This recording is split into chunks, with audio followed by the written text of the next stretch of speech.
woman that cop think I'm Frankenstein. Balls to the head, don't rape my mom. Colt 45 to the head, city body know that you can trace the line. I'm oozing right through from the Uzi, look at me, I'm slime covered Ruby. Ruby so dizzy and gooey, but still remain more like he's sushi. Spooky the scary, feel loopy. Spooky the scary, feel woozy. Spooky the scary, had two juicy bitches, but left cause he thought they were bougie. Got groupies that choose me, but never fool me. Thinking my life a movie. You see, she wanna use me. Boots in the clock, now I'm out, you can tell that they sucking from Ruby. Ruby, my brother, no fucking with others, no fucking with bitches. I know I don't trust who I'm grabbing, no we did some on my demons. You rappers is divas, you robbing, not even the venomous, infamous sentence. Gorillas that came from the river. The trigger, I grew up at the killer. Triple six figures, ain't nobody sicker.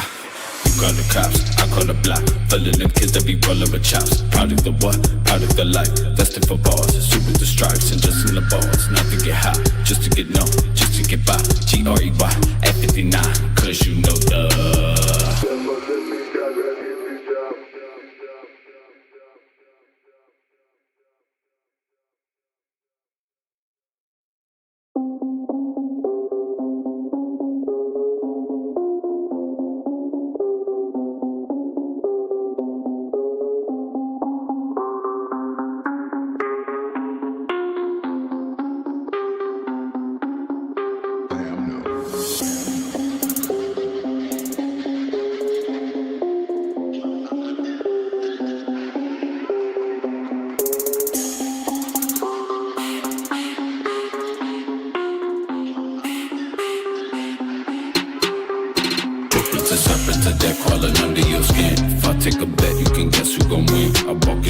Without no protection, I function in hoods every city I'm in. I'm that great one gorilla out the concrete jump. Looking from the dope cause I just shot a ball. Little scarecrow, make the chopper drum shots rumble. Scarecrow, got the dope game from home. Step up for the drug double bitch. Better watch the side that you pick it. Snake star hissing, heads go missing. Rest in piss till the ones I'm killing. Teeth keep drilling, codeine spilling. Blood on my linen from the cuts. Never hit the hot boys at the crib with a mouth full of scripts. Body bag zip when the gun hella cook. Ruby level down, Ruby level down. Ruby gun level, then I got the dojo, never blended up gas on the board, kick back, never board, flick gas to the joint, flick gas to the sport. Ruby wrestle, devil, and a 7-1, Ruby can't afford to move the water just yet. 7-1 dragon with a fiery sword to the neck. He got the flame, he got the death, that's the rain from the red heaven that you make that this game levitate over like concentrate, set them straight up, we get not the same. Yeah, it's hard to remain with yourself slave. Yeah, it's hard to remain with yourself made. We'll be about to take a second breath and break yourself because I'm not remain with the blood stain.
Don't nothing make me sicker when I ain't got my fucking fix, bro. Satan resurrected, the evil one, king of the sixes, schizo with depression.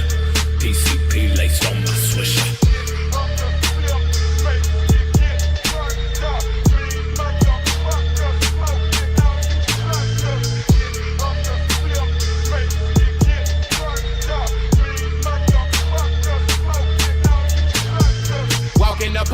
stick in her cup, drop a stick in her butt. Young nigga going nuts, having loads is the code for the hoes. Double dose for the low crank, catch it to the dome with the foe. When I ride, homicide, suicide, I call it you gon' die. Truth in the boots on your stoop, bang a big like Bruce. Boo, boo, who is you? Tell me the truth, bitch, you is not true. Worth of my woes, flow been worth cold. Homies and bodies, co-riding, faded on my Kawasaki. Agent Thotty, chugging sake, highly lucky, stuffing temples with gunmetal, revving rebels, speaking heated conversations. Hating on me, you ain't better than me. The demons in me, tweaking candies and it acting for the blurry accent. Fuck you, I can't handle it.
I got babies, I just overdose off coke and hope I know they hope I die. But like a nigga from holding the underground down ever since we dropped top. Standing in my grave like I ain't 5'9". One more minute till the hour's done, I'll take my time, take my pride. It's really all about state of mind. Reality reflecting the state of the nervous system. Listening on the bitch, it's something you know in the kitchen. I ain't got time. Suicide made a whole culture that's based on die. Another cult never shut up for niggas so they can wait and lie. Window in that to your head, higher than the upper deck. The way she suck my dick, I'm rubbing neck and that her rubbing neck. Christian Tyler with the hip, I call me to cut my check. Overdosing off the dope, it's still like I ain't rapping yet. I got 19 with the red eye beam, fuck rap my shooting, I met my best. Police come to the AK out in the motherfucker straight right at his chest. Talking about killing on my dick, yeah, hard smoke. Coming back, no, so I smoke some more. When they bury me, put the scripts in my jacket, holes in my casket, thinking he flow.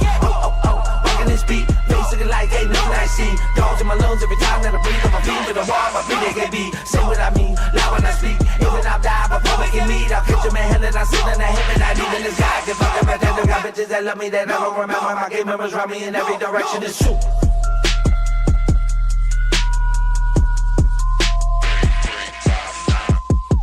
I gotta keep an eye on me, get crack. Which I low key crack.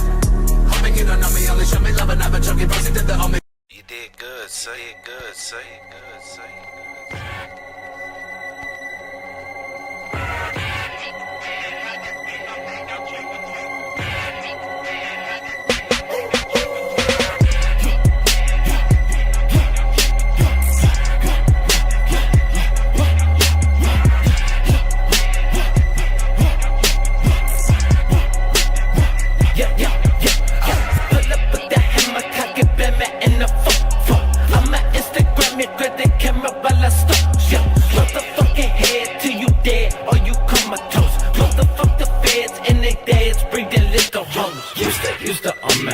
Just to cook a grandma.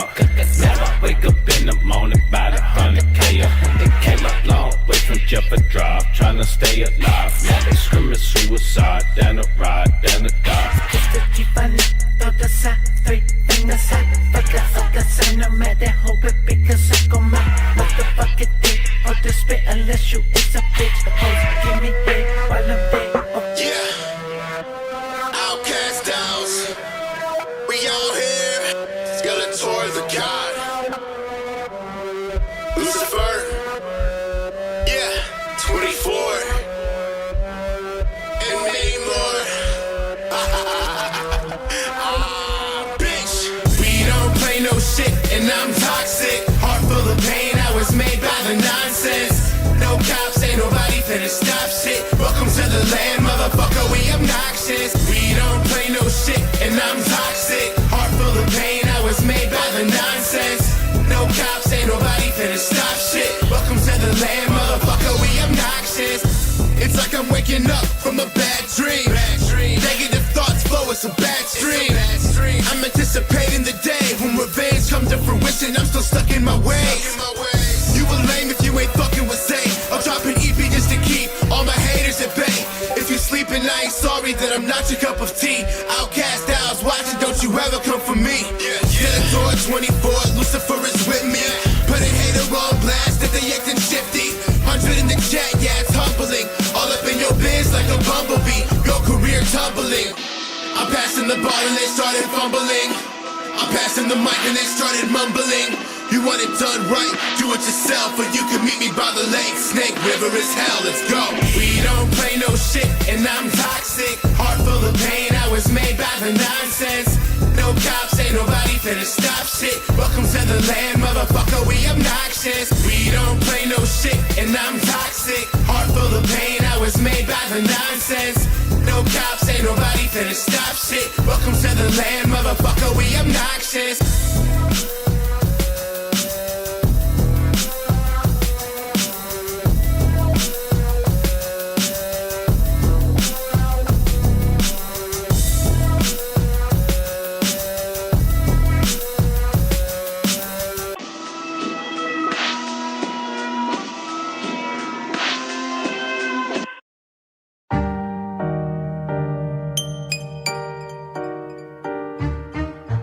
Juggernaut, all through your body. Hey, hey. Holla. Yo. Fuck you mean? Yo. Hey. What? Holla. Yeah. Yo. Cut the lips off a snitch, snip, snip. Garden shears do the trick, Say what you want, you still a bitch. Still in the swag, I let the mag give you the drip. Squeeze once, 30 fluke, bro. There go the roof, we you the truth. Fuck all the hullabaloo, bitch what it do? I made a bowl out the coop. Blood leaking all out your crew, just like I'm making a stew. 4 bodies chopped all in 2. Now that's 8 chunks floating in a fuck boy suit, Don't give me the key to the city, my woody, I'm leaving the city, I got a passport, I let the visa go with it, My pizza is vegan, my carbs are Tesla once I get the time to go get it. Luigi a midget, but he exquisite, y'all better stay on your pivot. You ain't a killer, how in the fuck is you saying that you about to kill it? Fuck I look like beefing with a broke boy, bitch I got work on my skillet. Diamond drip, hatchet on my hip. Hey. Full clip, busted at a bitch's lip. Hey. Talking shit, you can see the whole clique. Hello. Fuck around, you can suck my whole dick. What? Diamond drip, hatchet on my hip. Hey. Full clip, busted at a bitch's lip. Hello. Talking shit, you can see the whole clique. Bitch. Catch a case, boy, I bet you probably flip. Stirring the soup and dripping the sauce. I'm flipping the coop and I dip it and toss. Some motherfuckers ain't forgiving, I'm bossing. I've been winning, they been taking no loss. And you been sending, they been paying no cost. But I'm flipping the script and it's filthy. Bringing Lil Ouija with me because the family ain't finding us guilty. Yo, I'ma open your throat, open your flow. Go roll with the ropes, I'm choking your ghost. Bringing the burners, we making some toast. I better be learning to be playing some posts. I'ma roast you like a roach. Better go get the coach. I think it's time for another approach. So here we go. Hey yo, you a little bitch. I can kill your whole clique while your wifey suck my dick. I'm twice as nice. I'm sticking a knife inside your windpipe. Slice, slice, slice. You're the sacrifice. A nice about your life. Leave you on ice. Smoke a blunt and shoot some dice. And I got 50 ninjas with me, jug life. And what the fuck ever I do it right. You cross my people, I'ma make you pay the price. Diamond drip, hatchet on my hip.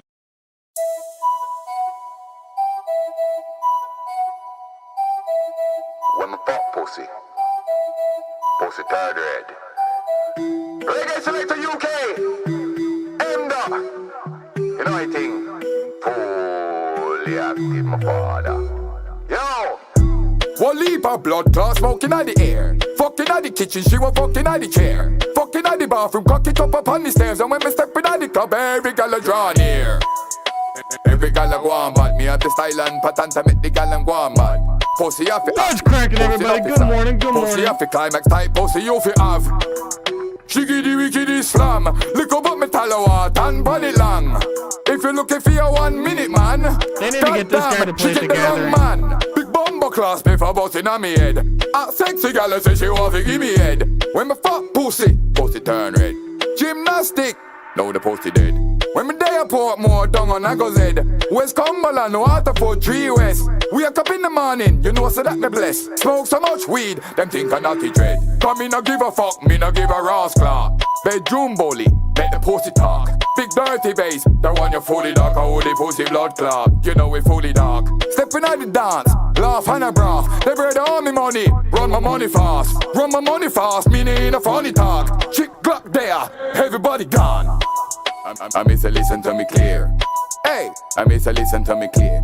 If you drinking water, if you drinking beer, everybody gone, man, just step it up another gear. Say she want to fuck me, whisper in my ear. Very hot, gal, nobody to compare. Gal, back it up, wanna bend your spine. High grade and grabber, very nice time. 9, 9, 9, 1, 1, 1.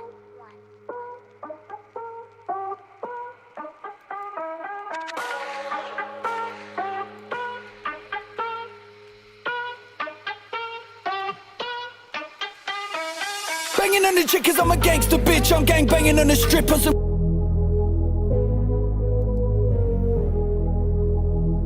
would you say when it's already done?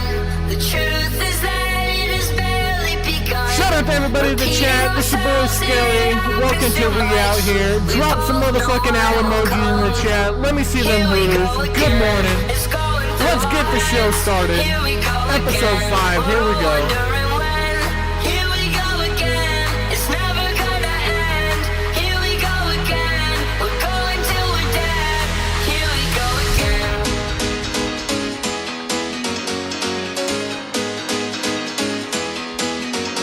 Repeating ourselves and it happens too much. We both know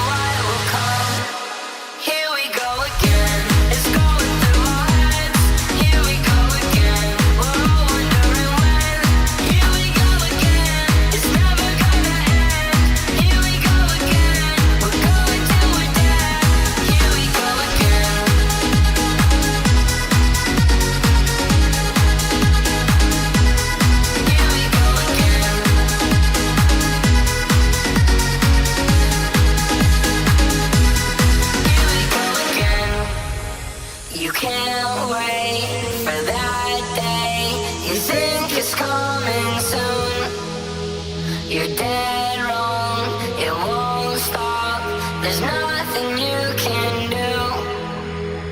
Why would you say that it's already done? The truth is that it has barely begun. Repeating ourselves and it happens too much. We both know what will come. Here we go again. It's going through our heads. Here we go again. We're all wondering when. Here we go again. It's never gonna end. Here we go again. We're going to a dead. Here we go again. It's going through our heads. Here we go again. We're all wondering when. Here we go again. It's never gonna Shout out to everybody in the chat. Hit that like button. Let's get it started. Yes, sir.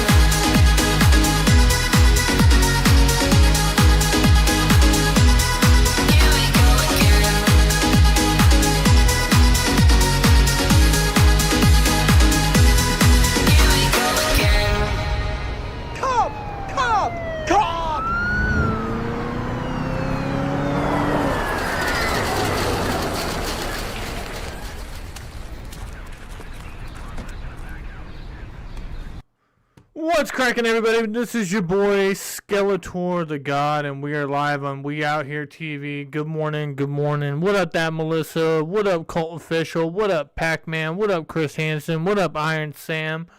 Yes. Why all the music? Well, I can explain that real simple.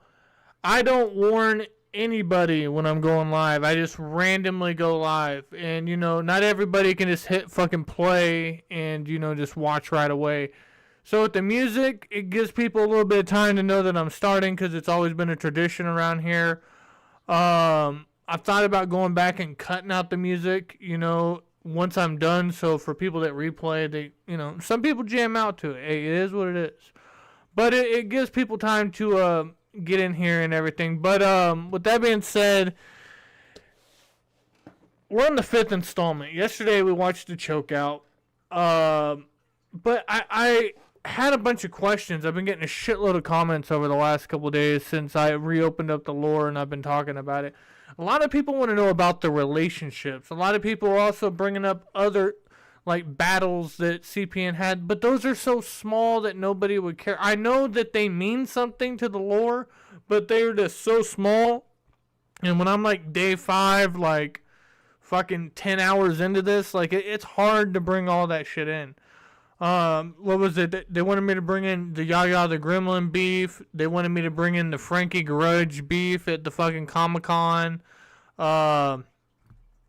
They wanted me to bring up his beef with the Joker.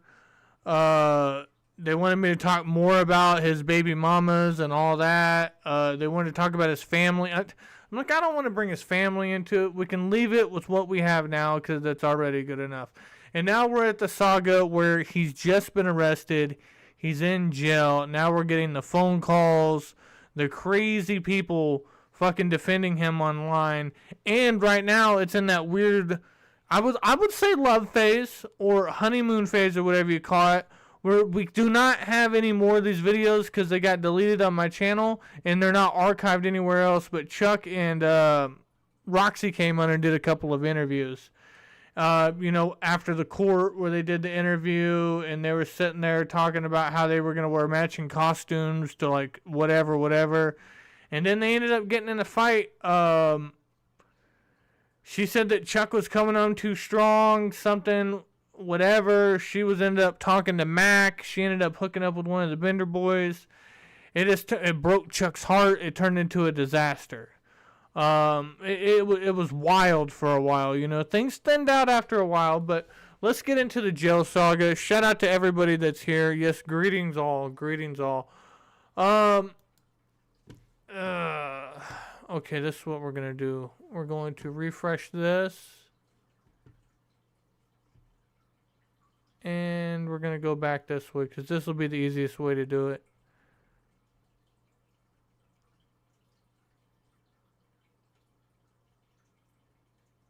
Alright, hold on just a second.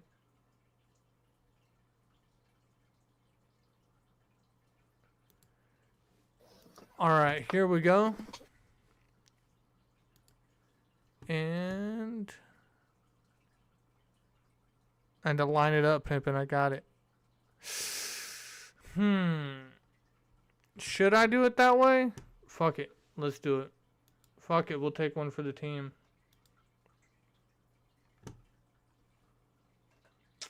There we go.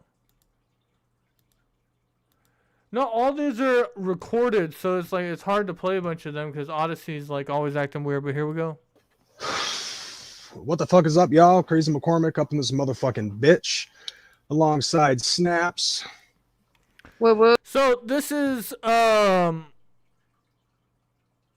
besides for like Fat Jesus being like CPN's best friend for the longest time, this is the second best friend.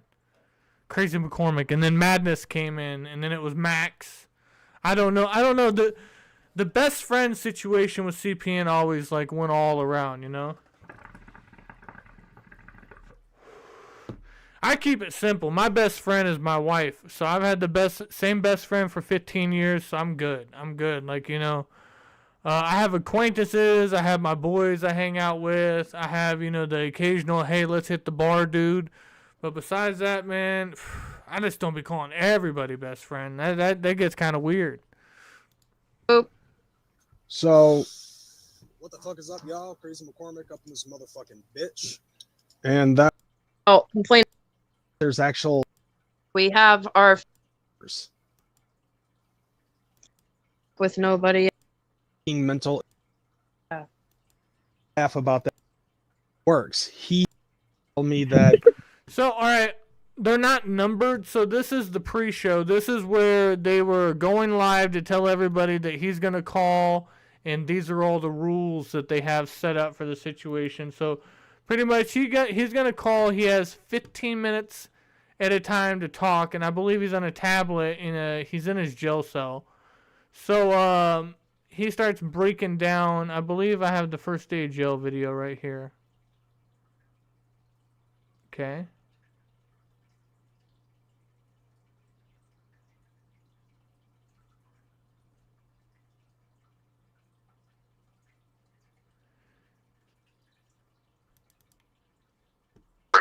And there's a certain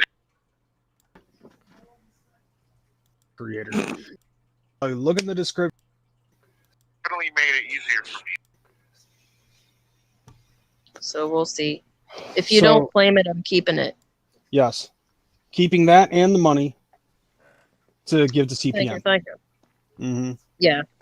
I mean, it's a fundraiser, everybody. It's a fundraiser, y'all. Everything you buy in our new shop, all these stickers that are about to be mailed out, whenever someone buys them, we'll talk specifically.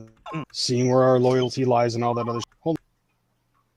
We got the receipts, fam. This is a prepaid debit call from... All right, here's the first jail call. Here we go. It's Ryan. I need your help. Oh, wow. They changed the number. An inmate at the Henrico County Regional Jail East. What if up? you accept this call, press 0. To refuse this call, hang up or press... Why would I hang up? This call is from a correction Here we go. facility and is subject to monitoring and recording. What Thank up? you for using GTL. Oh, hey, what up? What is up? Not much. How's it going, dude? It is going. It is going. Sweet. How's it going with you? Oh, fantastic. Basically chilling on this fine Father's Day. Yeah, hell yeah. There you go. Are you streaming? Yep, we are currently live right now, fam. What up? Can they hear me? Yes. Yes, sir. Yep, we are currently live. We got Scully, Snaps, and Sleepy Warlock side up in the panel right now. Hell yeah. Hell yeah. You know, what I'd like to say is, hey, smoke weed every day. You know. Smoke weed every day. Yeah. So,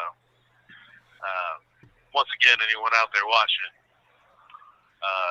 any of y'all that sent me letters, any of y'all that might have sent me commissary, any of that stuff, any of y'all that sent donations, so I can't thank you enough.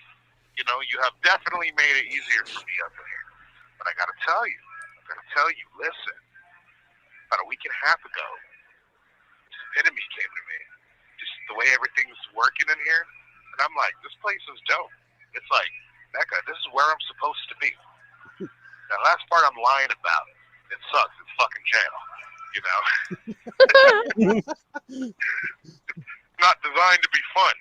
Like, even making a phone call is a fucking hassle. Like, goddamn. Like, holy shit. Like, everything in this goddamn place is designed to be the most hassle-ish shit ever. Nothing works right. The food's terrible. Even if the food tastes good, my body just doesn't like to process it. Okay? So I get constipated all the fucking time. The problem with being constipated all the time is I have hernia surgery, like, mesh inside of me. Constipation, like, agitates it. You know what I mean? So I end up with, like, pain. Like, this sucks. And then what ends up happening is I end up dropping bricks. And then I feel good for 2 days. And then, oh, it happens again. You know what I mean? So it is what it is. That's all I can tell you. You know, I can tell you that. You know, I'm not gonna get out here and pretend like I'm having the time of my fucking life, because I'm not. You know, it sucks. However, it is not the nightmare world that it's portrayed to be either. You know what I mean? It's kind of like it's kind of like I don't know, like watching it's kind of like watching an underground juggalo act on third stage at the Gathering. You know, it's not main stage, it's not second stage. I really don't care about these people. Oh God, they're talking about cutting something with precision again. But I don't want to leave. But I can't leave. I'm tired. My legs won't work. I can't move, and I have to listen to the Southwest serial killers do their thing. You know what I mean? Mm-hmm. That's what it's kind of like. So, yeah. But as far as how I'm doing, I did. So I did get moved because I've been in quarantine pod for, you know, the majority of the time I've been here.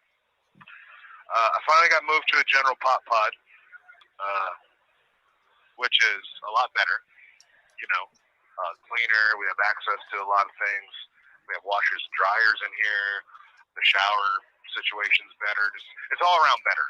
You know, and there's a bunch of like chess boards and other boards and stuff. I found the chess players. You know what I mean? We can now go out on the yard in the daytime. So I spend my time, you know, in the day walking around outside in the yard with some people I've made friends with. Play chess all day. It is what it is. Oh, dude, chess dominates. Dude, chess is fucking awesome. And then, of course, you know, play chess for soups and shit. So that's cool. Oh yeah.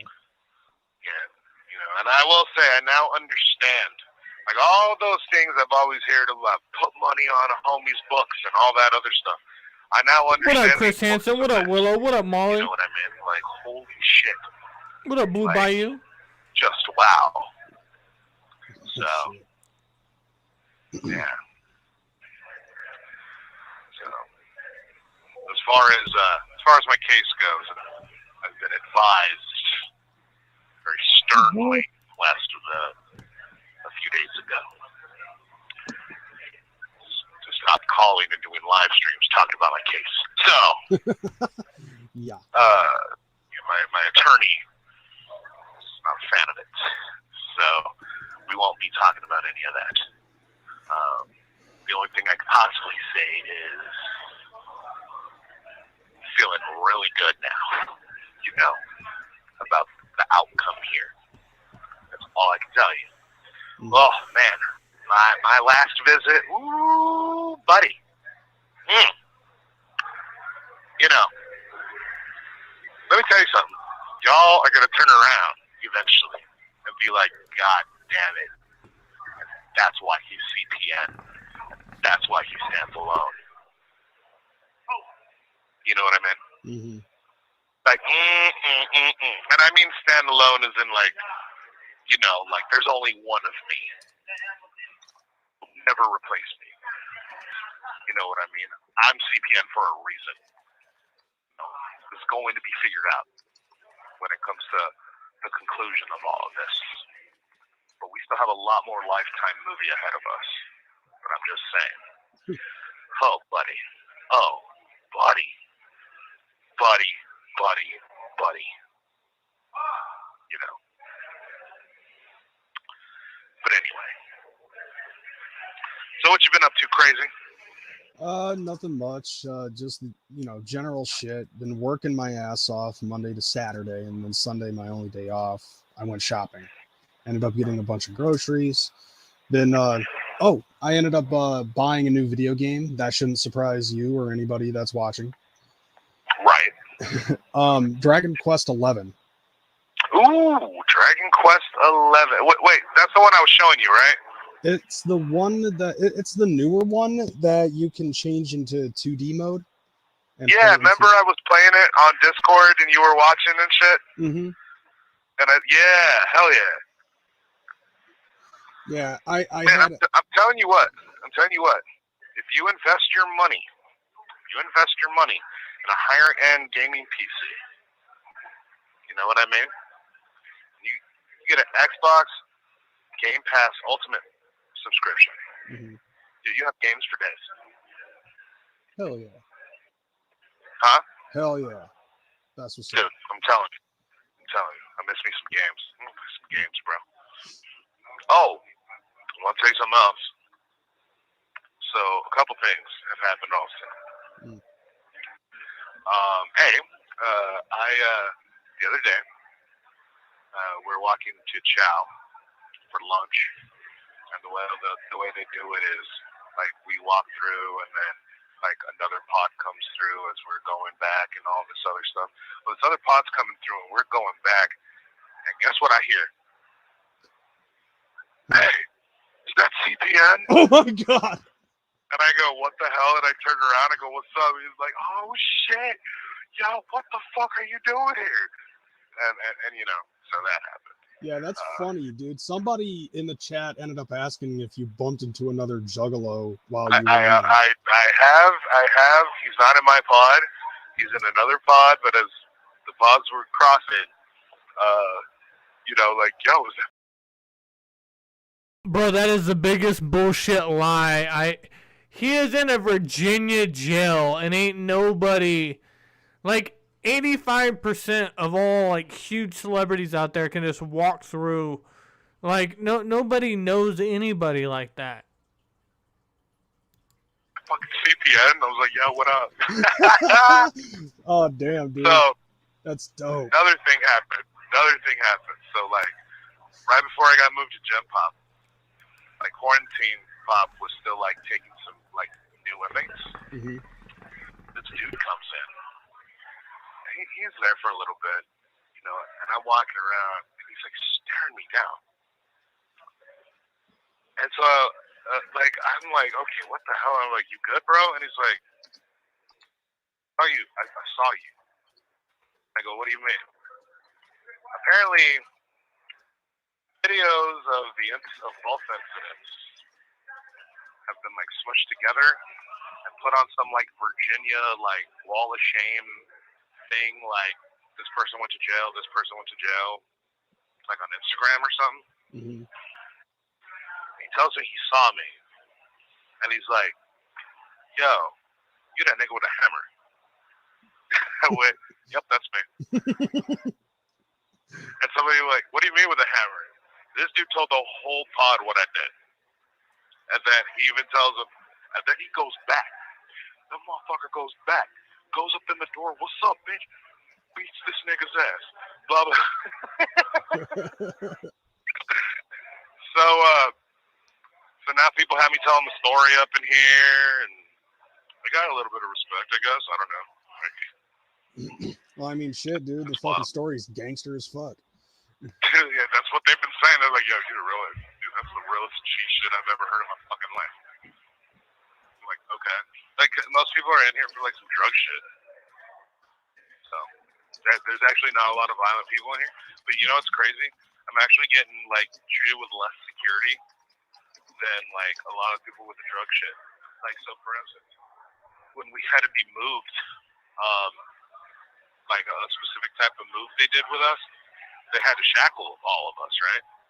They literally shackled everybody except me. Mhm. Like, I walked up, was like, here, they put the cuffs on my hands. They didn't do the chains. They didn't do the things around my ankles. I was like, oh, are you going to do this? No, you're good. Okay. There's a kid with, like, a probation violation, and his probation is because of, like, paraphernalia or something. And he's got the whole, like, click, click, click, click, going everything. I'm like, what the hell is going on? You know what I mean? So, and, like, you know, I've been respectful to everybody in here. I've been respectful to all the COs in here. They've been respectful towards me. Mhm. You know,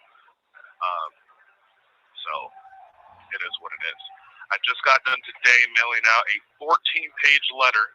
Oh shit. Yeah, and that's the other thing. If people writing me letters and stuff, I'm working on getting y'all back. If y'all can write me letters, I'll write you back. You know. Oh yeah. But I've been working on this like 14-page letter for like almost a week. Maybe a little over a week. I don't know. Yeah, over a week. But I thought it was gonna be like maybe 5-6 pages. Ended up being 14 pages, and it could have been longer. And I was like, I'm gonna end it here, and literally like starting a new line, a new letter, just to carry on. But I was like, you know, I'm gonna end this one here. So. Yeah. God damn. Wow. Dude, I can't even fucking write a 14-page letter. Like, Jesus Christ. Get locked up in jail, I bet you can. I never thought I'd ever write 14 pages of anything in like on the same subject. No. You know what I mean? Like, I never even finished my fucking book because, like, writing a chapter, like, would take me, like, forever because it's like, oh, man, all this writing, you know? But when you're locked up and you don't got much to do, dude, and you're sitting in your cell, yeah, like, dude, you grab that pen and you start letting your like soul go. It's not even like you're writing anymore. Like, your hand is moving, but like your soul is literally like just speaking on the page. It's the weirdest feeling, but it's real, bro. Like, I'm like, holy, like, I don't even feel like I'm writing. You know? Yeah, it's wild. So. Oh yeah, bro.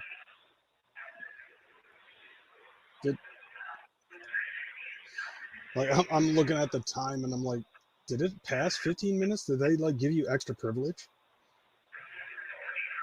No, the 15 minutes is about to come up, and then I'll call you back here in a few. You have Oh, 1 minute remaining.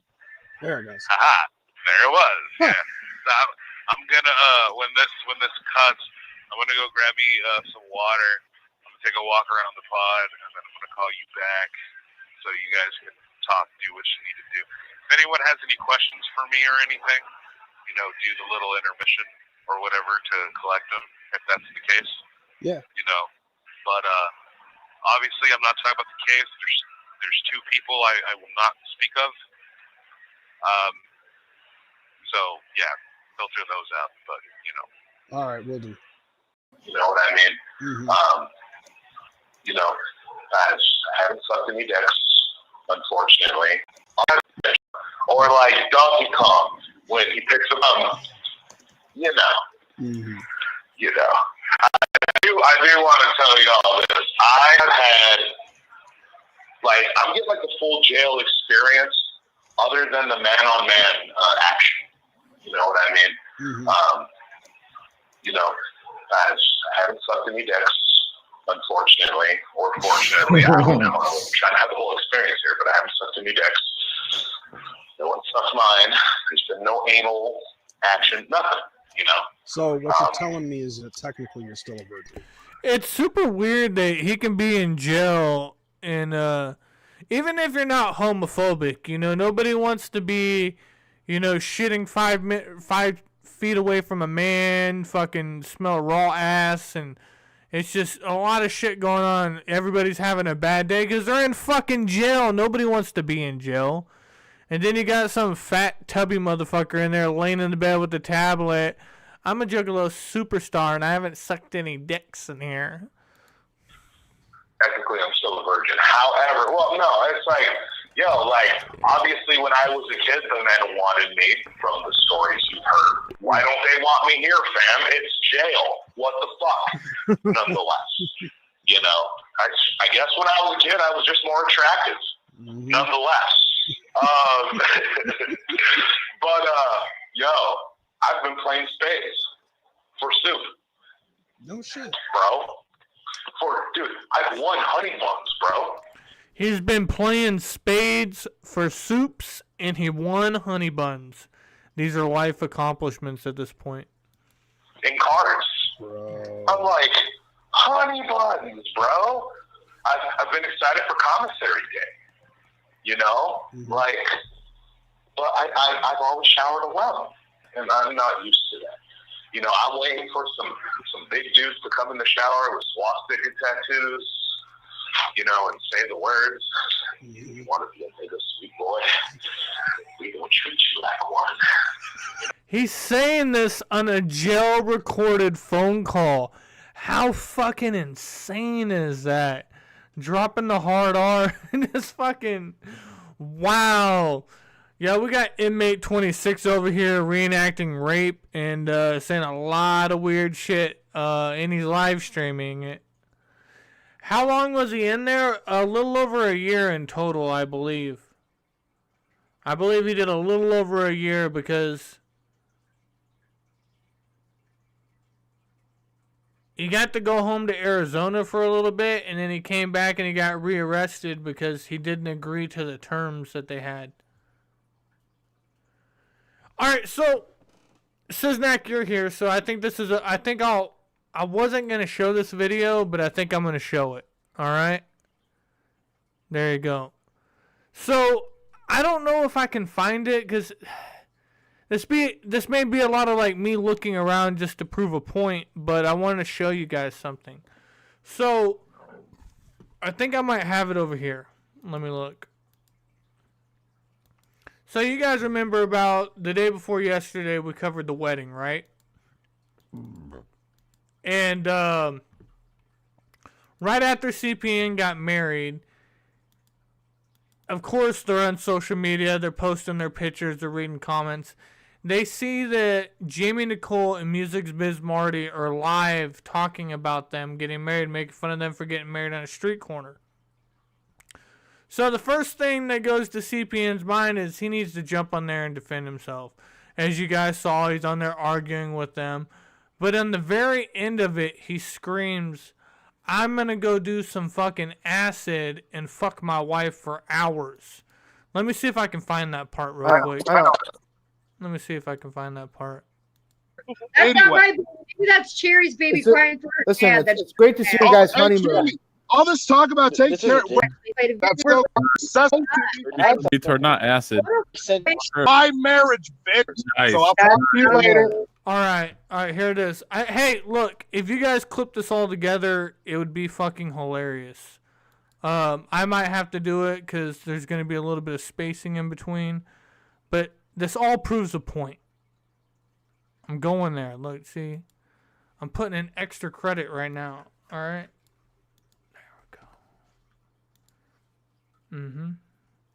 Fuck you guys. This ain't StreamYards, man. When you're using OBS, you gotta fucking move some shit around. Alright, there's CPN on the bottom of the panel, and let's hear what he has to say real quick. Probably pawned them off on their fucking dads. A friend of mine, Fast Games Canada, made a video with my son actually talking in it last night, so you don't. You're not. Right, that's great. That's great. That's great. That's wonderful. That's wonderful. Anyway, we're gonna go get something to eat, and then we're gonna drop acid and fuck for like 6 hours. We're gonna go get something to eat, and then we're gonna drop acid and fuck for like 6 hours. Nice. So I'll talk to you later. Yeah. Continue to harp on my marriage, bitch, because you're obsessed with me. I'd have to drop that. Sure. I thought my eccentric actions were fucking triggering. You take ecstasy and fuck, you retard, not. Yikes. And then if we go over here, no, Let's show all the fucking DMs. So, you guys ready? Here's later that night. This is before they were fighting. Roxy just recorded this just because she thought it was hilarious. There wasn't much fucking that went on that night. I'm gonna tell you that. CPN couldn't handle his drugs and he tripped out the whole night and did some weird shit that you're about to see. And pretty much Roxy had to babysit him. You know what? He doesn't know he's being recorded, but check this out. Whoever wins gets the mic. It's the mic? Yeah. I don't even know what I'm talking about. I'm not really sure either. There was a kid with a stolen bike. There's a what? There was a kid with a stolen bike. What, in the story? Yeah. But I can't place him now. But I remember there's over the thing. I have my own son. I don't have a son. Not yet. Apparently I have a daughter in Oklahoma. Apparently.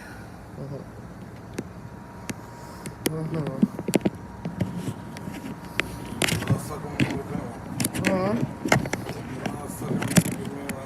Yeah, that's funny. That's fine. People be I feel bad for that girl. She's really, she's more innocent. Doesn't mean I'm not putting her in place. I had to put her in her place. But I begged these people to stop for a long time. And I told Cherry to not be so public with the praise thing. Because people are going to automatically assume it's me. And they're going to harass you day in, day out. And I think it would be best. What's crazy in that video is he's high and he's just randomly on his wedding night talking about how people are picking on him and, automatically assuming that he's the father of Cherry's baby and he doesn't like it. And he's got them to stop, but they keep doing it. So on your wedding night, you're lying to your wife after you just said your vows, high on acid, sitting on a fucking bench, whining about somebody accusing you of having a baby with them, which you did. And then on top of that, it makes it even weirder because I have some phone calls. I was digging through my archives and I still have a shitload of phone calls that Roxy and CPN put out on each other. And wow, they didn't age well. I have no hard feelings towards Roxy or CPN. They're pretty embarrassing phone calls. They're really rough to listen to. And it's a little bit before this time because what happened is they broke up and then CPN took off in the minivan that he was supposed to fully pay for, that he claims that he bought for $1 or whatever. But anyways, he took off in her dad's old minivan, went to Michigan, and then, he takes off. He's the man of the house, right? Even though he was like 2 months behind in rent, he was slowly catching them up. They got in this fight. He drained all the bank accounts, wouldn't pay any of the bills. The cell phone's in his name. He's going to shut off her cell phone and all that. And he just started this new job, but the computer got mailed to her house.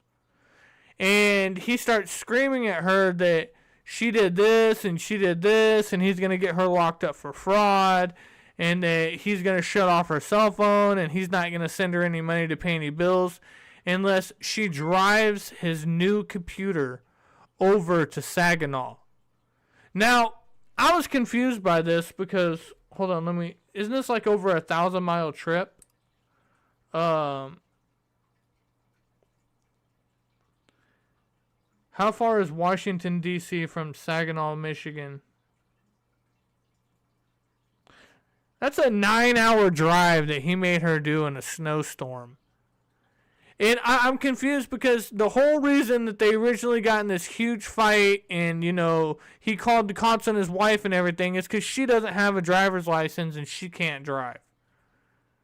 But she still does locally. She drives every day to work and he has no problem with that. The problem is that night she wanted to go to her producer's house, or the guy that was making her beats and everything. And that happened to be an extremely handsome black guy. that lived in a very big house, and he had a studio in his house.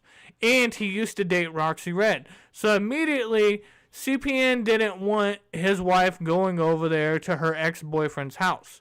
But he had already been over there multiple times and met this guy and everything was cool. So he felt, as long as I'm with you over there, it's okay. But let me mind you that fucking CPN, I mean Roxy and this boyfriend, her ex-boyfriend, dated a couple of years ago.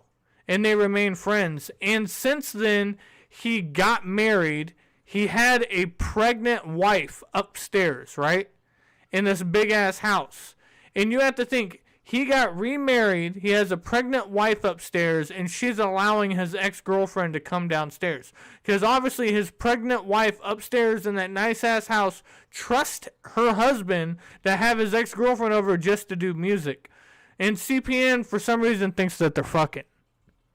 Even though CPN had already cheated on her at this time when he had sex with Cherry in Oklahoma when he went to go see the baby that he's denying that isn't his. And he also had sex with his ex-fiancée before they fully broke up and came back after he already cheated on her with Roxy.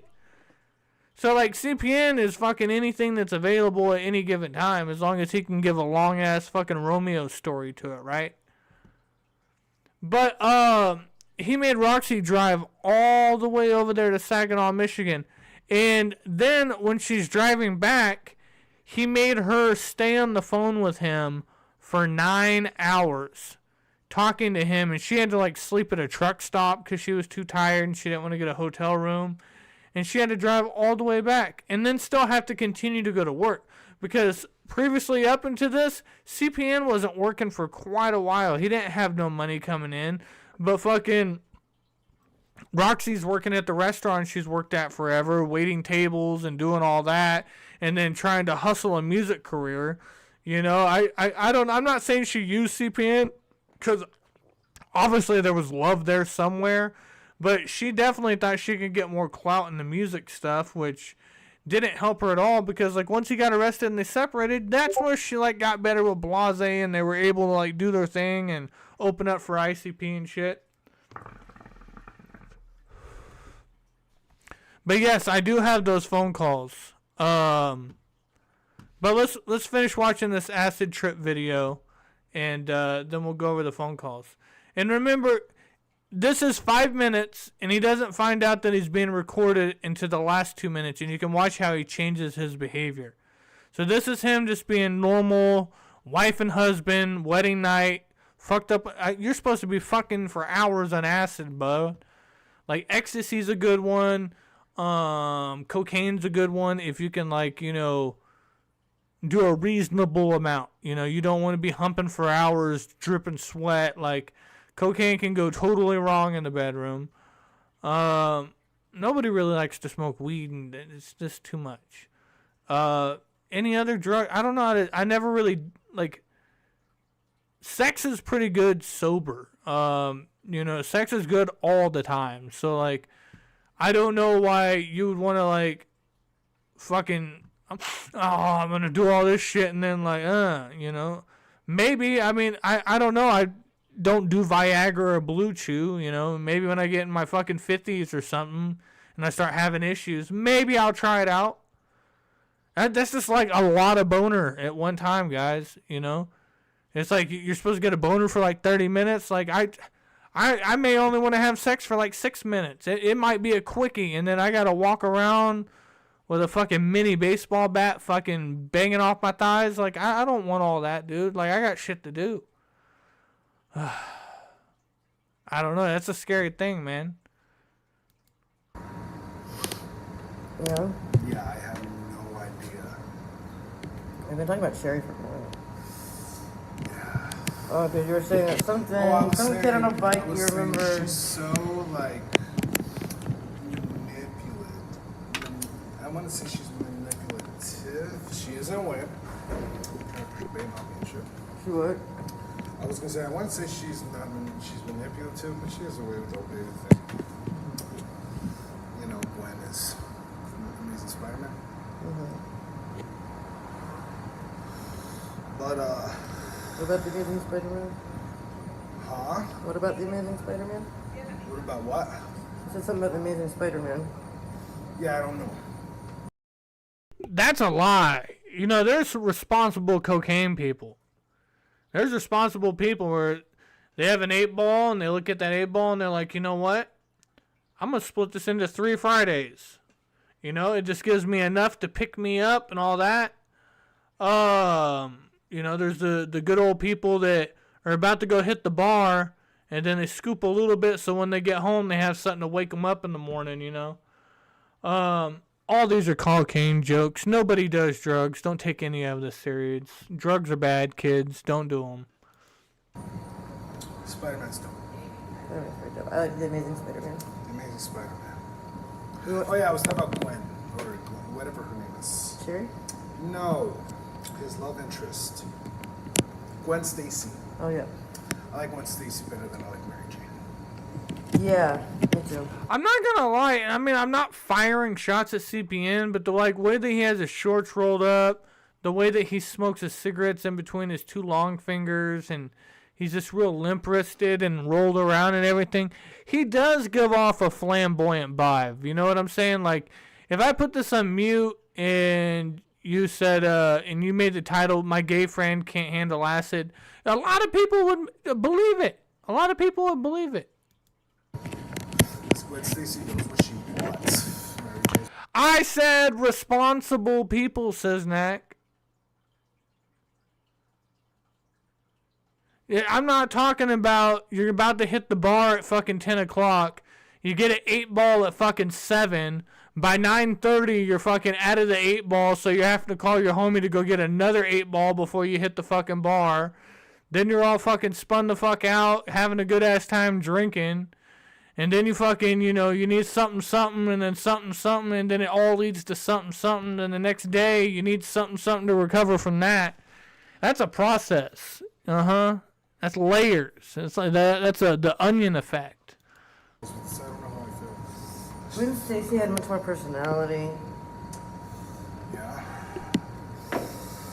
Woo. So much.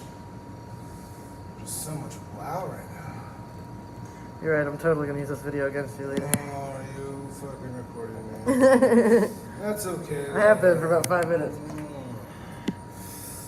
Oh, you can put it up. Just let them know I was on some good ass shit. Some really good shit. And I'm not an addict. I do it for recreation. And this was a very fun Labor Day. Yeah, and early birthday. And my wife. Mm-hmm. My beautiful, gorgeous wife. Now, I would like to tell Jennifer, though, all those times you said the YouTube isn't going to do anything for me, I literally met the woman of my dreams.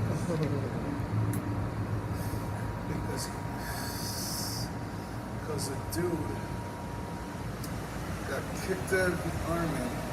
The only job he can get is a busboy for the little ramps between tunnels, the little section area by like smoke stroke or something. Bow data would be perfect for that. For what? I'm sorry, Roxy talks like a junkie even when she's not high. I can't say that, you know, because I've seen Roxy when she's like blasted, you know, back in the day. She can be real upbeat and everything, but you have to think she is from Virginia, and like, I know it's by the capital, but Virginia, fucking West Virginia, fucking just all that area over there, a lot of those people carry a southern drawl. Like, I never heard her parents speak or anything like that, but like Roxy does like all the juggalo shit, but like she's greatly influenced by like country stuff. So, you know, it's just a lazy way of talking. Like, I know that, like, because anytime I'd have a conversation with Roxy, let's say that she says 20 words, and then by the time she hits about, 18 words, she starts like quieting down, like you're turning down the volume on her. So like I can never really hear her finishing her sentences. And then she'll do like the laugh at the end. And it's like, I don't understand a motherfucking thing that you said. I get it. Like it's like a little boomhauer, you know what I'm saying? For looking for a place to smoke. Yeah. Yeah, Bo Data would be perfect for that. Like I said, I don't know what I'm talking about anymore. I like that you're starting to get on boat with Bo Data. Like, it's a good idea, right? That's what amazing idea. I think, like, it's like, it seems like the more... Let's hit that right now. Alright, so I do have the 9-minute... No, I think it's 18 minutes in total cut up of the 9-hour car ride home. It talks about some crazy shit. It's wild, guys. It's wild. It's you really see. I can't. You know, a lot of people are like, you know, you can't sit there and like call Roxy the victim and all that. And I'm not saying she's the victim. You know, she, you know, chased all the clout too while it was going on. But after a while, it got kind of crazy, right? And it's not like she won anything from this. She definitely didn't get rich. She like lost a shitload of money. She had to move. She had to go to court. She's still legally married to the fucking guy. I mean, it's not a good situation at all. I mean, I guess she does gain peace that like he's halfway across the United States, so he can't like mess with her. But that's still well, he can still legally do everything. Like I think all the restraining orders, everything's like he is 100% free. Like Dobby got a sock. Like Dobby's free, man. Like he can do whatever he wants. He can be online. He could join this panel. He could start a new YouTube channel, whatever. But I don't know. I mean, I think CPN's like, what's he like 40? 40 now? 41? 42 now? Because what, it's been like 5 years and he was like 37, right? So like he's, you're in your 40s, you know, one day that baby in Oklahoma's going to catch up with you and you're going to have to pay something on that or do something. I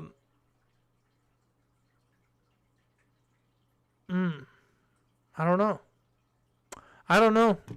You know, you know, CPN's a master genius. You can't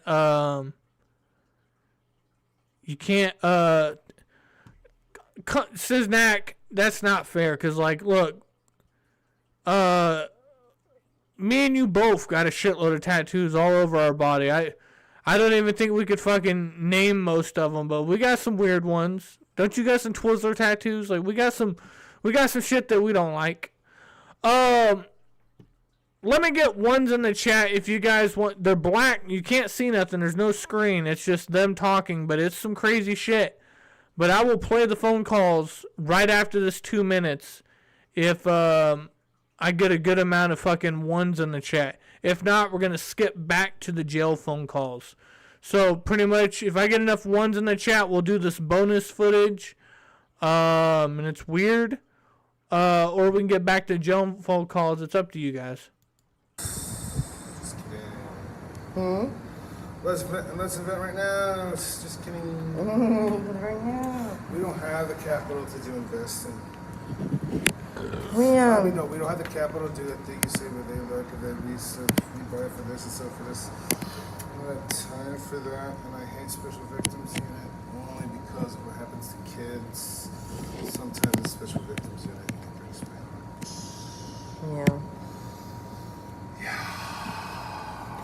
I think we could find an investor for Bo Data specifically. I think that I have never acted like this on any kind of substance. No, that's a motherfucking lie. All right, I'm gonna tell on myself right now. I think I was 20 years old. I was either 20. I don't know if I was 21 yet. I think I was 20. And, you know, I didn't smoke weed at the time because I was like taking a break and my job drug tested. It was like whatever. You know, I'm off and on, whatever. But they had the spice stuff out, right? Like where you could like smoke spice.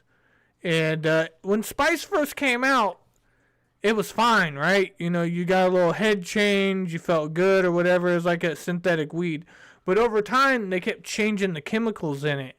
And then that's when people started having seizures and fucking puking and heart attacks. And people like started dying off of that shit. And like it got banned quickly. But I went in the same little smoke shop because at that time I did smoke cigarettes. And I walked in there to get some cigarettes. And I saw the salvia shit. And I shit you not, I know this is a weird coincidence, but it was like, I saw the Miley Cyrus, how she was laughing like crazy on salvia. And I was like, oh, okay, well, I'm going to try salvia for the first time. So I grabbed some salvia and I go home and I'm sitting on the couch, right? And I didn't want to like smoke it out of foil. I didn't have a pipe, but I remember I had an old bong and the bong was clean. So like I went over there and, you know, reached up in my liquor cabinet and I grabbed the fucking bong out, put a little bit of water in it, and I went and sat on the couch and I stuffed it full of salvia and I hit that shit like it was some fucking weed. And I heard that you have to hold it in for a long time so it hits you. Dude, I hit that shit. And I started melting. Like, I started melting, and, like, I'm, like, doing all this shit as I'm, like, coming down the couch like a waterfall, and before you know it, I'm on the fucking ground. And I'm, like, snow angeling down there, right? And, like, I got fucking the bong waters everywhere, and I'm just sitting there, and, like, I'm just... I felt like I just got sucked into the floor, and then like I'm like falling, and then I had like this little matrix trip for a little bit, and then I come back and I'm still like fucked up, like I'm like on a horse fucking tranquilizer, dude. I felt like Will Ferrell and fucking Frat Brothers or whatever this shit was called, dude. I was all fucked up, man. And, like, I barely had any strength, and I couldn't move my legs yet, but I grabbed the salvia, and I crawled to my front door. And I got my front door up, and I crawled out of my front porch, and I started dumping the salvia out in my garden. And I was, like, because I was just afraid of it. I got back in the house, and, like, I crawled back up on the couch, and then I called my homie, and I was still tripping, and I had to have him, like, calm me down. And I'd done a lot of like party favors as like, you know, a younger man, and like, you know, I've done stuff, but nobody told me salvia was like that. And they sell that shit at the gas station, pimping.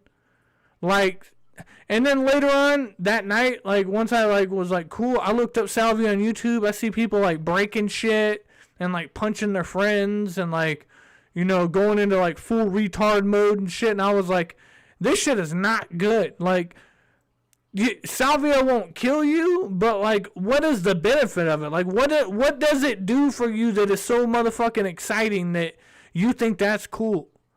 Like, salvia just like it fucked me up. It was like doing DMT and all I got was rug burns and fucking had to like soapy up clean my fucking carpet. It won't kill you, but it'll fuck you up. All right, hold on. Let me look at the comment sections. No, bath salt's what makes you eat fucking face. Druggalos. Yeah. Salvia sent you into oblivion. Yes, it did, Pippin. I was in the stars, man. Hey, man, some people swear by it. Now, like, the new thing is, like, Kratom. Like, I didn't know what Kratom was. And then Leroy Jenkins, you see him in the chat. He had hit me up, and we worked out a sponsorship. And that's when you see CPN getting choked out. You see his sponsorship going below the bottom.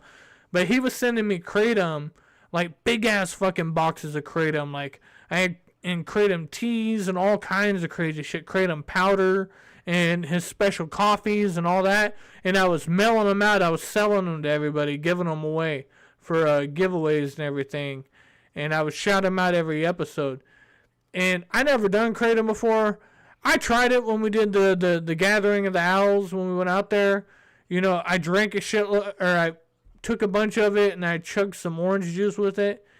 And I mean, it puts your dick in the dirt for like 2 hours, and then like, but you can't drink alcohol in it. You can't really do anything else on it, and like, it's not a good thing to do in fucking 90-degree weather. I'll tell you that. But anyways, let's get to this, the rest of this acid trip, and then we're gonna get into these traveling phone calls. There's like But I think it's because as soon as you start saying it, so I'll take it from I know, we need to patent the. I don't want that to happen. We can't. I remember Lolo said to me one time, he was like, I wish you'd stop telling people about that idea because it's $1 million idea, and the more you tell people about it and not do it, some people will take it. Yeah, fuck Lolo. But he did have a good point on that. He cheated on you. And I know you're going to say second one, cheated on him. Fuck you, though. He cheated on you. I don't care what you did to him. He basically told me that he thought that I was, that I could never love him seriously. That he was so surprised that he was even with me. That it just didn't feel real, so he just did what he wanted, or, you know. Baby, I do feel real with you. You feel what? I feel real with you. I feel real with you. I feel very, very real. Very connected and woven together.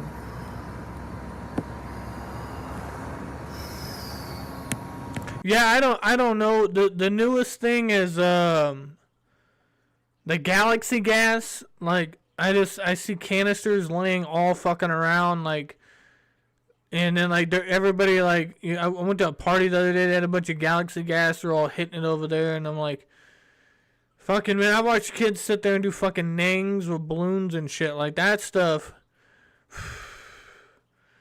think I was like 17 years old doing nangs, and I fucking blacked out and pissed my pants, dude. Like, after I pissed my pants, I couldn't do it, man.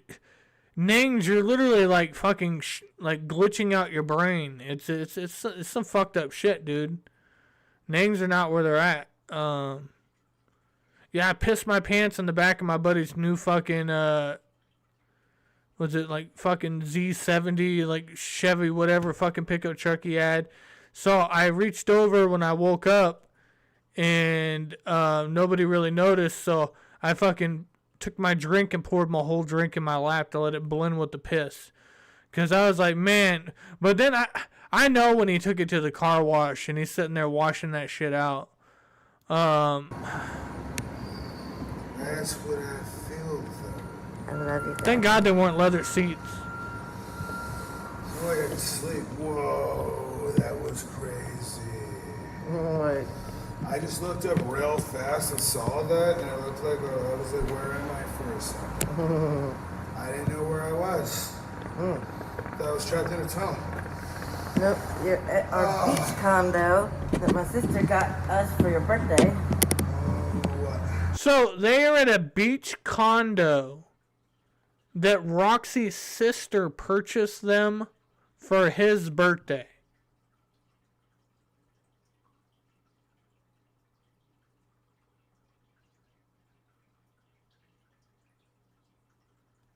I love all my brother-in-laws, but I don't think we really get each other presents unless it's like a Christmas exchange.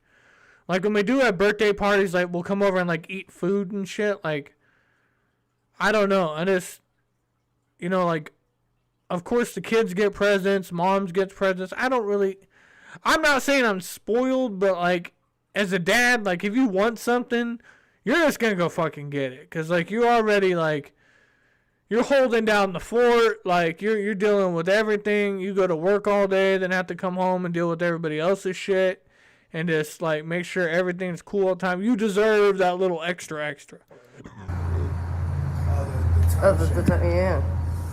Yeah.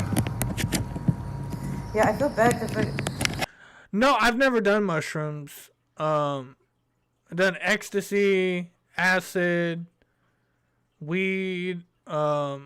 I was never a pillhead in any way, shape, or form, but, you know, there was my counter, or, you know, like, I've done some Xanax and fucking Oxycontin back in the fucking little white days, but, I mean, when I say this, all this shit's like 15 years ago. I can honestly say I've never in my whole life have I ever had a fucking drug problem in any way, shape, or form. I quit smoking weed 6 months, 8 months at a time, you know, for any kind of reason. I quit drinking for 6 months.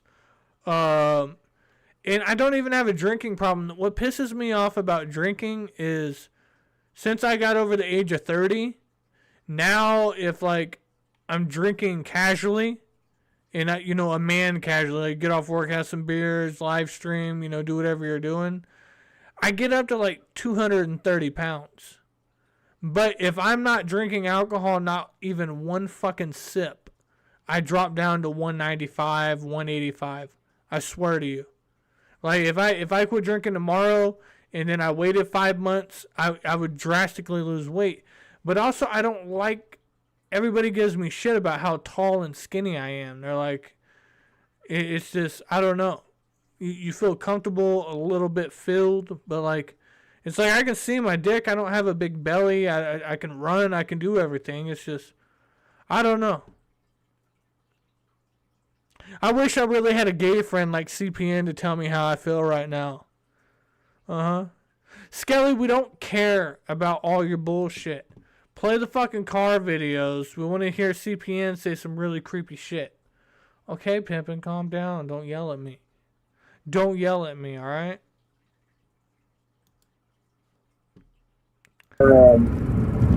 These are 100% never fucking seen before hidden footage. Enjoy. You know, it's like I've told you about your music. So this is after he made Roxy drive the 9 hours there to give him his computer and then turn around and drive 9 hours home because she had to be at work. And forcing her to talk to him on the phone.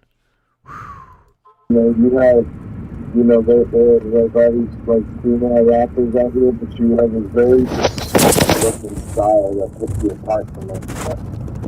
And, fucking, there's just so many things about you that are, like, I don't know, there's, like, so many things about you that make you, like, so not like everyone else, like so fucking unique.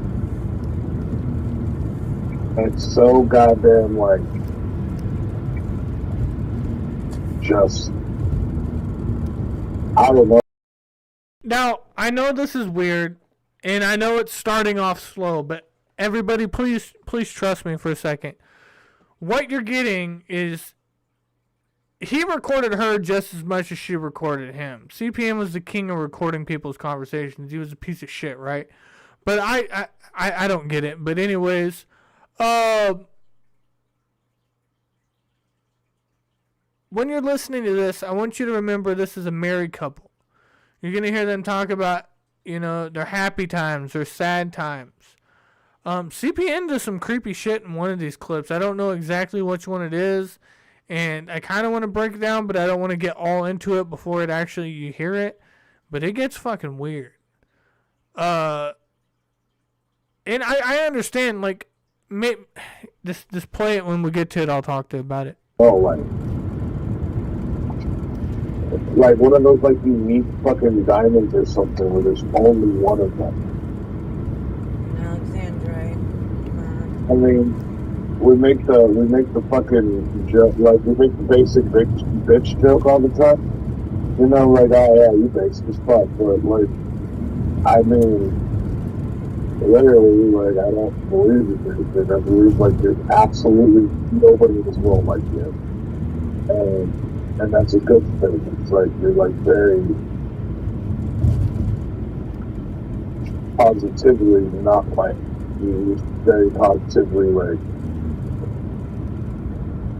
I don't know. Like, you're Roxy Red, and there'll never be another one. No, there'll be millions of all these other guys. Oh, he's over here wooing her. You're the biggest, shiniest diamond. You're Roxy Red. You're 1 in a million. You're the one that has, like, put my Jupiter to my Saturn and all this shit. He is, I love you to the moon and back. He is serenading the shit out of her right now. You, gonna say, like, You didn't shoot yourself. I did not shoot myself. I did not shoot myself. I did not fucking, you know, I didn't shoot myself.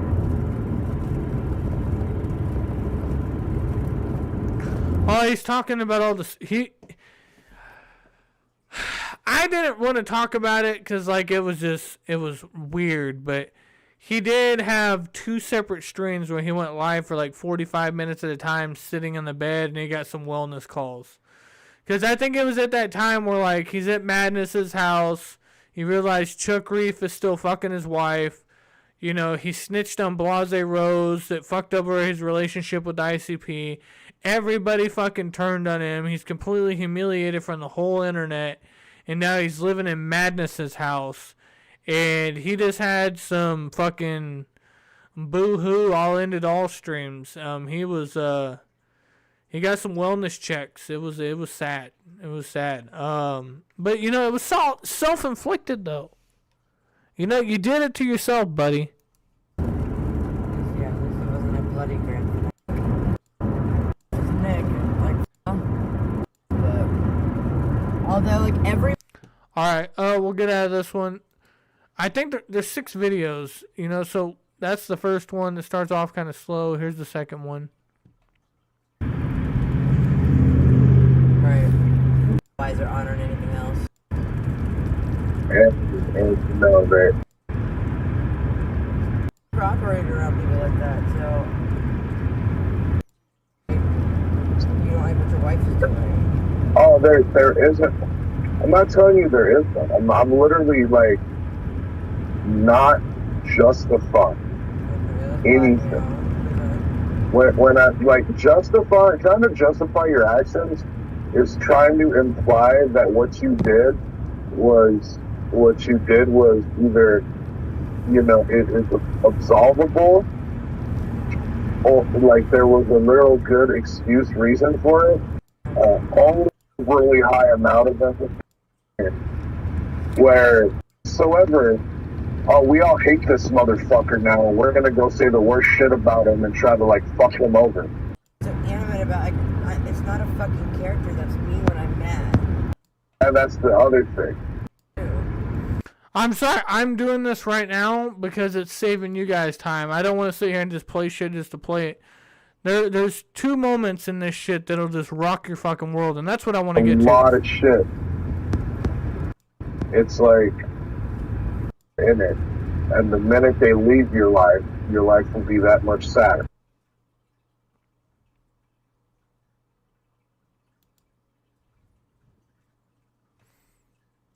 Oh, there's Roxy Red's website. What the future holds. He's like, no. It's just like I guess I always thought in the back of my mind he could possibly blast me on the internet, but never in my mind did I think he could intentionally. So what she's talking about right now is how he's trying to set her up for all these scams and all this stuff, and he was trying to call the cops on her and get her arrested for driving because he just didn't like it. He was just mad. Try to put me in prison. And my friends, you know? And all, you know, and I didn't think you would.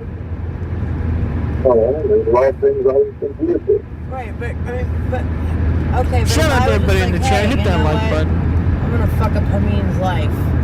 Literally would take away from what you wanted me to be there for you with. Alright, here it is. This is the main part I want you to hear.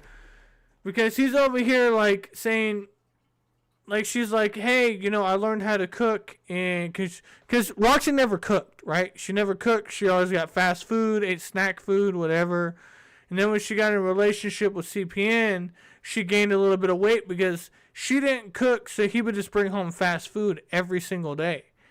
And then he was like kind of getting on her about gaining weight or whatever and saying that she needed to learn how to cook. So she started cooking and trying to learn and put forth that effort. But then when she would talk about, hey, look, you know, you never like gave me any kudos on like I was cooking meals, and he's like, yeah, that's cool, but you know, like I'm out here making money and like I'm doing this and this, and like that's nowhere level on the like the level that I need to be on. So like I acknowledge that and that's cool, but that can't be in the placement of what I'm saying. And like you're not fulfilling the duties that like I needed for you to have me fill the duties that you needed. So pretty much he's telling her in this that you need to be cooking me food and having sex with me a lot more than what you're doing. And she's over here saying, well, you need to hang out with me and actually make me happy if you want me to do these things. But it's just, it's a weird little thing, dude. Because, like, they get into it, like, apparently they're, like, 2 months behind on rent, and CPN is just playing video games every day and wanting to have sex, and you know, she's still cool with the sex, and he's still playing video games, but she's like, don't come inside me, because they did want to have a baby at one time, but, like, she's like, we're behind on rent, like, I don't need to be getting pregnant right now if I'm over here working full-time at the fucking restaurant to pay the bills, because you're over here doing this, and he got upset by that. He's like, I feel like you disrespected me by not letting me, like, fucking deposit in you every single time we have sex. Listen to this shit. And because you needed me in a way where, like, I needed you in a certain way, but the way you needed me, like, the way you needed me to be, basically meant taking away the way I needed you. You know what I'm saying? And so that's just basically what it is. You know, it's like, I needed you in a way, in a certain way, but for you to be for me, be there for me that way, would take away from what you wanted me to be there for you with. And it was just kind of like, you know, it canceled each other out. I mean, no, not necessarily, though. Like, it did. I wasn't unable to, like, I was like, I felt unfulfilled, and so therefore it was hard for me. I had nothing to, my cup was empty. I couldn't give you anything, you know. I tried, I really was trying. I was trying to, like, spend more time. I was trying to do this and that, like, and, like, I hate that I made you feel, like, unloved. I really tried to, like, integrate you into my life, like, and, like, share everything with you. And I just feel like I was just like this junky leech on her back somehow. I don't even know. I just thought it was my head.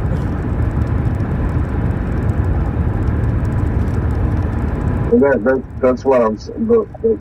That's what I was saying. Like, I felt like when you just said, well, my cup was empty, but I needed a drink of the cup. Oh, yeah. You know what I'm saying? Your cup was empty, and I needed a drink from the cup. You know what I mean? Like, I don't have to tell you about, like, oh, I needed to fucking get my dick wet. No, I needed my wife to put her arms around me and tell me that, you know, she trusts that, you know, if it's me and you, and everything's gonna be all right, and this is a temporary fucking setback, and that she still loves me and desires me. That's what I needed. No, I just wasn't sure if I was and what you needed was me to say, you know what, baby, you know what you're going through, fucking, I get it, and you know, I mean, like, for me to be there for you, I couldn't get what I needed from you, and for you to be there for me, you couldn't get what you needed from me. But I would have, like, I feel like had you helped to, like, you pour into my cup, I would have been able to do that for you. Like, but it's like, I know, but I know, but I was under so much fucking stress with everything else going on. You know, like it was so bad. It was so fucking bad. You know, I fucking, you know, like I You was were like, also intentionally doing things that were like, when I'm like, hey, I'm kind of stressed out getting pregnant right now, and you're like, oh, coming you? And like, I just asked you not to, you know? Like, right, and that was, and that's the thing. That's the whole thing. Like what I said, I needed you in ways that you couldn't provide, and you needed me in ways that I couldn't provide. Like at the end of the day, like when you're like, okay, well, I was stressed out about getting pregnant. What I heard was, okay, so this chick just doesn't want to have my baby. You know what I'm saying? And whether, hold on. Like, there's no reason to literally argue with me on the point because I'm telling you the way I felt at the time. You cannot change the way I felt at the time. I get that. So please don't argue with what I'm saying. Okay. So what I'm saying is, that's how I heard it. And that's how I interpreted it. When I'm going through, like, imagine, like, okay, so you guys just imagine it from that perspective. You are telling me, you know, when you still had your IUD in, like, I want, you know, let's have a baby. I'm going to make an appointment to get it out eventually. But let's practice. Let's do this. And you do stuff. You pull my chair out and, you know, dance your booty on my lap. Like, pulling your shorts down real short, wiggling your butt on me and just seducing me. And, oh, daddy, yes, blah, blah, blah. And all this other shit, right? And then I'm going through all the, and then you're like, hey, look, for your birthday, I'm getting my IUD out. Baby factory's open. It's me and you, baby. And then, like, all this shit starts getting fucked up at work, and then it shuts down. And then I'm here, I go from, we're doing this, I want, like, we're gonna make a baby together and all that, to, I don't want to have your. Yeah, he, fucking have my baby, bitch. Have my baby. And this is all happening while I'm stressed out and you're not letting me come inside you.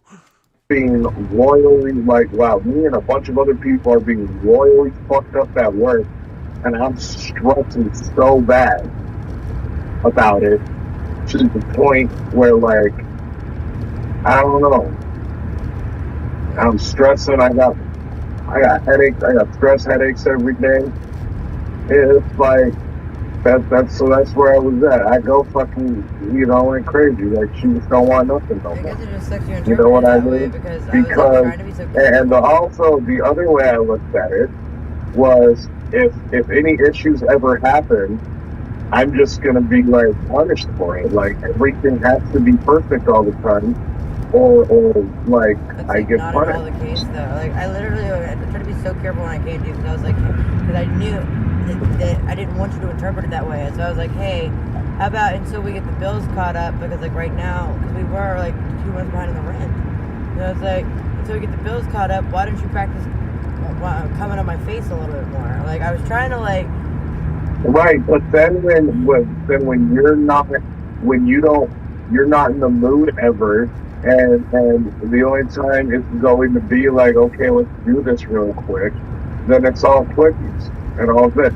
Now, if you wanna be like, oh, why don't you come in the face, and why don't you do this, why don't you do this? Okay, well, set the mood for that to happen. Okay, because but you can set the mood for that to happen. You just come over and grab I me. tried. What? As I said, about romantic things, like, you know. The romantic things.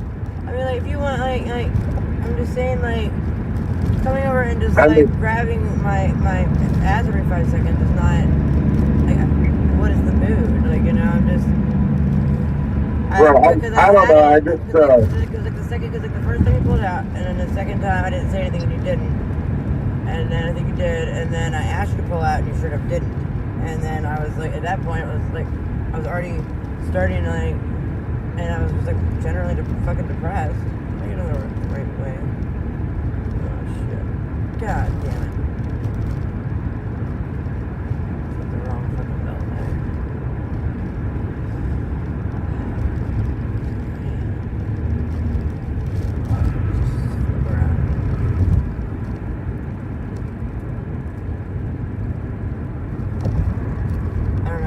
like I was like trying to.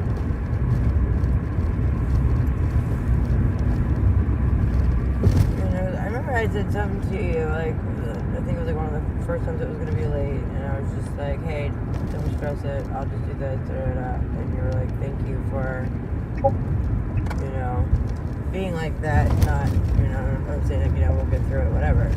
I did try to be like that, and even if it was, like, I was frustrated about things, you know? It's like, I just really felt like were concerned I was going to take everything out on you, so you just took everything out on me first. That's how I felt.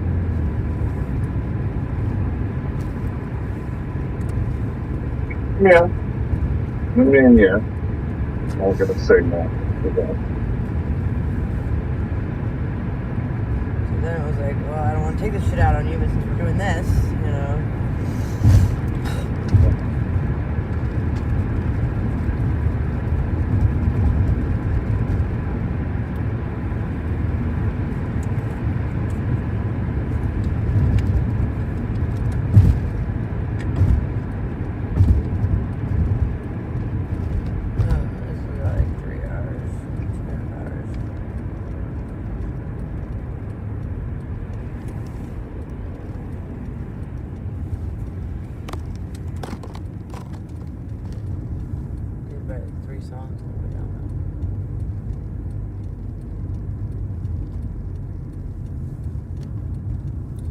Ride back wasn't nearly as bad as the ride there. What happened? The ride back wasn't nearly as bad as the ride there. Yeah. Well, that's good. The ride up was really scary. Yeah. Well, it was also in the middle of the Well, night, so it was dark. I mean, it was actually smart to leave when you did because you gotta have the shit. Right. So. Yeah, so I was like, when we get out of here in the morning. But we had the drive up. Because I remember we were supposed to get snow on Sunday, but you know, I didn't think about none of that till I was like on the road. Right. It was really scary though, because it's like the road started like disappearing in front of me, and then everybody just started sliding out, and then I started sliding out. I was like, oh god. Did you actually spin? Yeah. Like fully around? Yeah. What the fuck? There's like trucks coming and shit, and I'm like, I'm trying to slow down. Everyone's going like regular fucking speed. Oh my god, I was so scared. And then I like slid into like, and this lady had like slid out in the ditch. And like I was like sliding towards her, and that's when I was like freaking out, like crashing. Oh man. Because I was like, because the police are gonna come. That was my biggest fear. Not like in that moment, because we were going so fucking slow. I guess the truck behind me could have hit me hard enough to fuck me up, but like I didn't think that I was necessarily in danger of like dying at that moment. But I also had like no battery on my phone and not much gas and nothing in the car to keep me warm. And the heat doesn't really work, and police coming and no lights, so that was kind of scary. Right. But like I was able but I slid toward the ditch, but it was like just enough that I didn't get like stuck. And I was able to like pull myself back out, and then the car behind me almost hit me, but like didn't. And then they were pulled up also.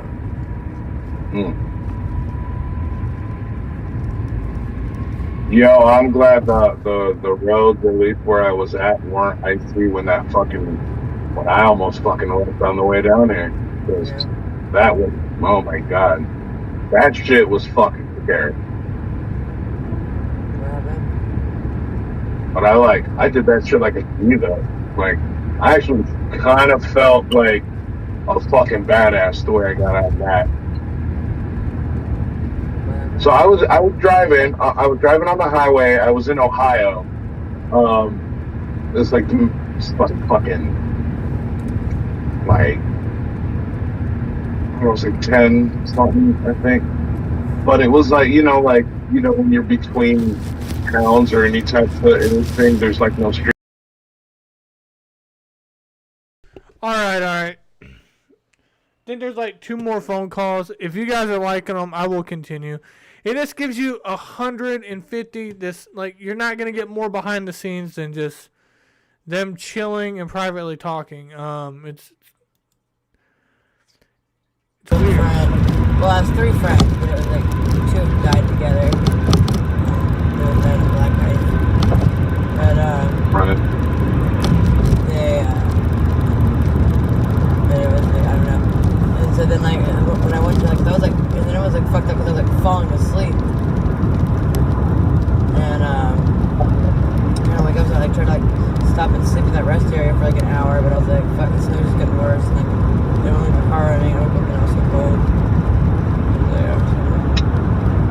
I feel like smacking myself in the face when I wake up. Right. I know. It was rough ride.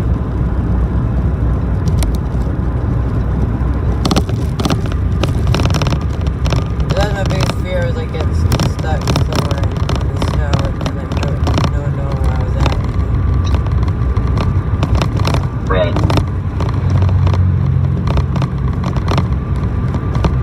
Just Roxy's missing. Oh God. Shit. Roxy's missing. Oh no.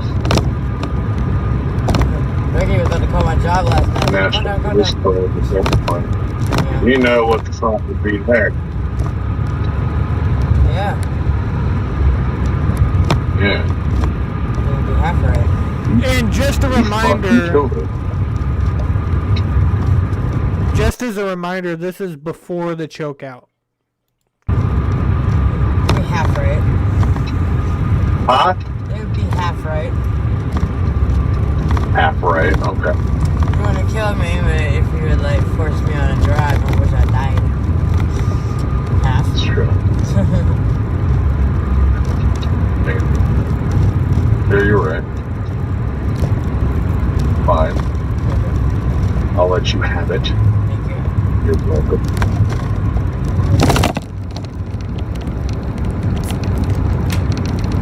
I mean, I know you seem to. I know you seem. There's something different about you, man.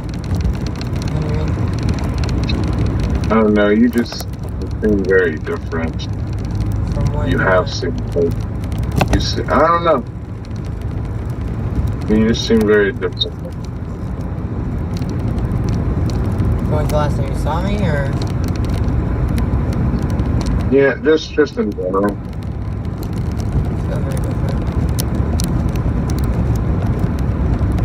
I don't really have like a pinpoint. It's just something. Who knows? Yeah, I do feel like somewhere something like shifted. Yeah.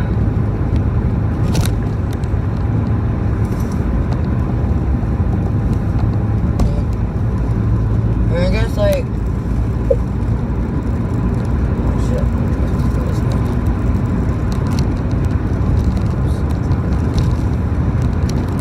Not right. I took a wrong turn.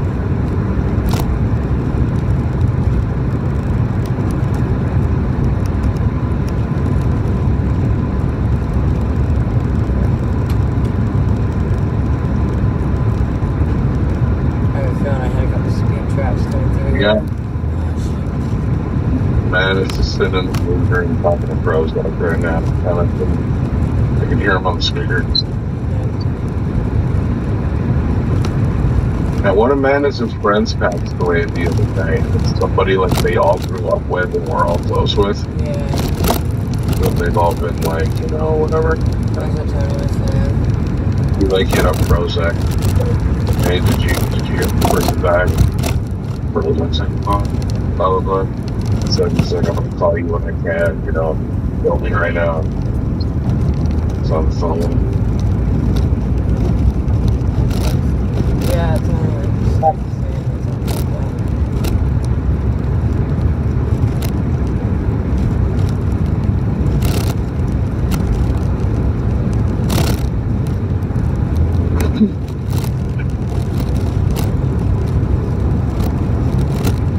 So anyway, what were you saying? Yeah, man.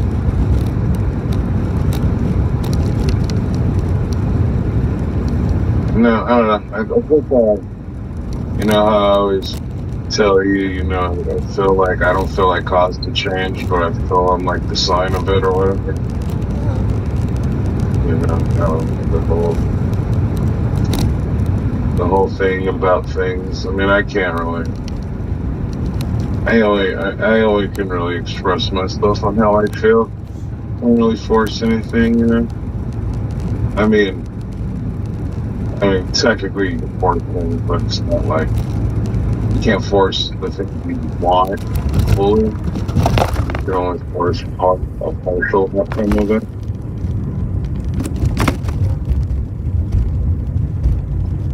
I don't know. The whole Damn, son.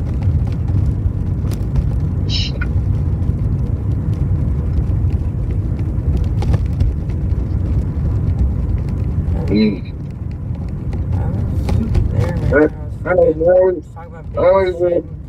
always think some. Huh? I mean, I was there though, planting baby shit, planting flowers and talking about baby shit, and you know. Yeah.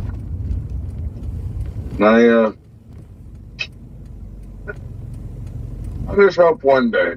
I don't know if it'll ever happen.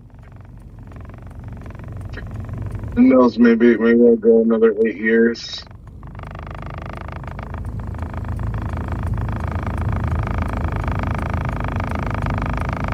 What? I'll go another 8 years. Maybe it'll be longer. Really feeling much for me. You said what?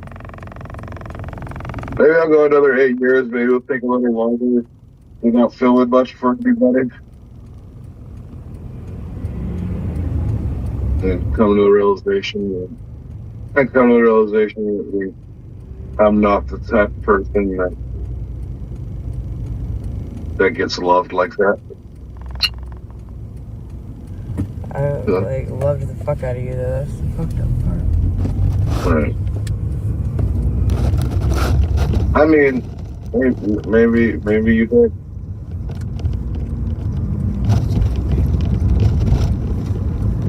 I mean, I just, you know, after a while, I really didn't feel it.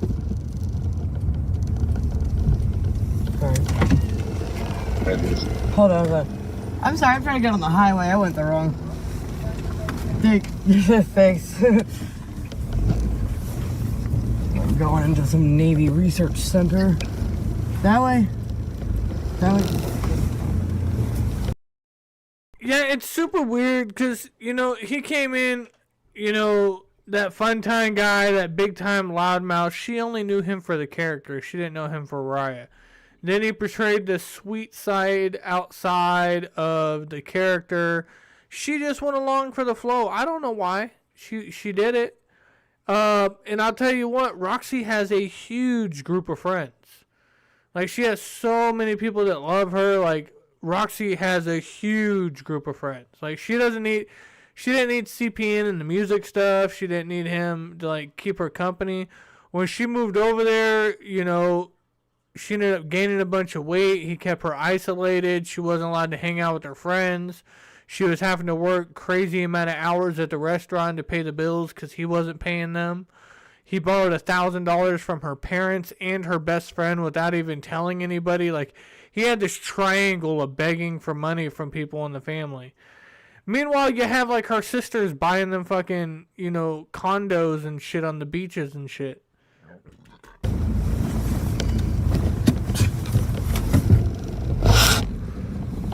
God. Okay.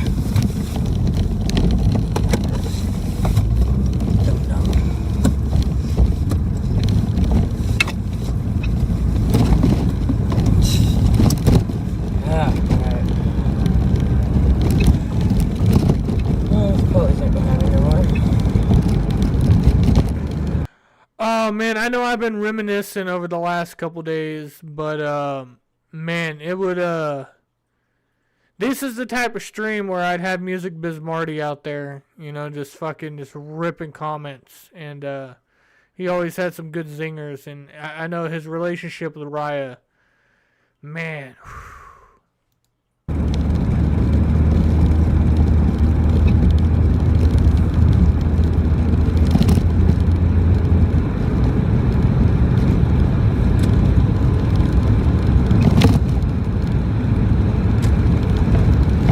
Oh, it makes me sad you feel like I didn't love you. Like, I really, like, brought you into my whole life.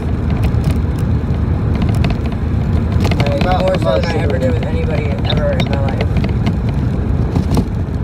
I'm not gonna say, like, you never did.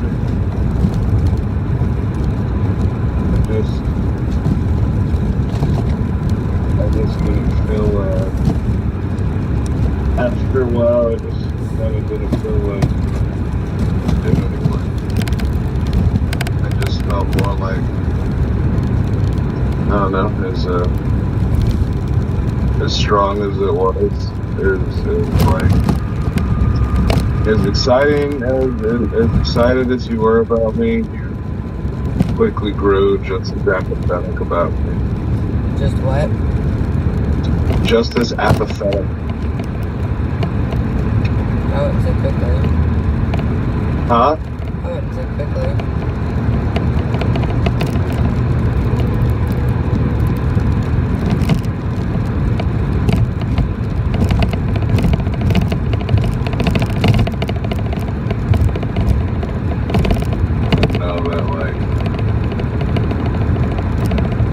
I know how far people are willing to go when they care about, when they really like care about somebody. I know it really far.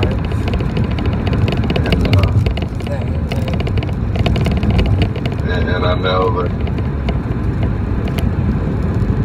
there's, you know, kind of looked at certain things and it's like, I just kind of looked at certain things and was like, well, see, we're not even willing to do that. Huh?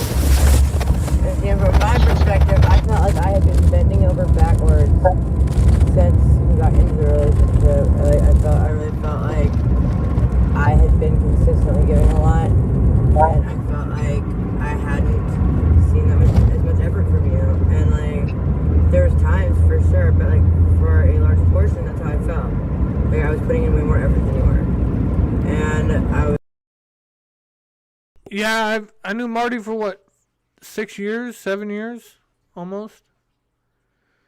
I knew Marty 4 months, 5 months before he found Cyrax, or like it's not like Cyrax was out there. He was out there, but we stumbled across him. You know, I was in the chat that day with Marty. He did an interview about his girlfriend. It's like, yeah. But anyways, we talked about it 100 times before, but yeah, you know, good times. I was like frustrated by that. But yeah, it's weird. We talked about this the day before yesterday. How many people in this saga? There's 9 people that have passed away that have been involved in this lore in the last 5 years. That's crazy. And so to me, it wasn't like, oh, we can't even do this. It's like, on my end, I'm like, no, I feel like it's like at some point, I don't know. And Cyrax, if you're listening, I can't believe you killed Music Biz Marty. You bastard.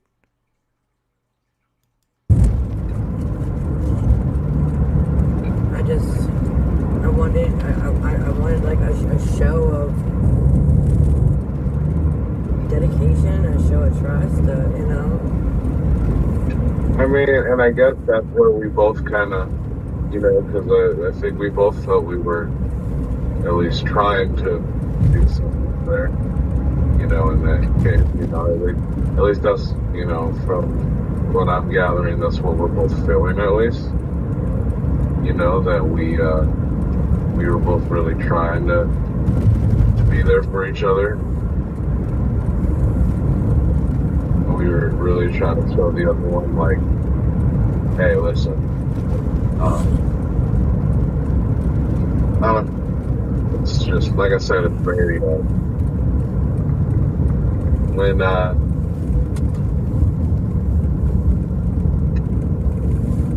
it's never easy to watch somebody just walk away from you so easily. That's the thing. Like, it wasn't this easily, and I kept begging you to help me.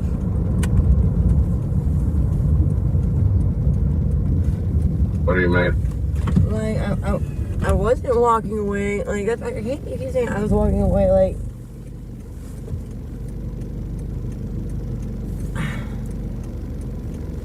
even if I agreed with you, it's like ultimately your decision. When you kept saying like, well, I feel like you're at the door, and I kept trying to tell you, I'm not, but please stop pushing me towards it. And then you felt like I was doing these actions, but it didn't start with me doing these actions, like, of whatever, you know? Like, oh, damn it, let's find this cigarette. And like, and it felt like, from my perspective, that you felt like everything was going wrong, and so that you were intentionally trying to like push me to this so that you could say that this happened. That's what it felt. Do you really think that I wanted to be right on that? I think you pretty much want to be right over everything. That's not true at all. Do you know how many things I legitimately believe that I really hope I'm wrong on? Like, it's not a matter of I want to be correct.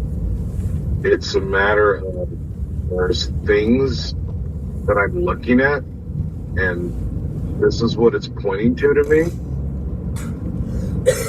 And I don't want this to be the case. But I cannot, in any capacity right now, convince myself that it is the case. And I'm really trying, like, in my head, to say, nah.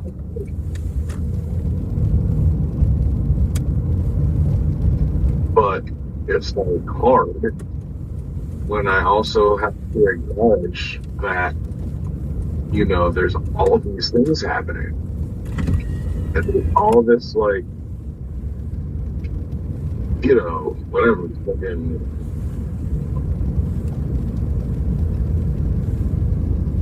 like, I don't believe I was asking you to, like, change who you were. Like, when you tell me, like, I learned to cook.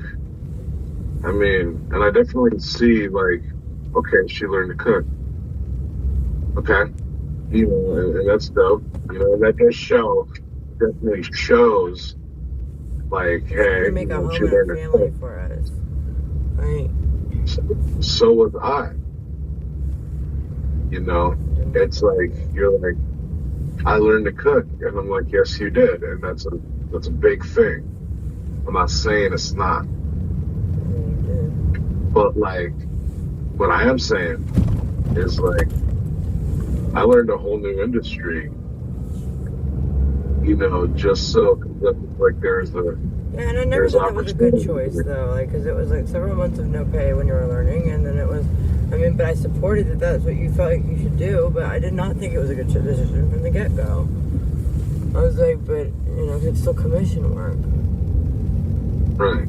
And that, but, you know, and, you know, it became a little easier when, like, I was actually making money, you know? But you hated it. And, huh? Yeah, but you hated it. It's hard to go to a job you hate. Yeah, I know. I did hate it, you know, and the reason I did it was because, you know, when I got that big case, you know, and I looked at, like, okay, like, this is how many, like, I know, I was looking at my hard drive and I have like 2 rants that Cyrex did that he deleted right after, and I'm pretty sure I'm the only one that has them. And they were on my channel and I had thousands of views on them. But when I lost my channel, I lost the videos. But I tried to re-upload the videos onto YouTube and I'm getting strikes on them. So, like, I don't know what to do with them.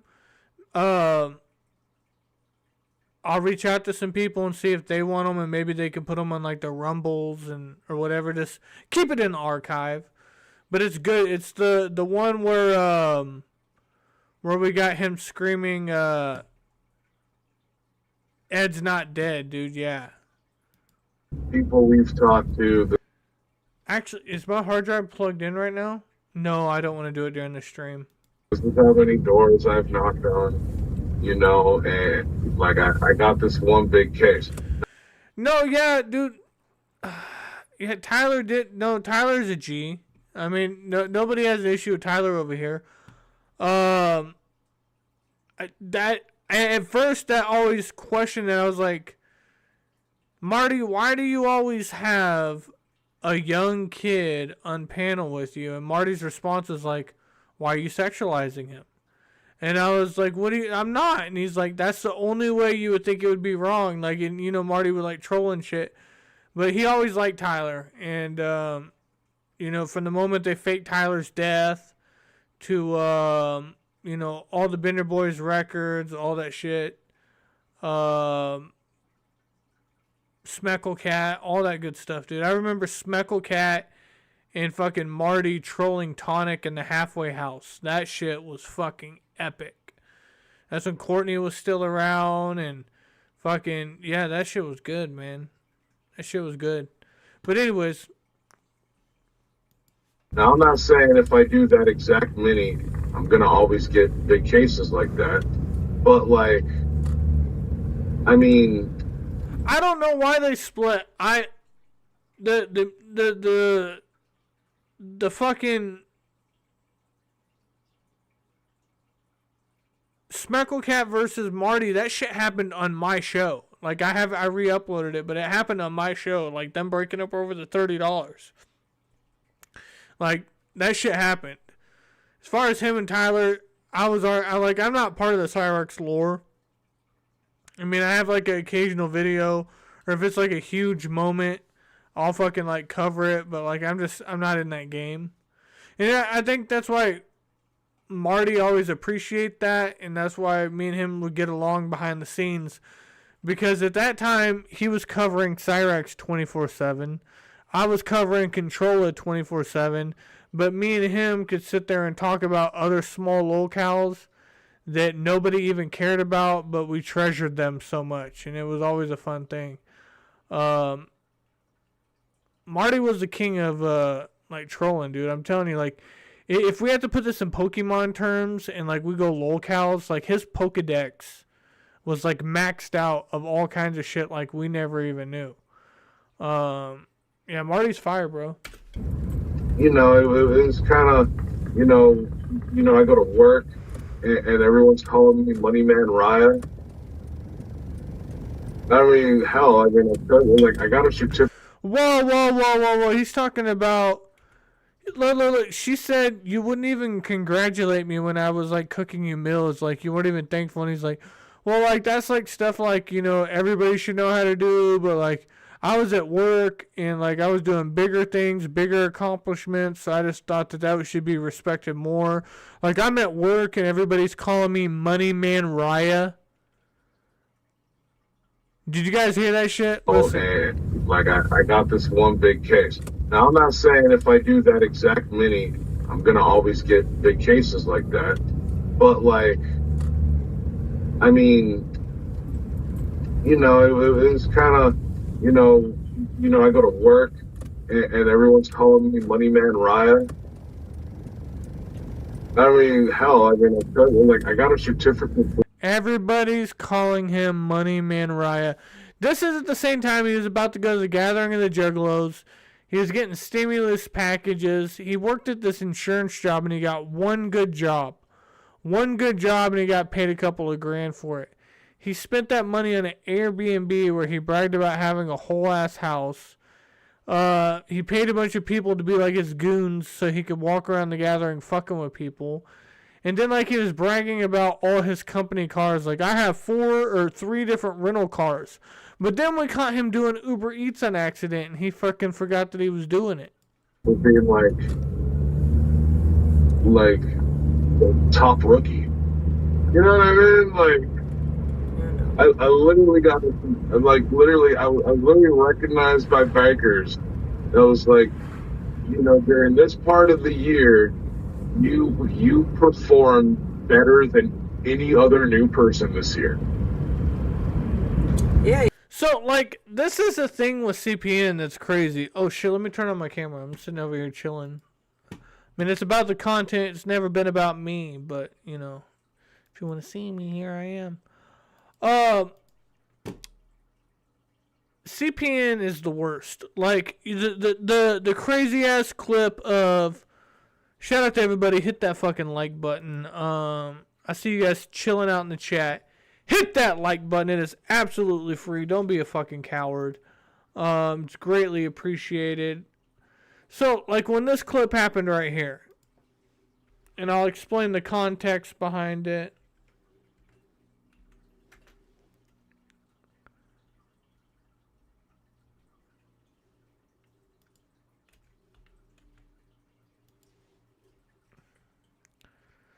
So this clip right here.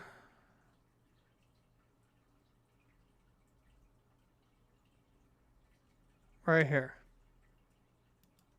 Stop work doing this. Do you want to Let's tell them talk about the night. STD you gave me? I did give your bitch ass an STD. Let's talk about the night that you cried to me about how all these men raped you in the ass. Over Never happened. And over. Never happened. Oh, baby. Trust me, you were bawling. And stop work doing this. So he always talks about, like, if you have a car, he has to brag about his car. If you have a job, he has to brag about his job. He just married Roxy.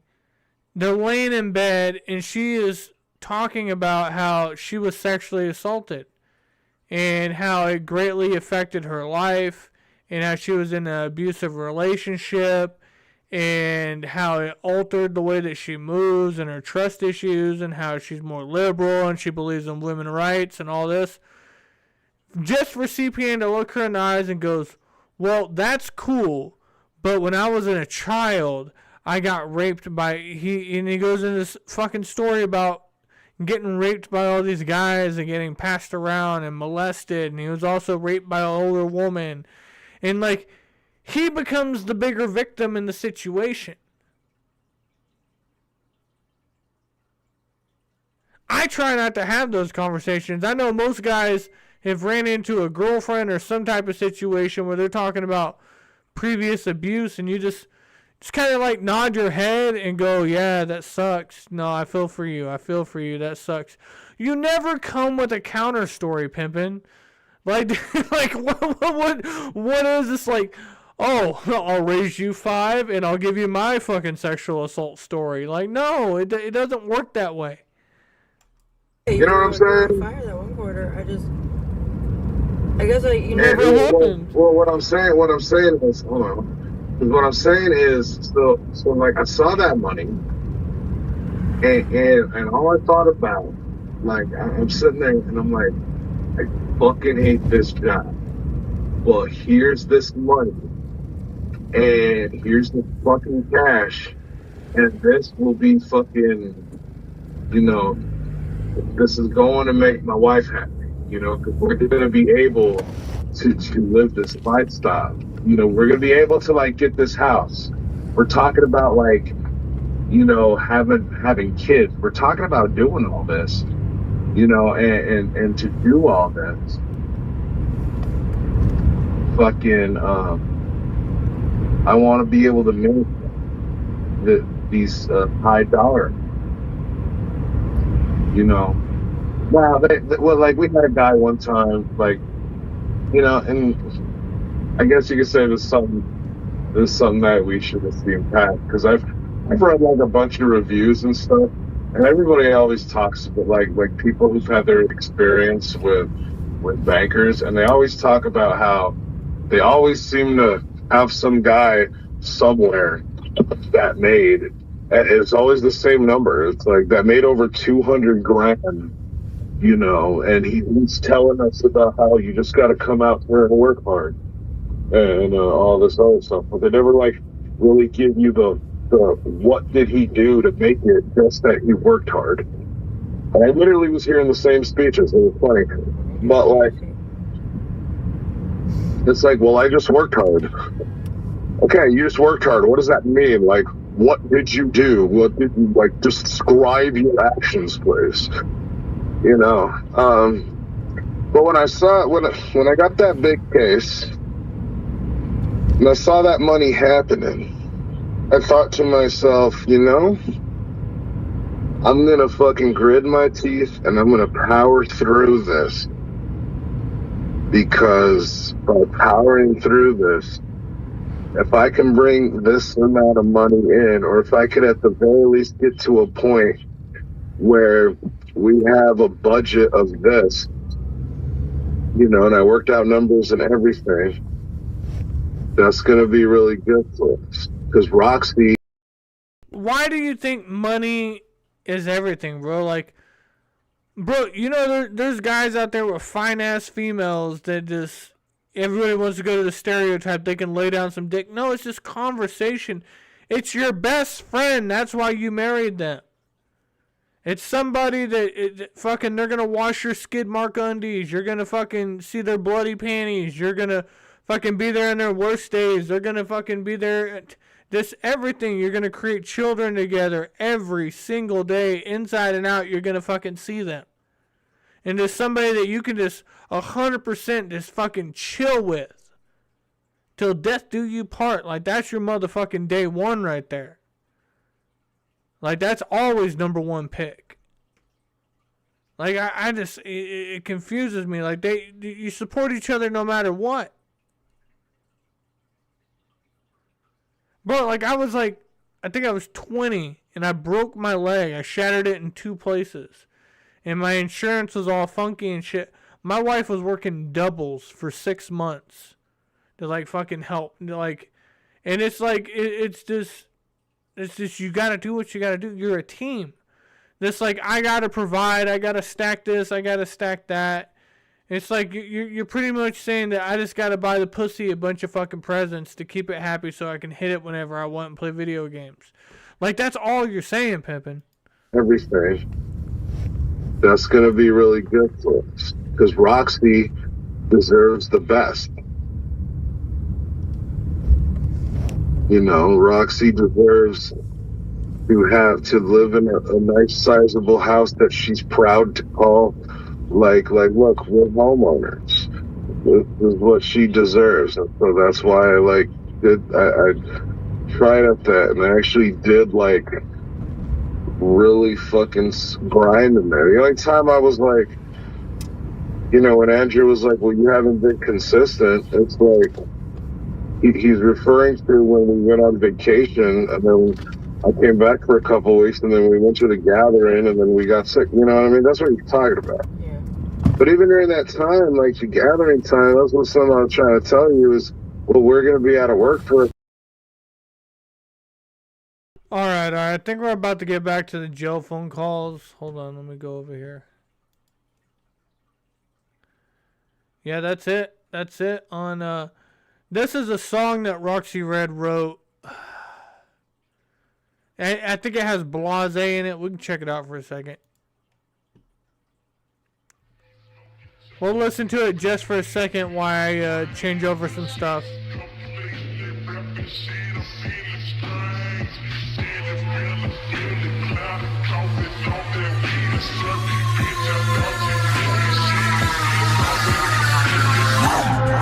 I'ma come in real quick, put the barrel to your head. Bitch, I heard you talking about me with your click. Now I gotta clean your mouth out with the clip.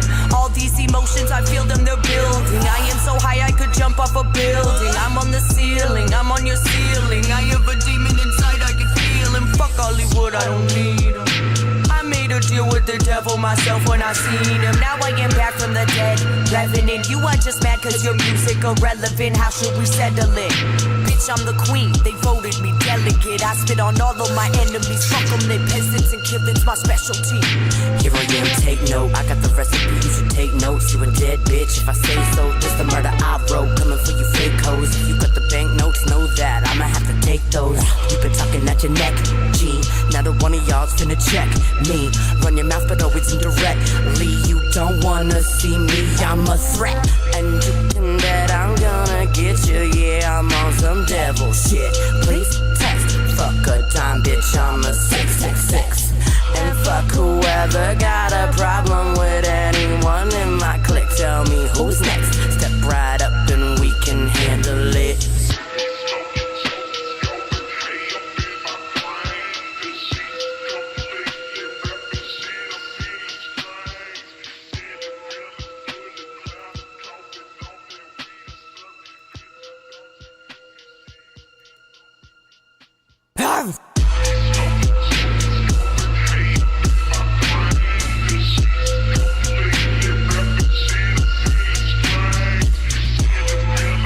All they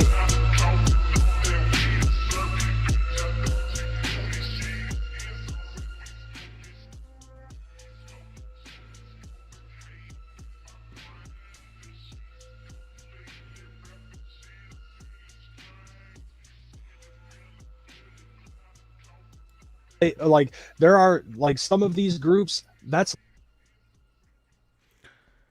Yeah, I used to have it recorded, the original prison one, when he first was locked up and he was just fucking letting it loose with like the most crazy shit, and he deleted all those videos.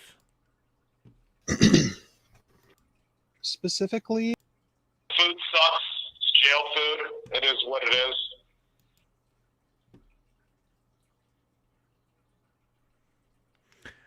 I have 7.5 hours of fucking jail phone calls. You guys calm the fuck down. I'm making sure that I click on the good ones so we're not sitting here. Oh. It's At the end, I did in fact pay. There were times where I paid more attention to them than I did to her. You know, and stuff like that.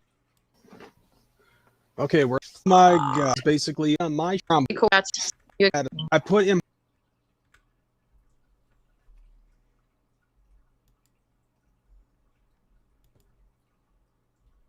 house as soon as I was incarcerated. Stole some of my computers. Alright, so here, CPN is just letting it loose. Alright, I found the video.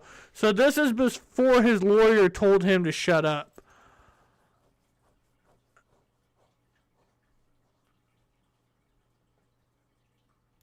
We will talk about that later, and we have some other people who are actually like face forward in the whole. Because he got told to shut. Dude, he was saying some crazy shit. Shitball situation. We'll probably have them on as well. Yeah, I see that the chat is up. Do my is Gary. I'm just play one, you know. But he's not every. I can. Going. Doing. Subject to monitoring and recording.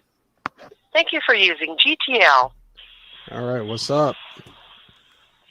Yo, how's it going? Doing good, man. All right, people in the chat, let me know if you can hear CPN. Can you hear me, ladies and gentlemen? How's everybody doing? Hopefully, you can hear me. They should be able to, because like I'm doing the same thing that I did the last time, where I just put it up against my cheek and just let you do your thing. We can hear you. Right. All right, people are coming up in the chat. They can say that they can hear you. Loud and clear. All right. Well, ladies and gentlemen, first of all, Crazy, thank you for helping me out with this. Thank you for helping my family out with this. Yeah, not a problem. So, once again, ladies and gentlemen, CPN is coming to you live and direct from his jail cell. You know, and y'all can get fucked. And I hate everybody. So, with that said, so just want y'all to know, I know there was people that was concerned saying, I don't know if I want to donate to this thing. Will it actually go to CPN? I trust Crazy McCormick in helping my family out with this. Yes, this is something that will go to help me. Now, I want to tell you some good news, y'all. I want to tell you some good news. Out of my 3 jobs, the 3 employers that I have had, 2 of them put me on temporary. Oh, Benelli.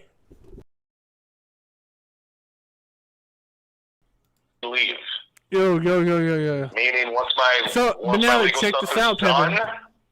I'll go back I'm not to work. trying to push the chat. You know what I mean? But I'm just saying. Yeah. Here's another. If you guys want to, hammer to the chat, right? Yeah, we take hammers to everything around here. $28. So my YouTube paycheck or whatever it is that they give me, I was just looking at $28 and I reached my YouTube limit, so they'll release my whole paycheck. They make you reach a limit every month and they raise it up on you. It's weird. But if I reach that by the end of today's stream and any form of donations or whatever, I will do exactly what you're telling these people. Have you ever seen Skelly hop on? I have my chat roulette video, dude. I just re-uploaded it. I have my 45 minutes of me trolling the shit out of chat roulette people back in like 2020, 2021. Your boys twerking and shit, doing handstands with the shirt off. That's some wild ass footage. I do have it, Pippin. We might release that. You know, it is what it is. But yeah, one of the things they Hold on, is it not? took was my main computer. Hold on. That I broadcast from and stuff.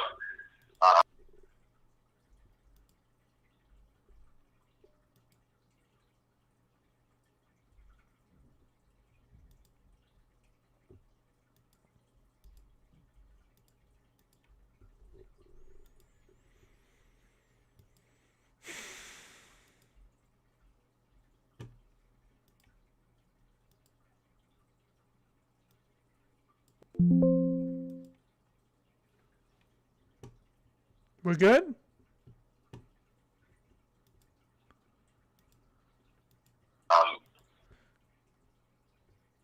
What are you doing now? Did anybody hear? Yeah, the chat roulette shit was funny. Yeah, like, yeah, I got all those videos. I got all of them lined up, man. I just, auto logged into my email, and stuff like that. So got into my email and, found all the emails of the places I work. I know this because my boss told me about it. One of my jobs let me go. The other two just put me on a temporary leave. And again, they've seen the videos. It makes no difference whatsoever to them. I'm still an employee there. I'm still a very valuable member of the team. When I joined these teams, I came with 12 years of experience. I came with knowledge that a lot of people don't have. At my time there, I implemented shit, and I did shit that made some of the bigger people talk about me in meetings, and I got opportunity. I got more opportunity handed to me based on that. They don't want to lose me. And a marital spat with an affaring wife is not going to take my jobs away, right? But I'm going to tell you another cool story. There was a dude in here. He got released a few days ago. Dude we called Rico. Really cool motherfucker. I got along with him. Me and my cellie got along with him famously. And we're just kicking it all the time. And he has stories like I do when it comes to females. and how we do this and we just we've fallen. Like we put our whole hearts and souls into females that just ripped us apart and fucked us over. You know what I mean? Mm-hmm. And so me and him are talking about this. Well, eventually at some point, we're talking to my cellie about life, because my cellie's 23, just turned 24 actually, while in here. So he's a younger kid. And we're talking to him about life and stuff, and he ends up saying, Rico ends up saying something job-wise.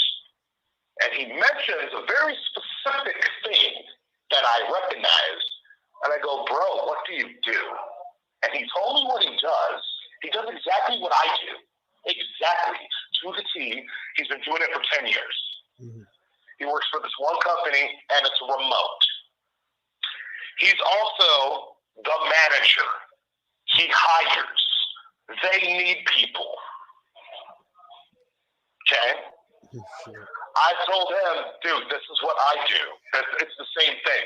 Me and him started talking about programs, processes, macros, like what kind of macro processes we like to implement in Excel to have this done in the via CMS, et cetera, et cetera, et cetera. And me and him were like, bro, I've never met a person just out and about like this that does this shit.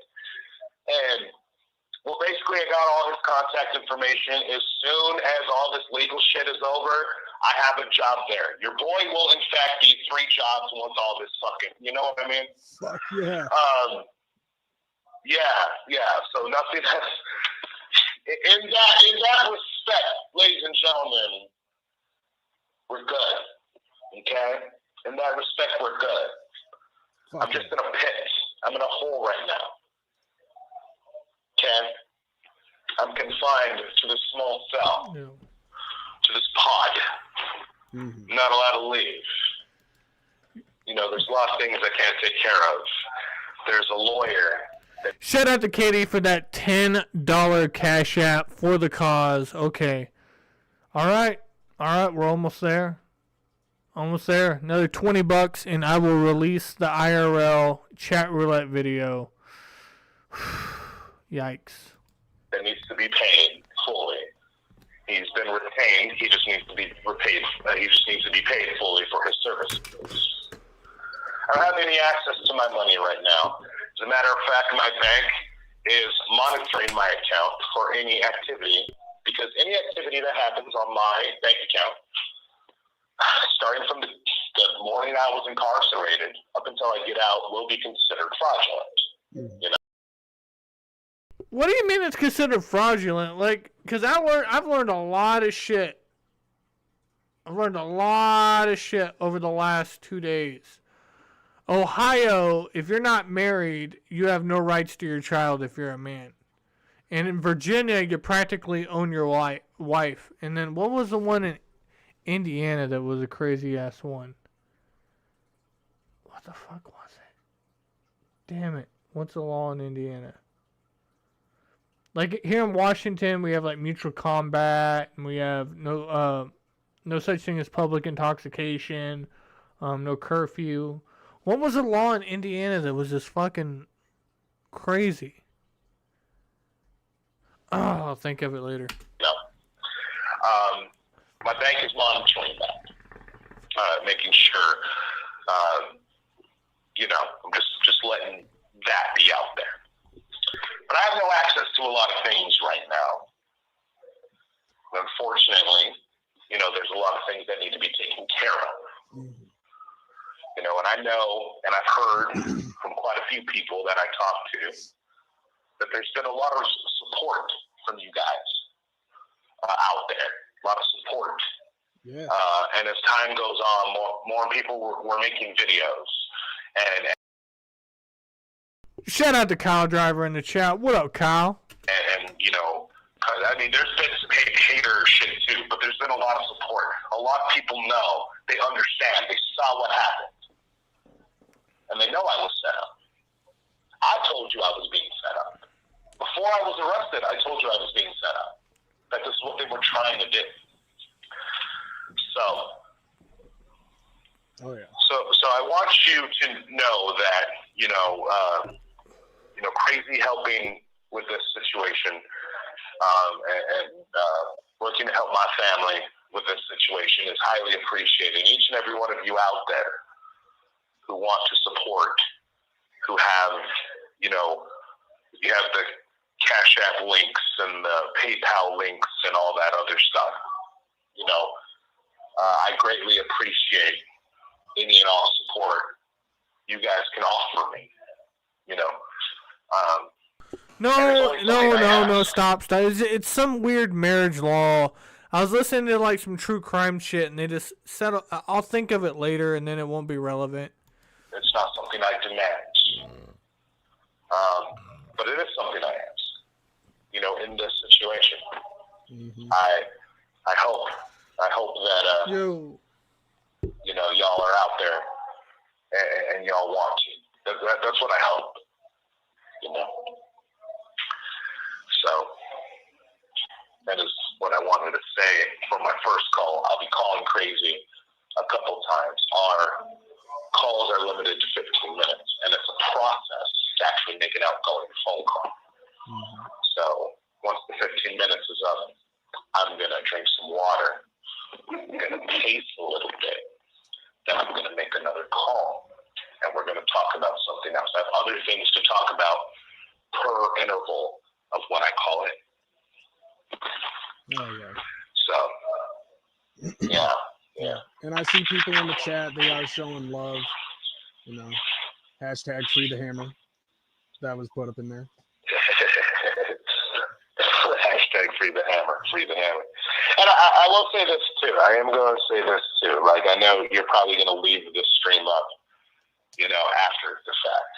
Oh, yeah. You know, so if you're not here live and you're hearing this tomorrow or the next day or something, you know, and you still want to do something, you can. The links are there. You can. So. We will be leaving the links. Those will be available. And we also have a merch line. There's a link in the description for that. So people can buy merch, and all of the money going towards that, like going on that, all the proceeds are going to help out with the cause. Yeah, well, a very small amount of the proceeds. Because, you know, Teespring and all that takes the majority of the chunk. The profit. But if you want to get something, you know, and the profit. But it is what it is. So, yeah. I'll tell you guys some stuff in the next interval when I call back. But crazy, is there anything you'd like to say to me? Nothing really comes to mind. I will say this, though. I had noticed your Facebook was deactivated before you went to jail. And right now it's actually active. So it kind of makes me wonder how Chuck got my phone number. Right. So I'm going to tell you this much. So I have multiple computers. My main gaming computer is the computer they stole. Actually, I'll tell you what happened because we're about to run into the 15 minutes. So I'll let you know when I call back how this happened. All right, brother. So what CPN's about to talk about is after he got released from jail the first time after hitting Chuck in the head with the hammer, if he would have went home, he would have probably had court in like 5 months. He would like pled out to something, and then he would got released and just carried on with his life. He would have been able to maintain his job, you know, all that. But then he went back and did that again, and then he was defiant in jail and firing lawyers, and he was just a pain in the ass the entire time, right? So he just fucked himself over and over. He did almost a year in jail, and then I think he was free for like 3 months in Arizona, and then he had to go back to Virginia where he thought everything was going to get dismissed, and then he backed out at the last moment. And but now it's all said and done. It's all over with. He's free as a bird now. But it's like, why did you choose this path, man? Like, just for the record, like, you find out Chuck's fucking your wife, you hit him in the head with the hammer, you go to jail, you get out. Now you know he's fucking your wife, but you already moved out and moved in with madness, so now you're not even on the lease. She has a new roommate, you know that Chuck's over there, and you want to go over there and scale at the back balcony and break in and say that you have the right to be there because you're the husband. Now, in Virginia, if you're married and your spouse does something, like, you can automatically have rights to all their shit, like 100% back and forth in Virginia. So, when he's arrested, he can go, like, he can go in her house even though he's not on the lease because he's married to her. The same as, like, she can go in his house when he's in jail, even though for assaulting her somewhat boyfriend at the time. So she switched it around. Like, he broke in that house twice and recorded it. Like, she found the recordings on his computer. But anyways, she went to his house and he had like 20 boxes in front of his house because he just moved in, so he bought all his stuff off of Amazon and all this stuff. She went in there, and then the landlord's like, well, you guys need to get this stuff out if he's not coming back to pay rent and all that. So she ended up putting a bunch of stuff in a storage unit for him and tried to help him out. His family was being difficult. He wouldn't really talk to her besides wanting to lecture and, like, threaten. So, like, he would only do these outlets on here, and, like, he had a shitty, outdated gaming computer that was filled with a bunch of nudes and questionable shit. There's rumor that they turned one of them into the FBI. That's what Chuck said he did. And then Roxy said that she had no use for any of the computers. Like, she's like, what in the fuck would I do with them? She's like, she has her own, like, fucking MacBooks and nice-ass shit. Like, Roxy ain't broke. You know, so it's like, it was just confusing. All right. Well, hold on. We'll go ahead and wait for my notification of I have a minute remaining. It's weird. It should be notified. Where's CPN at now? I know everybody constantly, every stream they're coming in. What's the update? Where's he now?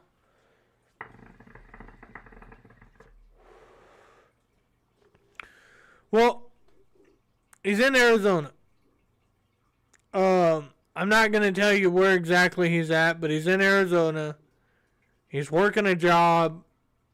He might be seeing a new girl, and he's just doing his thing. You know, occasionally he'll send some bullshit messages to Roxy, but besides that, he's kind of just like went quiet. He has nothing to come back to. I mean, it's 100%. Like, he has not.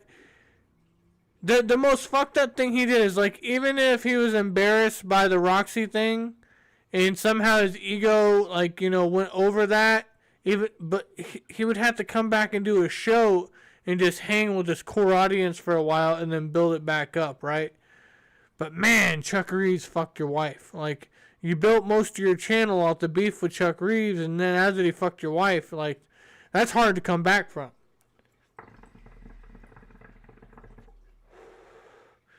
But this has already been discussed, so I'm not going to be ripping open old wounds, but at the time Violent J was seeing Blase Rose and their relationship was rocky, she ended up moving in with one of the Bender boys and had some kind of relationship that was really rocky, and she got pregnant and had an abortion, and it was a secret. And then she ended up leaving that Bender boy and getting back together with Violent J, and then they ended up breaking up again and whatever. Now, during this fight, Blase is like one of Roxy Red's best friends, so she was like defending Roxy, and CPN on his channel decided to tell that whole story extremely detailed and put it out there. And Violent J didn't appreciate it that much. Blase was extremely embarrassed by it. It was just some shit that just did not need to be talked about. And at the same time, you know, Blase's not even really together with Joe anymore. Joe's girlfriend just died in the studio from an overdose, and like all that shit was going down. This was a crazy time to be a juggalo, you know? Fucking 4 years ago was fucking insane. I knew that by now. And we do have, like, we got Juggalo 972's up in here. He said, stay out of trouble next time. Like, I love Juggalo 972. He's such a good dude. Yeah, definitely got to stay out of trouble. Mm-hmm. I mean, I can't explain to you how done I actually am with her. Mm-hmm. You know what I mean? when I do get out of here, any attempts to contact me by him, her, any of them will be met with the police because they have shown that they are cop callers. We're going to talk about that when I come back. So Cop collars? Like, what are you talking about, Pimpin'? Cop collars? Like, this isn't on some gang shit. This is on some... Your wife left you because you were a bum, then you went crazy, and now you keep breaking in her house, and now you're attacking people with hammers. Chuck didn't even leave the public road. He didn't get out of his car until after you begged him, and then you immediately hit him with a hammer. Like, if anything, you should have... God damn, dude, you're like 6'3", fucking 300 pounds, 350 pounds or some shit like that. You could have took your phone, propped it up on your fucking outside mantle, and then this is Chuck screaming out the car, I fucked your wife, da-da-da. Wait for him to come in your yard and beat the shit out of him. What, Chuck's like fucking 5'3", 100 or 200 pounds or whatever, like... He ain't that big, you know. He's a skilled. Obviously, he's skilled enough to fucking get you and choke you out. But like, why didn't you do that? Why did you grab a little sissy hammer and hit him in the head? That's like the most pussy shit ever, dude. Y'all take a few minutes. I'll be calling back here shortly. All right, man. Thank you for using GTL. No, hold on. So that's what he told your husband. This is what was said in front of the magistrate. This is what the arresting officer told me. Okay? This is what was officially in the police report. The night that I posted the song, you know, the song that Roxy and Blase, or it's like Chunky and the Herpes Whore, those two, you know, the night that I... this is some... Because, you know, she broke up with him because he called the cops on her because she wanted to drive and leave. He called the cops. We got the picture. We exposed him. Everybody came on. She exposed him for all the stuff. He was the laughingstock. He moved in with madness. He was like... Now he's claiming that he owns half of Blase and Roxy's album. He owns this, he owns that. He's like trying to take away her phone bill. He's like trying to sabotage her, man. Like, I'm just glad they didn't have a child involved in this, because like, and I'm also glad that he's never been involved in like his real child's life, because he's just not a good person. He's just not. Posted that song that they swore didn't exist, that they were very adamant that I was just lying about. It never existed, etc., etc. And I'm pretty sure quite a few people have that non-existent song now. Anyway. Oh, so way early in Blase Rose's breakup with Violent J, she wrote a little vent song. It wasn't like produced, it was just quickly spit out. And then CPN put out that song on his channel saying Blase Rose wrote a diss song exposing Violent J.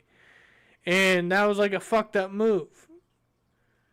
Like, you can do a lot of things, but like, if you're going to sit there and call yourself a juggalo since you were like 9 years old and say that's the only thing you've been obsessed with for the last 20 years of your life, and then you want to take the head person of that whole organization and expose abortion, sexual scandals, and all this stuff, and throw him under the bus and act like you're still going to remain, and then have your arch nemesis Chuck Reeves fuck your wife, and then lose all your shit and go to jail for a year and have to move back to your mom's house, like, that shit's rough, pimpin'. And then they're like, why doesn't CPN come back? Why? Because if he comes back, he's going to get humiliated. If he, stays what he's doing, at least he's going to be at home. Because even though the huge impact he made online, ain't nobody in real life is, out there Googling people's name. You're not out there I work with Todd Smith. I'm going to punch his name on YouTube, see if he's ever done anything before. You know, nobody's done like some weirdo shit like that besides you guys in this community. You fucking weirdos. Roxy called the police. Tried to press charges on me for unauthorized copying of her files. Tried to press charges on me saying that I hacked her computer and stole all of her data. Because that's what Chuck told her she can do. Right? The police told her that's not illegal for him to do so. He was her husband. You guys have not been separated yet legally. And everything that you have is his. On top of that, because he was a resident here, and this is a place you guys got, oh wait, no, hold on. So that's what he told her. So then she tried to press charges on me for supposedly breaking into her house. Because the week before, the day before. This is crazy. Like, he's not on the lease. He ain't lived there in 6 months. And he breaks the window, or he opens up the window in the back, forces it open because they changed the locks on the door, and videotapes himself with his cell phone going through the house, searching through all her shit, getting on her computers, logging into stuff and downloading stuff, and then leaving out the window. And then once he got arrested, she got on his computer and saw those videos on his cloud storage, and then gave them to me, and I played them. Put ones in the chat if you were really here when that really happened, and remember the video of him breaking. The dumbass recorded himself going through the house. That shit was crazy. Like, if me and my wife split up, I mean, like, there's a big difference because me and my wife been together for 15 years. He was with Roxy for a year. Like, that's nothing, like, to brag about, you know? Like, or I think mostly out of that they were together for, like, 6 months. Like, I don't know. Roxy, are you in the chat? How long were you guys totally together? I'm confused. Or the day that Chuck Reeves claims he was at the house, I actually went to check on her because she told me she had to work at 10:30 in the morning. Me and her had business we were conducting. Like, we're still going through with the divorce, but I told her I was going to make sure her car was fixed, that the cats had all the veterinary stuff they needed. I was going to make sure that whatever place she got, she was able to get in there correctly, money-wise. No, so he's over at Madness's house, and he's living over there, and he's job surfing, because remember, he made her drive all the way over there 9 hours to drop off his computer and all that, and then guilt-tripped her and said he wasn't going to help pay the bills, and she'd be evicted and all this stuff. Because not only can, like, she could always go back to her parents' house, but she had a roommate, and, like, her roommate was pulling up her end of the deal. She's doing her best, but, like, she fucked over everybody. He fucked over everybody. But anyways, he goes and gets an apartment 3 blocks away from her house. You're divorcing this woman, but you move back to Virginia from Michigan and get an apartment 3 blocks from her house, and then claim that you're going to help her out with all this financial stuff. And I think they did hook up like once or twice during that stuff. So that's CPN when he says, you're going to do stuff for me, or we had business arrangements and all this. He's literally saying, you're supposed to have sex with me and I'm going to pay you. Like, that's the type of shit. Like, even in some of the phone calls we had, he's like, even if we just have to keep a sugar daddy relationship. Like, he just wanted he's a sexual deviant, dude. No pun intended.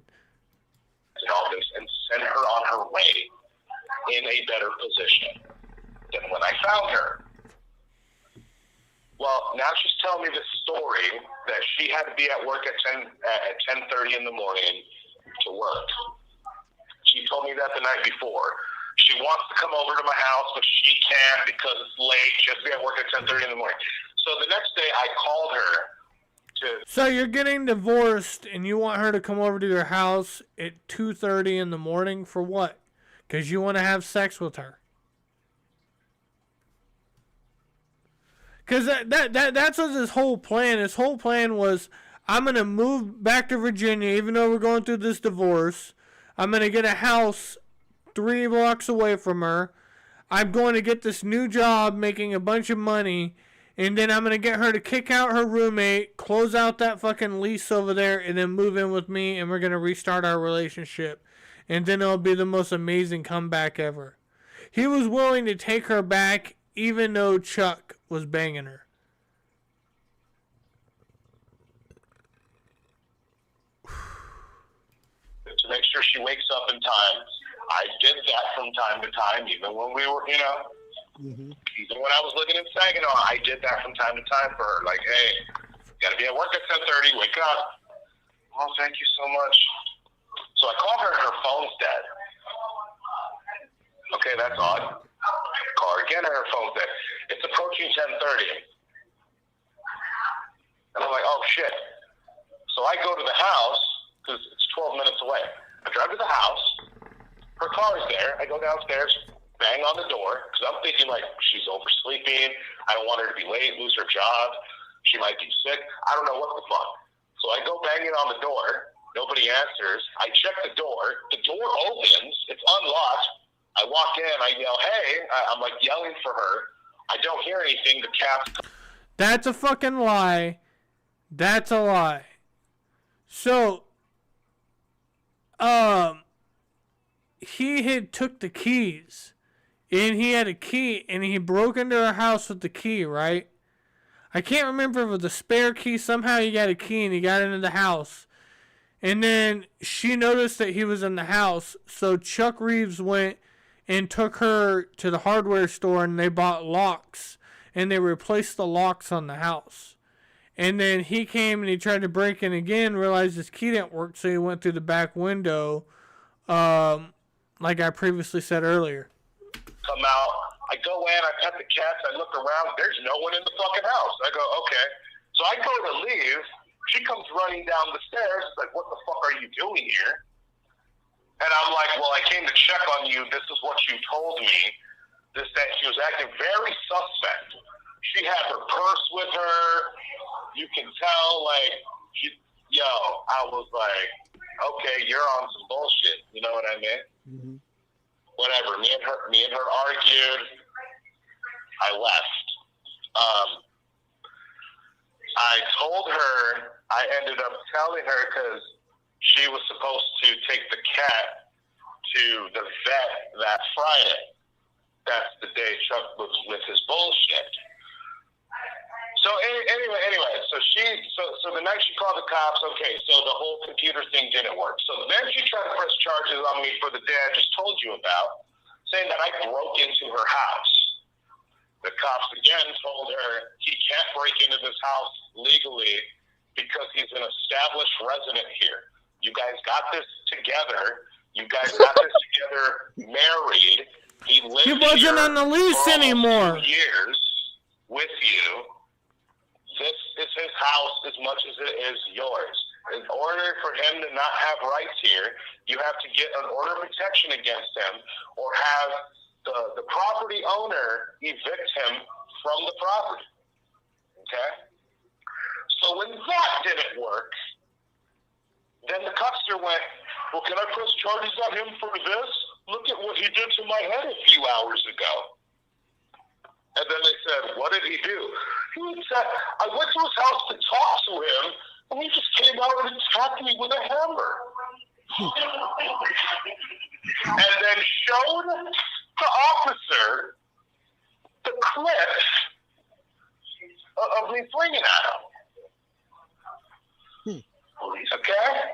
So yes, he did press charges. He did cry to the police. It is what it is. Okay? And like I said, this will all be put out in the police report. So for people to try to say, for anybody to try to say, oh, no. Wrong. Dead wrong, bro. Dead wrong. 100% wrong. 100% lying. 100% trying to save face. Okay? Real talk. Real talk, bro. But yeah, so those rumors going around, those are incorrect. Now, as far as the thing with my computer goes, so I have a few computers. My main computer that I use had a very specific a pen code to it, and it just so happened that Roxy knew my pen code to my main computer. So when they broke into my house and sold some shit, they stole my main computer, and so now, so because Roxy knows how to log into it, you know, she's been able to log into it. So they've reactivated my Facebook because they go to the forgot password thing, and since they have access to the email and all this, I'm going to put in a thing to Gmail and to Facebook and all this other stuff. So, you know, there's a lot there. There's a lot going on there. But like I said, all that was insanely illegal. They don't understand how illegal it is. Maybe they do and they don't care. I don't know. But a lot of that stuff is very illegal that they're doing. And my attorney's on that. Just letting you know. The only thing I could tell y'all, real talk, this Lifetime movie is going to get real fucking good. Like, real fucking good. Okay? So, I'm just letting you know about that. Just letting you know. So, if people are asking what's the fundraiser for, it's basically for two things. A, cover legal expenses right now because I don't have access to anything. And B, as soon as I get out of here, there's some, living situation shit that I need to be able to do as well, because I'm on leave from work until my shit is taken care of. So, you know, that's basically what that's for. Let's see. Okay, so I did get a $20 super chat from Darth Juggalo 9. He said, "Free Kunsky, free CPN." Now, I am going to remind everybody, the super chats, like, those take a while to get out. So if you're going to donate anything, donate using the Streamlab link in the description. So CPN's not CPN's not gonna see that donation because they already made this clear. None of them have the money to even spot a $20 fucking super chat to their homie. It'd be like, you know, let's say that the homie Dr. Shocker got locked up. And, you know, he's like, man, I need like $200 put on my books and I ain't got nobody. I'd fucking hit up 216A and Lucifer Morningstar, and I'd be like, all right, guys, let's all put $75 in, and let's, you know, put some money on the homie's books. And, like, we would work together as, like, friends, right? You know, we would help the homie out, like, put some money on his commissary. But fucking, they ain't even got nothing to even help him. Besides going live and just doing this, which is just tearing his case apart. Stuff is going to go directly to help him out. Or the Cash App. Yep, Cash App. Well, no, I love the joke and everything, but they don't even have payphones anymore in prison. They have tablets. So you have your own personal tablet, depending on like where you are. You have your own personal tablet, and pretty much it's hooked up to a bank account within your prison, your commissary. So like when you play games on there, it costs money. When you make 15-minute phone calls, it costs money. When you send emails, it costs money. But you know, it's a way for the prisons are making shitloads of money, cause fucking you're doing 20 years in prison, but you got a lot of money. You're playing a lot of Candy Crush up in that prison cell, Pippin. You're playing a lot of Candy Crush. You know, I don't know what the TVs look like in there, if they got like multiple channels. I don't know what they have. You have the Cash App in there? Yep, the Cash App is $free-CPN. And we also have PayPal, which is paypal.me/free-CPN. All of that is going directly to CPN. Okay. Mm-hmm.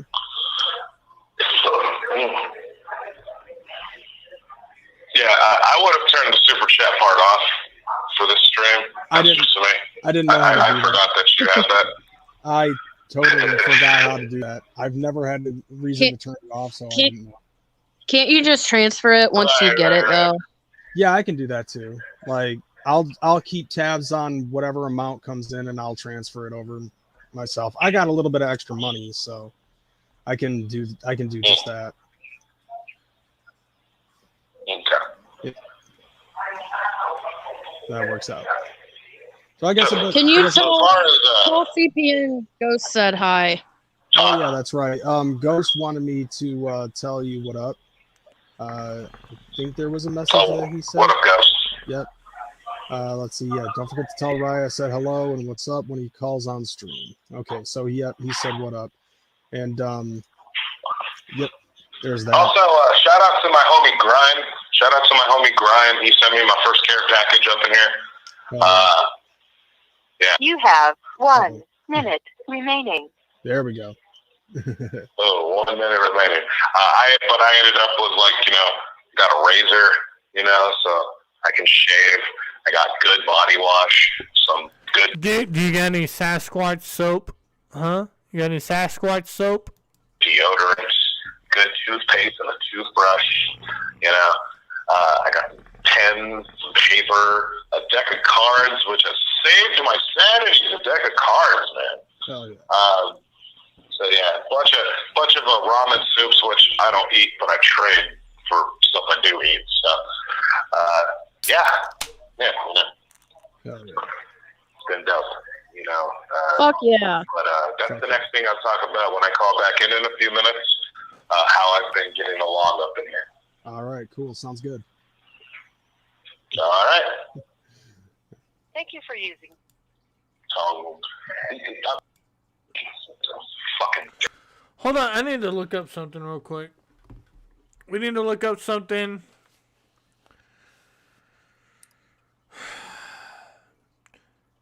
How much does a 15-minute phone call cost in a Virginia county jail?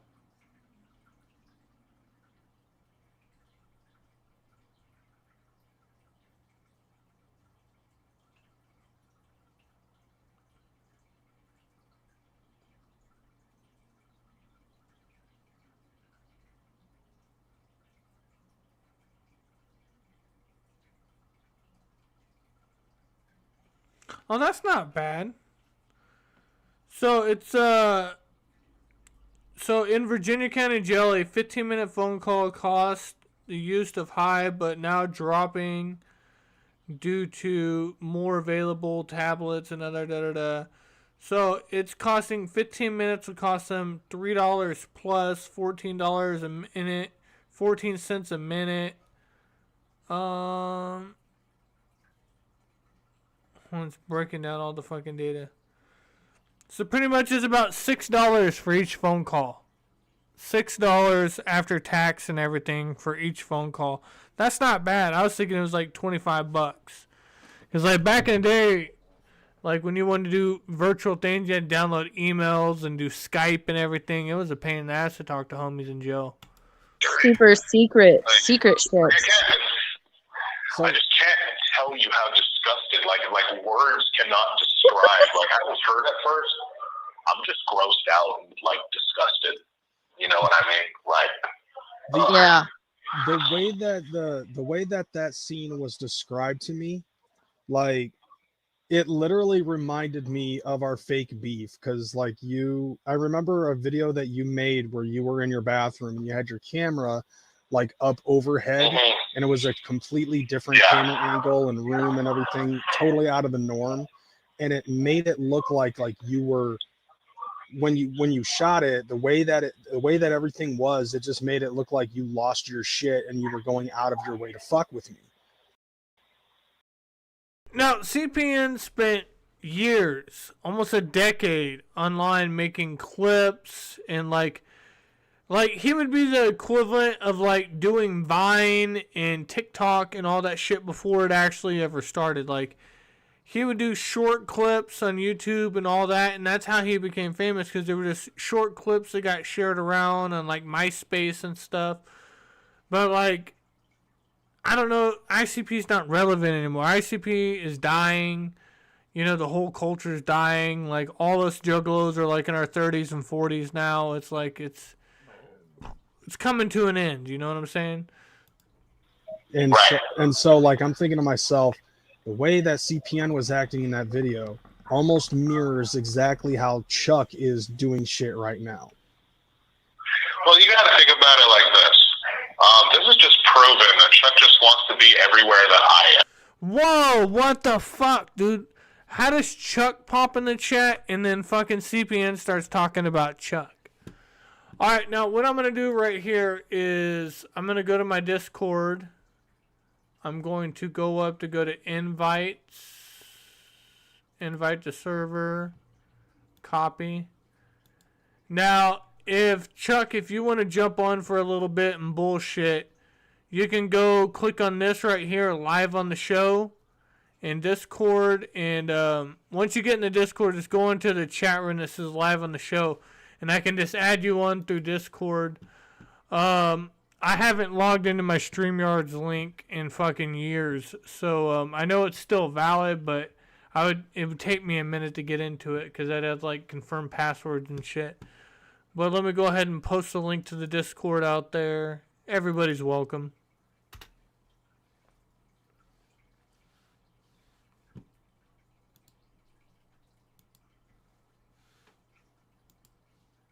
You're going out of your way to fuck with me.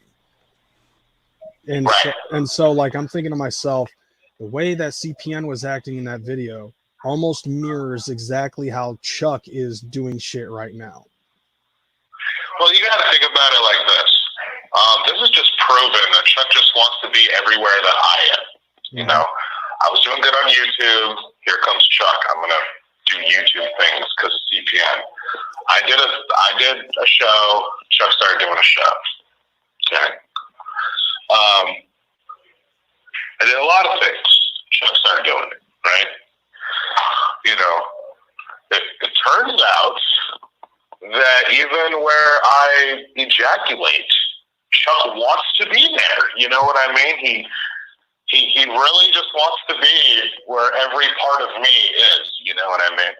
And I am going to tell you this. Some of you guys don't know.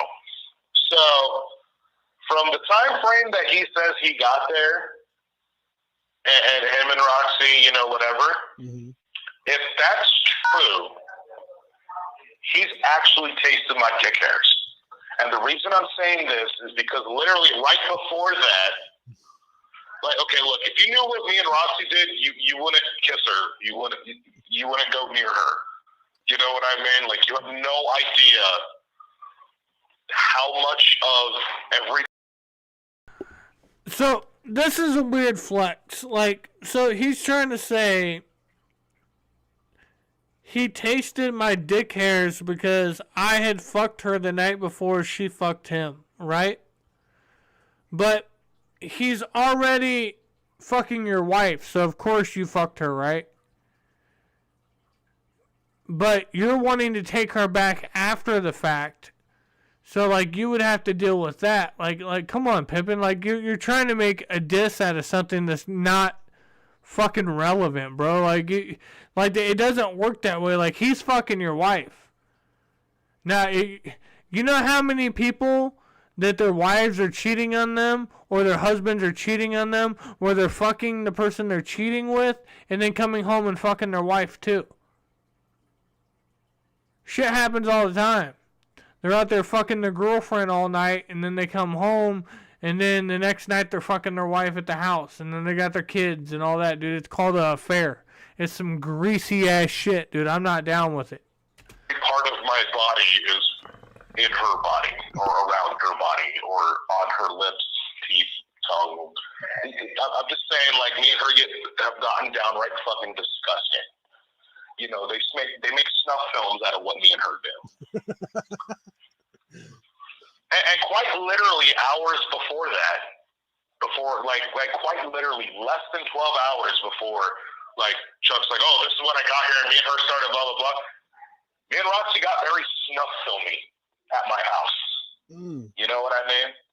Yeah. So, You know, I'll say it. It's more like he agreed to help her pay some of the back bills because she was stuck paying rent for 6 months by herself while he abandoned her. He wasn't paying anything on the electric. He fucked her over on the cell phone bill. They had credit cards ran up and shit. And he agreed to fucking pay, and then he wanted to hook up with her. Like, that's, like, he pretty much used her. And I'm saying it, but it is what it is. Like, is that bragging rights pimping? Is that's like having your ex-wife come over to your house and having her suck your dick for child support to pay for your child. It's like you're not going to pay for your child. You want some kind of pleasure or control out of it. Like, that's a nasty-ass person you type are. you know, it's gross. On top of that, that couch that he's always sitting on, she was going to throw that couch away because of the cat. That couch has been like the cat's litter box for the past few months. So, now he's trying to diss the couch. That's your furniture, pimpin'! Dude, we saw you asleep on the mattress, the stained mattress with the cat piss all around you. Don't make me pull that picture back up. I'm going to have to contact some Bender Boys because they have all those pictures. I know they saved... The Bender Boys have a lot of shit they saved. I know Fat Jesus has the first full original episode. Because somebody told me that he was mentioning it a long time ago. But like I know KJ has a lot of shit. Like, I'm doing this 100% on my own, searching around, finding all these videos to put it back together, right? Shout out to Dust Smoking Hippies. Shout out fucking William Grower Hole. Shout out to fucking Dank IRL. Shout out to Static Beats. They've made this fucking super fun and easy for me. But man, if I would have contacted some more people, and we could have got some shit.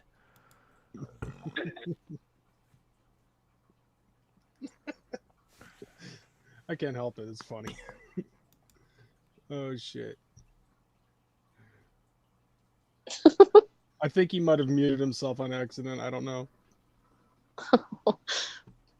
Wow. Bro. Bruh. I would not keep an animal that shits all over my house. I don't care if that sounds mean. I'd find it a home that could accommodate that. He had the hookup. There is that. Basically, my nut or her cat shit just... You really got me, buddy. Anyway, yeah, like, I don't know.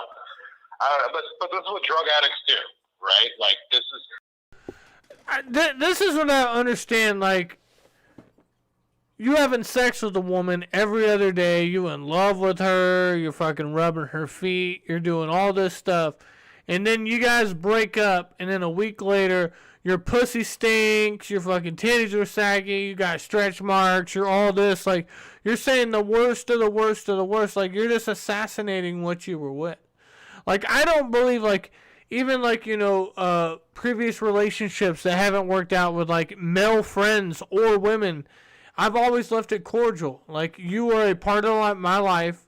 You were here for a couple of chapters of my book, and now we've moved on to the next one. So, like, therefore, like, we're cool. Like, just do your thing. You know what I'm saying? Like, I'm not going to go do a back slander thing on you. Like, that's kind of fucked up. You know what I'm saying? she lives like a drug addict. She lives like a crackhead. Damn. One thing I find very sad is there was remember one time we took some stuff from her parents' house. It was like an old box of real old shit. She had an old ass journal. Like, we're talking like a 10-year-old plus journal, where she had, like, part of the journal was she had, like, rebel flags that she drew in there with Southern pride and all that, you know. But some part in the journal is her talking about the dude she used to live with that she was with for 9 years, who basically used to control her with. Pretty much, they were going through some of her old shit, and CPN read her diaries from back when she was in her fucking early 20s. Like, imagine that. Imagine being that piece of shit. Like, love your wife, respect your wife, but, you know, there's two things that are going to happen when you get in a relationship, right? This may not happen to everybody, but hear me out, Pimpin'. Listen. You're going to get in a relationship, and the woman's going to have a journal, a diary, a book. She wrote her deepest. All the secrets are in that book, right? Don't touch that book. Leave that book alone. That's her book. That's her stuff. Now, women, your man's going to have a shoebox with some shit in it. Don't ever open up that shoebox. Don't wonder what's in that shoebox. Don't question what's in that shoebox. Don't even pick that shoebox up to guess how much the shit that weighs in it is. No, that's mind your own motherfucking business. That should just be a handshake right there. I'm not going to read your diary. You don't touch my little box over here, all right? You know, I think the women know what I'm talking about. I think the guys know what I'm talking about, all right? Let's go. Her pill addiction. Because he had the hookup. Yeah. You know what I mean? And these journal entries she was reading to me about the horrible conditions she was living in, to the point where she had one of the cats that she still has. It's like 12 years old. This cat named Geneva, the good cat, the clean one. She had her mom go get Geneva and take care of Geneva because the conditions where she was living were not suitable for her cat. And cats can live in worse conditions than we're supposed to. You know, and the couple times I've been to that house, I've been down to that house, it's like that now. You know? All right, listen, look, I'm not giving you the Carfax report. I'm not over here, you know, giving you the fucking Yelp reviews or whatever. But I'm just saying, not to throw shots at you, Roxy, not to throw shots, but out of the 4 or 5 dudes that I know that have hooked up with Roxy, not even talking about CPN, ain't none of them had nothing to complain about. They said Roxy was a fun time. But they didn't have any relationship or anything like that. It was something that lasted for a little bit, or it was just a one-night stand. But they said Roxy was a good time. That's all I'm saying. All right, I'm not over here giving comments, and it's not like it was much of a gossip, but they weren't ashamed of it, and they had fun. So, you know, say what you will. We saw, you know, Chuck got wrapped up in it. Like, Mackenhose got, or not Mackenhose, but fucking Mac, or what I can't even remember his name anymore. You know, like, I would never fucking dream. Like, look, I have messes, okay? I have messes, right? Mm-hmm. But I don't have, like, shit and piss messes. You know, I have empty wrappers as messes, empty bags as messes, paper, you know, some cigarette ash. You know, it's like the worst of it. Cigarette ash. You know, I don't have anything that breeds bacteria. You got ash just like all over your house. CPN, I mean, I can dig back in the archives, like I can actually dig. Like I could like just get nasty with it and pull up all his Craigslist emails of all the hookers that he was trying to hook up with. I can go back and fucking pull up the photos that your ex-fiance took of your fucking studio room, of this, all the fucking cigarette ash piled all on the ground, stuck everywhere, fucking Fresca cans everywhere. Like, bro, I can get all that shit back up because I have it archived somewhere. It's just, it doesn't mean that much to me. Like, you know, I've had a bunch of people bitch about the documentary thing that I'm doing here with the 5-part series. I'll do an extra credit one, but I do want to move on to the next one. I want to do Utah 9100. I'm very excited for that one. I don't know if I'm going to have many viewers on it, but I hope you guys come for it because I have everything. Everything. And I haven't seen Space Witch Unicorn in a while, but I'm going to try to drag her ass out of the bushes. I'm going to call her, and I want her to come and be my co-host for some of it. But we'll see how that goes. That you can get sick from. Like sometimes I have clutter, you know? Mm-hmm. But yeah, like that stuff, it's wild to me that she descended. But I hope people understand, and I hope people can look at what has happened a few weeks ago, and they can look at all of this, and they can understand where I was coming from back in January, where I had enough. Mm-hmm. You know, where I said I have to go because this is not okay. This behind my back shit is not okay.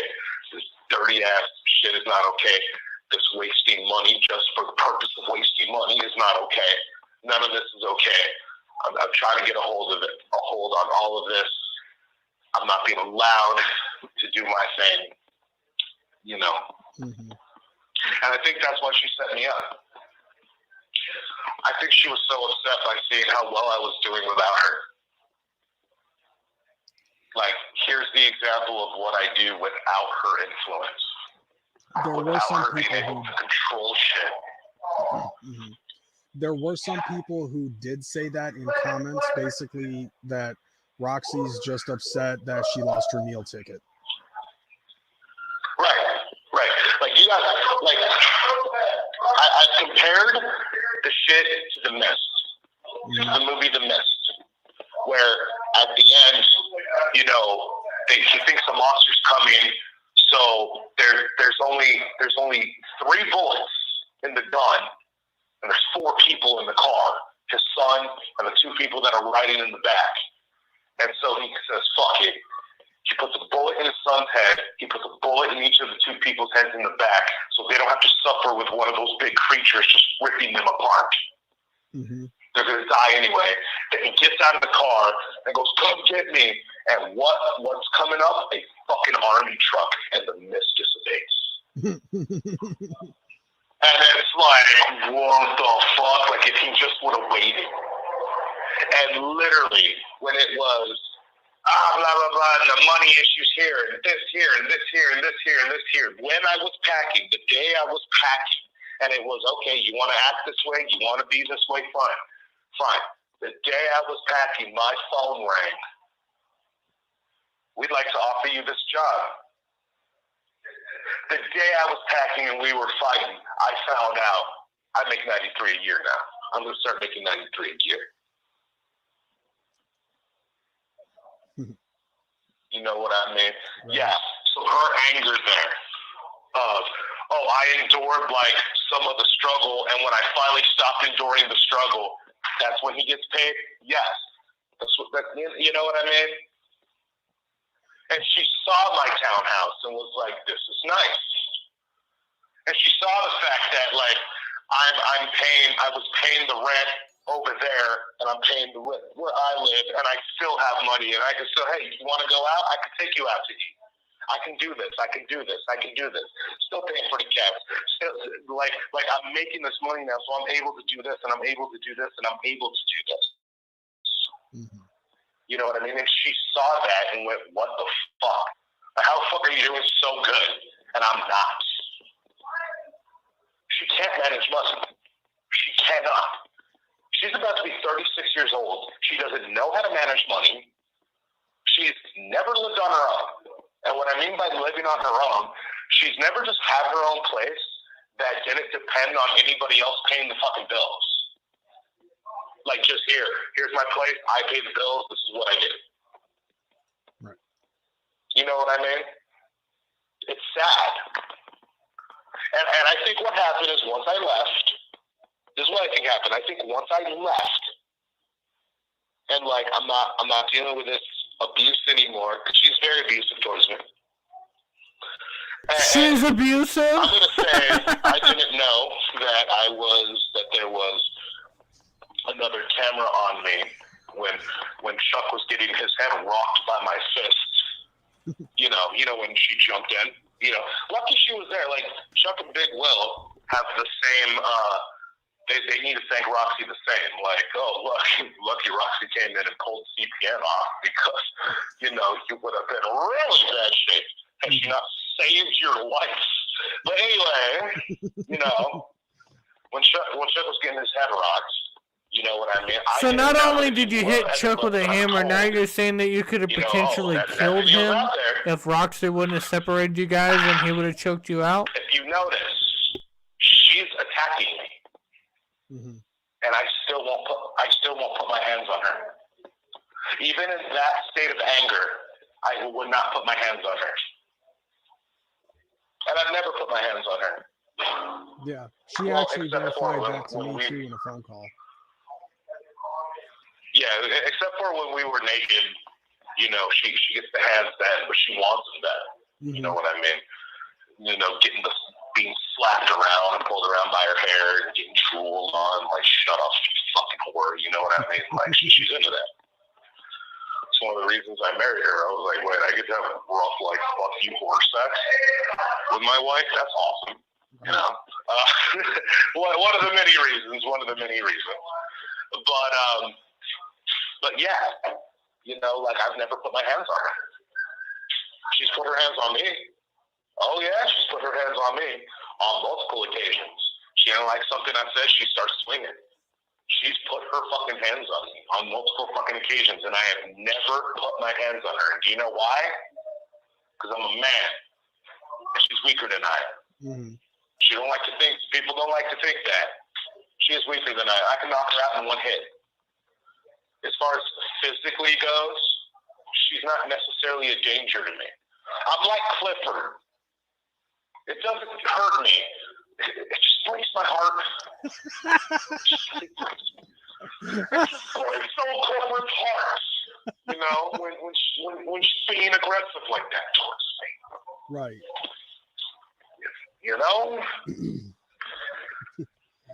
I never put my hands on her. By the way, I took a job.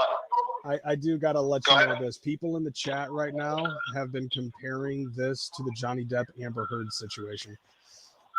Dude, I've heard that, man. I've heard all of that, and I'm like, wow, yeah, it's crazy. Mm-hmm. It's wild. Yeah. Shit on the bed. Shit on the bed. Yeah, well, shit on the bed. You know what I mean?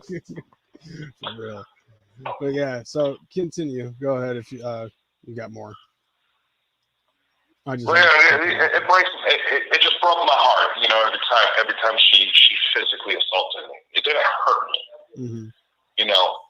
I'm a big 6'3" I'm a big bulky 6'3" motherfucker. You know what I mean? Like, mm-hmm. I've been in really hardcore, like, I've been in some fights, dude. Like, I've been in some fights, bro. Like, some, I got a chip on my tooth. I got a chip on one of my front teeth, from getting busted in the face with a giant piece of asphalt. Somebody took in their hand, busted me in the mouth with it when they were trying to rob me. And they didn't get too far in the robbery, but my gums all cut up and shit. Mm-hmm. Dude, I've been jumped I don't know how many fucking times. Like, this little dinky fucking redhead from Virginia is not going to cause any damage. You know what I mean? So I don't have a need to put my hands on her. Now, what she can do, and what she did do, is, she obviously grabbed me at a certain angle and pulled me off balance and knocked me down. Yeah.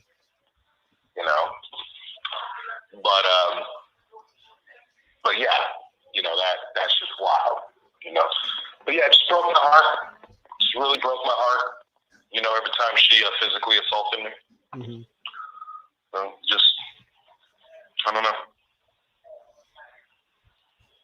Yeah, I mean, it's a shame that all of it came to this, like it really is. But can't change what's going on. It is because I really, we can't change what happened, but we can change where we're going. Yep. We can change where we're going. I went a little too in depth on all of that and stuff. I do want to say though, I want to tell you, Like, I was in here for like the first week, and within the first few days, You have 1 minute remaining. we got the 1 minute warning. All right, I'm gonna go ahead and call you back here. Oh, one thing I want to say though. I know the last time we did this, somebody tried to say it was illegal for us to do this. Yep. My lawyer disagrees. And he's been doing his job for 38 years. He disagrees. So just saying, you know. Right on. That works. But calling you right back. All right, brother. Thank you for using GTL. All right. He will be back in a couple of minutes. Snaps, do you have anything to add on to that? Or thoughts or anything like that?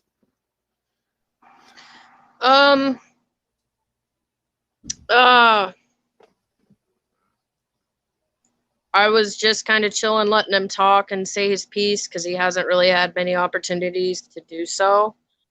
And about how they founded certain products and why and stuff like that. They have all this educational stuff on there about the fundamentals of like business and stuff. And a lot of it I already know. I did go to school for business science and all that. A lot of this I already know. It's more of a inspiration, you know, to watch and to like I sit here, I take notes on shit. I've been spending my time in here educating myself on things I might need to brush up on. I'm spending my time in here designing this application on paper, you know. I have these paper as well. It's like this page would look like this and this page would look like this with the graph of this goes here and this goes here and this goes here. So by the time I get out and this is done, I can go to my cousin's house, sit down with her daughter. You know, we can have a contract, we can do this, and sit down and help me design this app. And once I get the app design, once I get this done, I'm going to go back to Arizona. I'm going to roll this out in Tucson. You know what I mean? I'm going to roll the service out in Tucson. You know, I know a lot of people in Tucson that will help me get the word out, that will help spread it, and we're going to go, you know. If it's successful, I will come on to YouTube. I will show you this is what I made. This is what I did while I was in jail. I will explain what this app is. I will explain what it does, what service it provides, and how it helps America, how it helps like certain people in America, and what it makes easier, and what it actually does. And then I guess people will decide, okay, yeah, that's going to blow up major lives. Not like this motherfucker's about to be a multi-millionaire. You know what I mean? Or maybe it doesn't, but I don't see why it wouldn't. You know? So I don't know. But I'm excited about it. It's one of the things that has kept me excited, that has kept me going. Fuck yeah. It's like, and I'm looking at it like, man, that kept me going. Like, the fact that idea popped into my head. And I think to myself, if this is it, if this is that thing, if this is like what Windows is for Bill Gates, what Apple was to Steve Jobs, what all of this shit was, if this thing becomes that for me, you know, how awesome would that be? Because it's like in my darkest hour, like this woman who tried to destroy my life ended up handing me put me in a situation where she ended up handing me the key, or she ended up handing me the torch to light the brightest idea I've ever had to do this, you know? Marcel is looking at me crazy, wondering if I'm telling y'all what my idea was. I'm not telling them what it is. I'm just telling them that I had an idea and how excited I am about it, and that you thought it was dope. You know, a couple other people in here was like, I haven't heard one person go, I don't think that would work. But everybody, the few people I talked to and my cousin are like, yo, Why the fuck does that not exist now? You want to know something? When I was a teenager, you know what I said? I said, you know what would be dope? If you can go to the store and for a couple bucks you can buy a credit card. Like a credit card. Because this didn't exist. You're 24, so you don't even know these didn't exist. When I was a teenager. Prepaid debit cards. They didn't exist when I was a teenager, dude. It's crazy. Prepaid debit cards did not exist when we were teenagers. That is true. But when I was a teenager, I always thought that would be a dope ass thing. Like, why don't they have that where I can just take like a card and go to the store and like put money on that card, and then by putting money on that card, whatever money I put on that card, that's how much I could spend. So then that way I can order things off of TV with like a credit card. Because, you know, you had the idea. Many years ago, this dude I work with, that I talk to this day, I had an idea for an app, and I went to him and I was like, yo, check this out. And I told him this idea for an app, and I was like, you should help me with this shit. Because he's real good on that shit. And he told me he didn't think it would work. He didn't think it would work out. That there's already some kind of services like that. PayPal already exists and all this other shit. He didn't think it would work. Well, that app ended up, I wanted to call it something else. But an app exactly like what I was telling him ended up existing later on. It's called Cash App. Oh, shit. You know, my shit was supposed to be called Spot. Spot? Yeah. Where people could just... Money on the spot, actually. Yeah, money on the spot. And so people would be like, hey, yo, spot me. All right. Hey, can you spot me? You know what I mean? And you had a unique ID that people could send money to the unique ID and it would show up in your shit and all that. It was literally Cash App. You know, and I was like, yo, imagine this shit. You know, I've been watching all this educational shit, you know. Dropbox, like the guy who invented Dropbox, right? You know how the guy who invented Dropbox?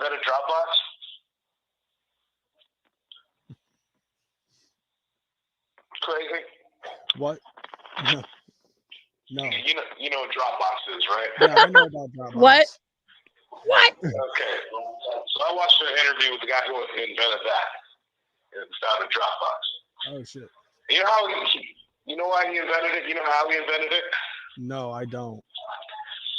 He was working for a software development company. He was pretty like high up there, but he basically was going to work and forgot his flash drive that had a bunch of shit on it that he needed for work. But he took the commuter train and shit. So going back to his flash drive was like hours. You know, it's like fuck. And this was a problem. And he wanted a way to be able to access files from his home computer, from his work computer, et cetera, et cetera, et cetera. So he wrote Dropbox in order to be able to do that. Dope.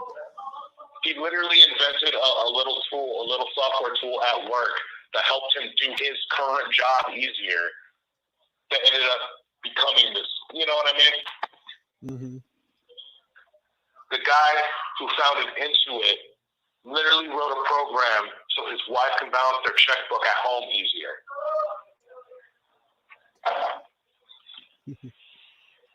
And now QuickBooks and TurboTax and all that, multi-billion-dollar fucking Intuit's a multi-billion-dollar corporation. Damn. You know what I'm saying? Mm-hmm. And the idea that I have for this, man, I'm just like looking at its functionality and what it does and the Now, I shit you not, like, you can punch in his legal name and put dog walking after it. He was dog walking. He's talking about companies that are billion-dollar fucking companies and how he invented them in his early 20s or whatever. He's talking about he's going to make $90K a year doing this, $80K a year doing this. It's fucking crazy. Shout out to everybody in the chat. Hit that like button. Let's go. purpose that it serves here in America. The purpose that it could possibly serve in other countries even. And I think to myself, why does this not exist?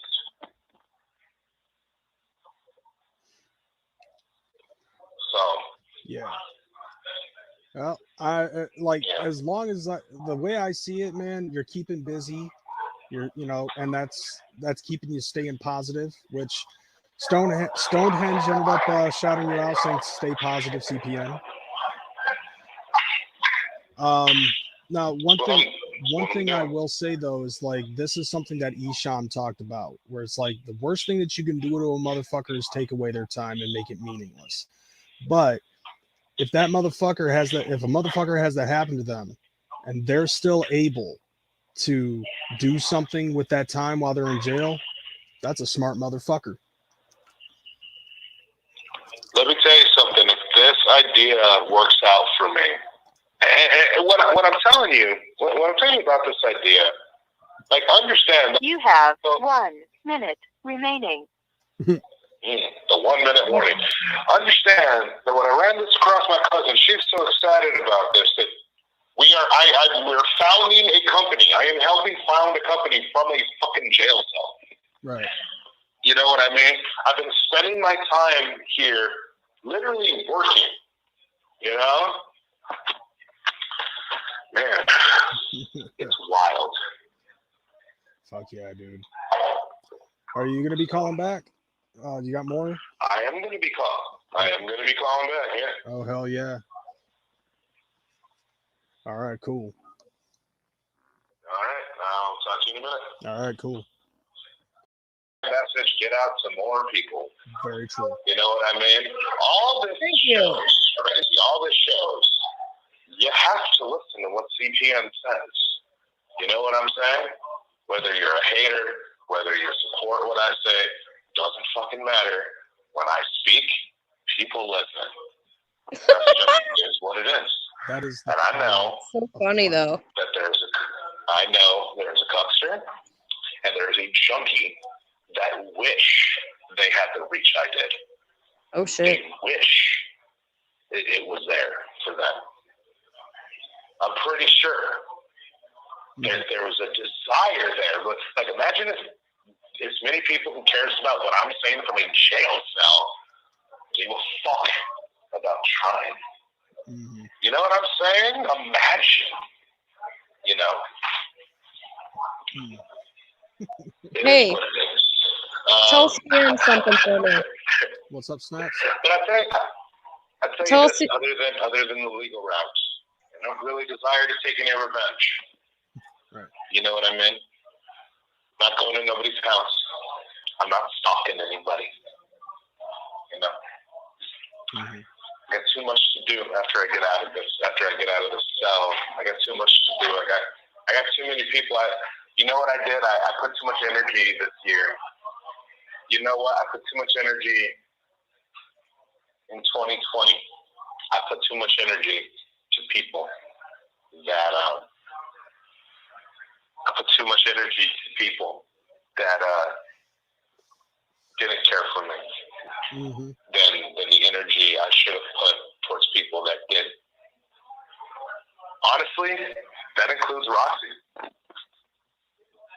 Every minute that I put towards arguing with the Bender boys, every minute that I put arguing with Jamie Nicole, any minute that I put arguing with Loaded Kiki, whoever else. Bro, you spent hundreds and hundreds and hundreds of hours arguing with the Bender boys. Bloody Kiki had you on fucking holidays. He had you on Christmas. No, he had you on Thanksgiving all the way to Christmas. Bloody Kiki had you addressing pedophile shit. That wasn't even on you. It was on your friend, but you were still like just diving head face. It just made no sense. You were just eating it up. And then you said the most craziest shit ever.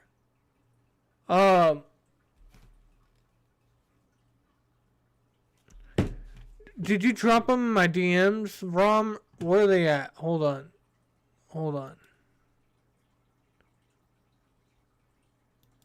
I'm hoping they're recent.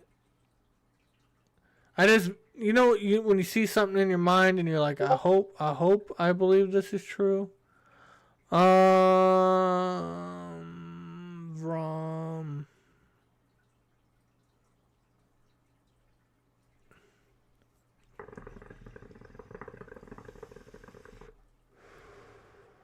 hold on, I'm looking.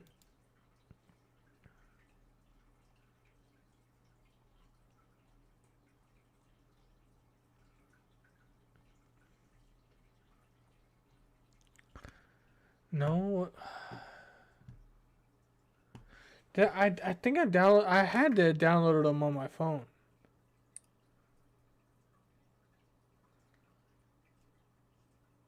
Oh, I did download them. Hold on. Yes, I did download them. Hold on, listen. Now go get naked. Do me a favor, get naked and tell me you're 14. Back pedophilia. Now go get naked. Do me a favor, get naked and tell me you're 14. Back to what I was saying about the pedophile word. Jail was kind of hard. The first day I was made someone's bitch. Every night my cellmate would force me to suck his dick. Whoa, oh shit, hold on. Hold on. Let me share these in the Discord real quick. Good lord, dude, you guys are fucking savages. Nobody outdoes it like you guys, I'll tell you that.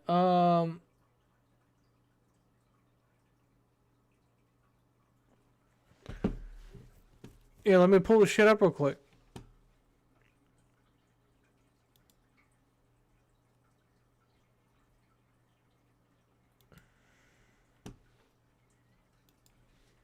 Lottie-dottie. We like to party.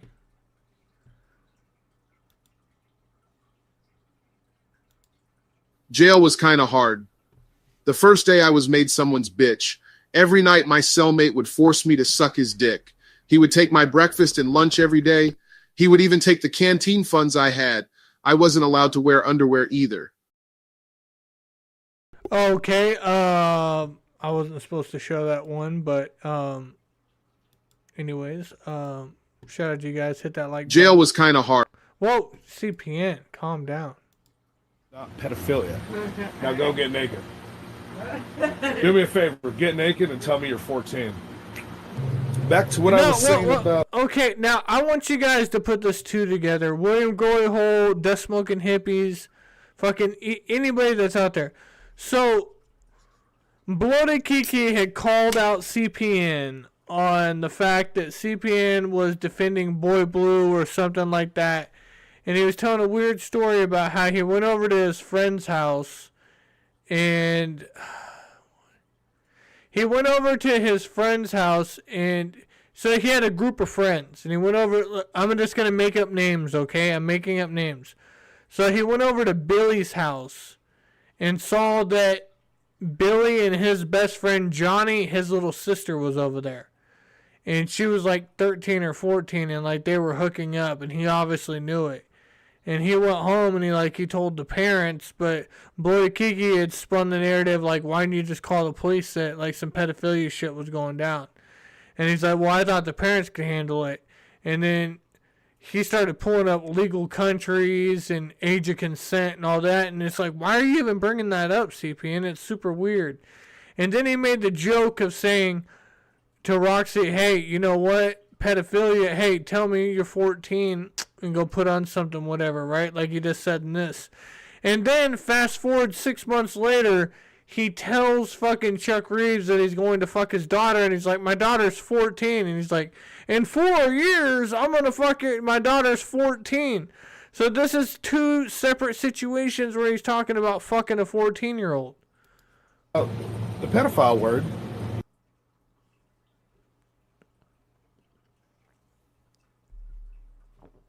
Pedophilia. Now go get naked.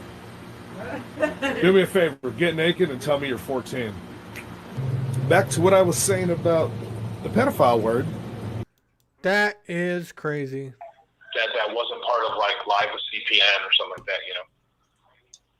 Every minute that I put towards that was minutes that I took away from showing Roxy how much I did care about her. you know. No, the problem is you wouldn't go to work and finish any of these jobs. You just wanted to sit around and play Tarkov. Anything that the Bender Boys said about you, you took so personal and you went to go defend your honor like you were acting like a lot of people are watching you. Like, if you went live on your CPN show and you had like 80, 90, 120 people in the chat watching you talk about ICP shit, compared to watching the Bender Boys having 20 people in the chat and they're just roasting the shit out of you. Like, what's more important? Like, you should have just left that shit alone. You should already know views go like 99% with fucking engagement. If you never engaged in it, none of this shit would have happened. But you have these low cowman, you know, fucking tendencies and shit, right? And I know at some point, you know, she legitimately that got to her. No, you married her, and on your wedding night, you wanted to argue with Jamie Nicole. And then you wanted to argue with the Bender Boys every night. Like, she's wanting to, like, cuddle and do Netflix and shit, and you're wanting to, hold on, I want to play Tarkov for 4 hours. And his video game addiction was insane, too.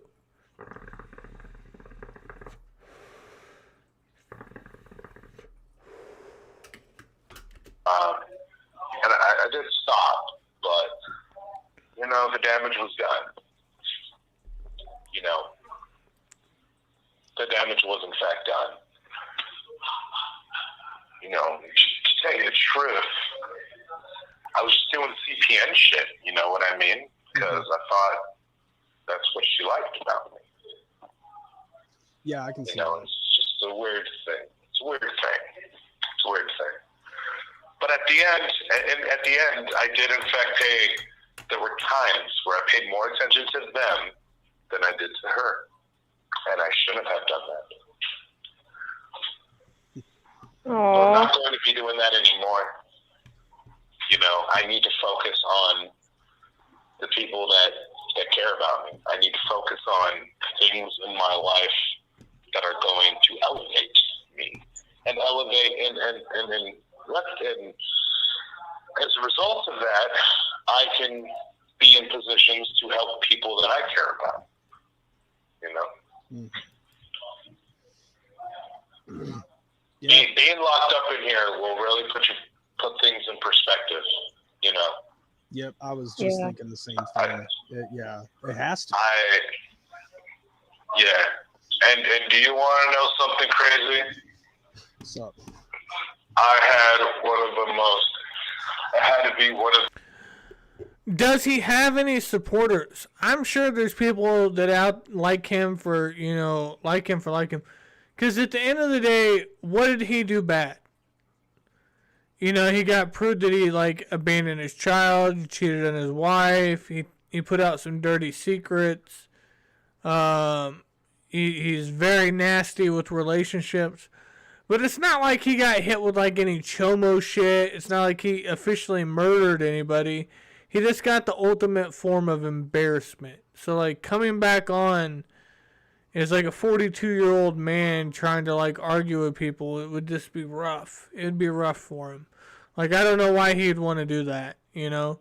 But it's not like it's the end of the world. Like, in real life, like, you know, the man has, you know, been online every single day, crazy amount of hours a day since he was, like, 10 years old. Like, CPN has always been an online nerd.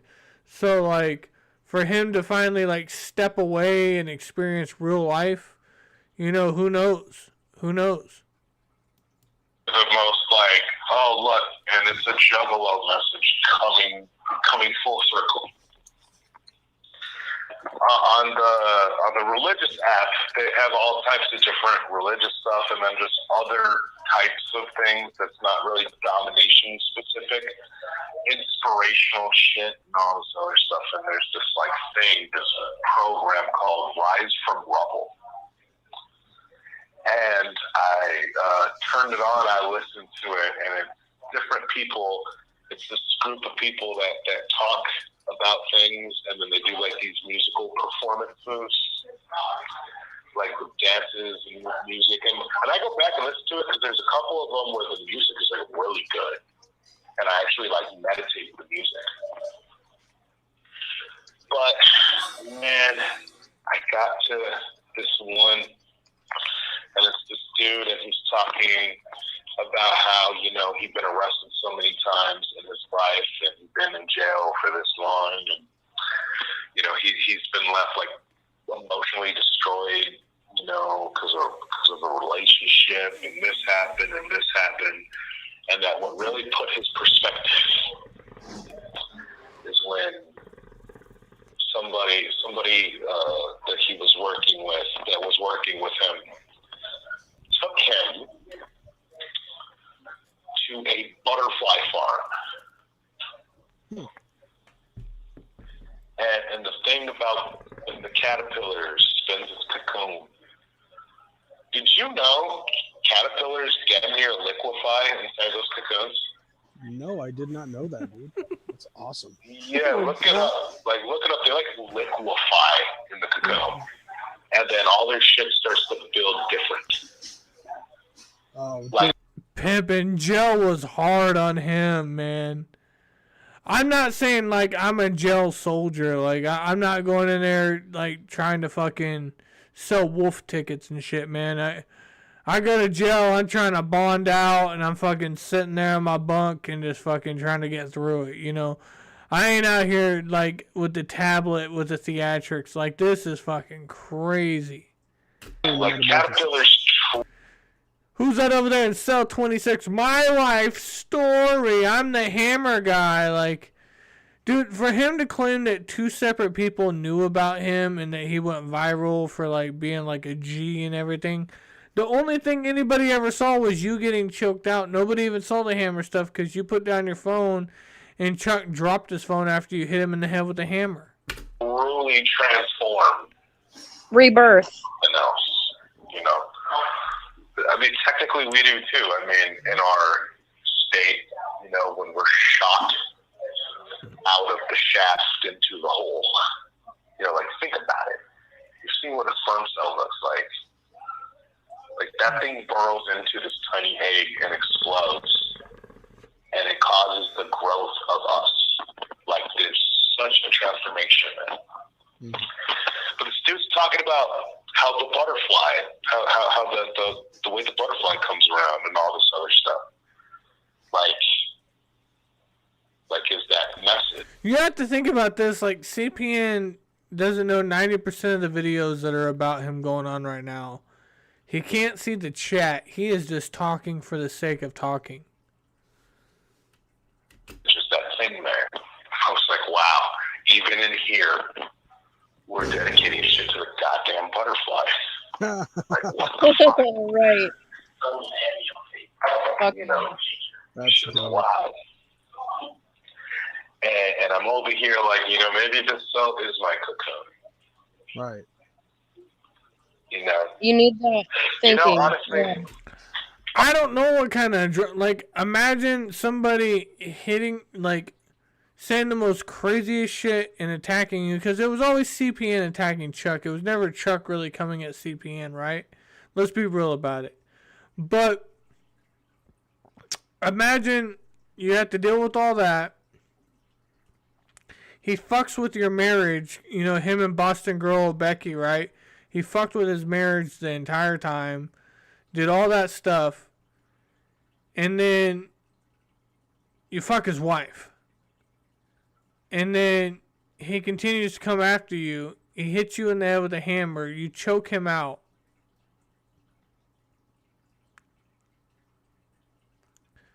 And then he goes to jail. Now, I know this is fucked up for me to say this, but I'm just imagining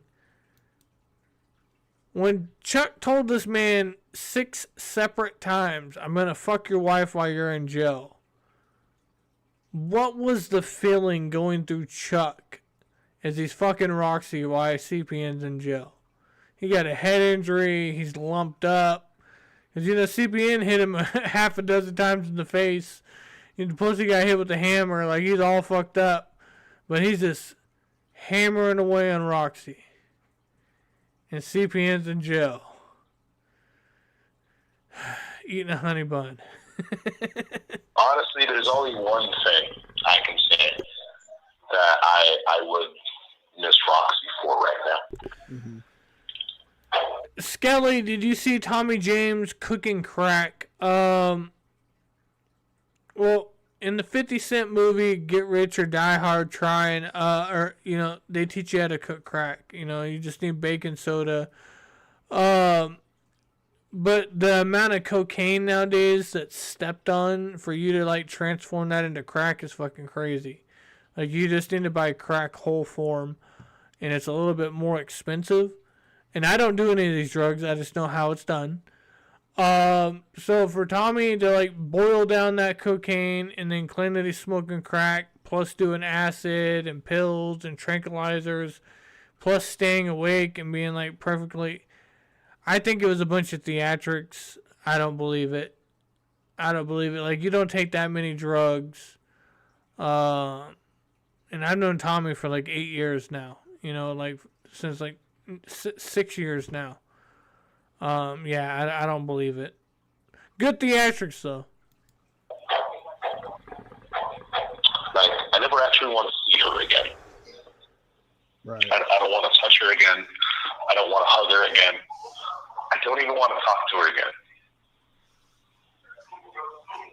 Like, I will remember us up to a point, and then I would like to forget she existed after that. Love and clout. But there's one thing that I would miss her on, that I miss her on right now. To me, even though she was my wife, I mean, she still is technically. To me, and to a few other people, she was like a spirit guide with how deep she was into astrology. Pippin, I'm just saying, I know the recipe. I didn't have nothing to do with it, but I just know how it works. Like, Tommy James it's theatrics. Like, he did crack sales online. It is what it is, Pippin. It is what it is.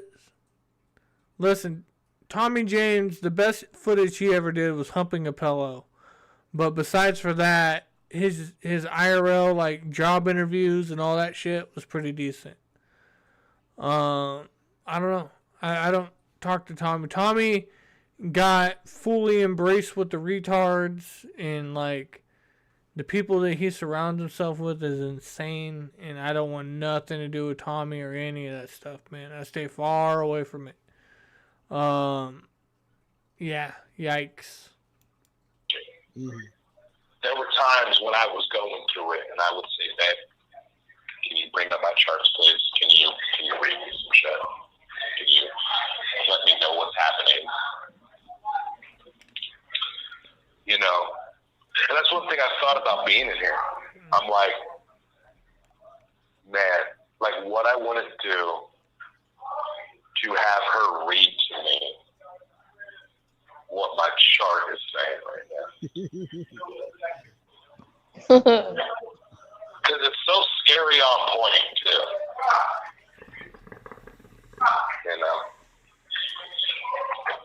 That's all. Like, I can think of. Like, that's all I would ever even care to want to talk to her again for. Everything else is going to be handled legally.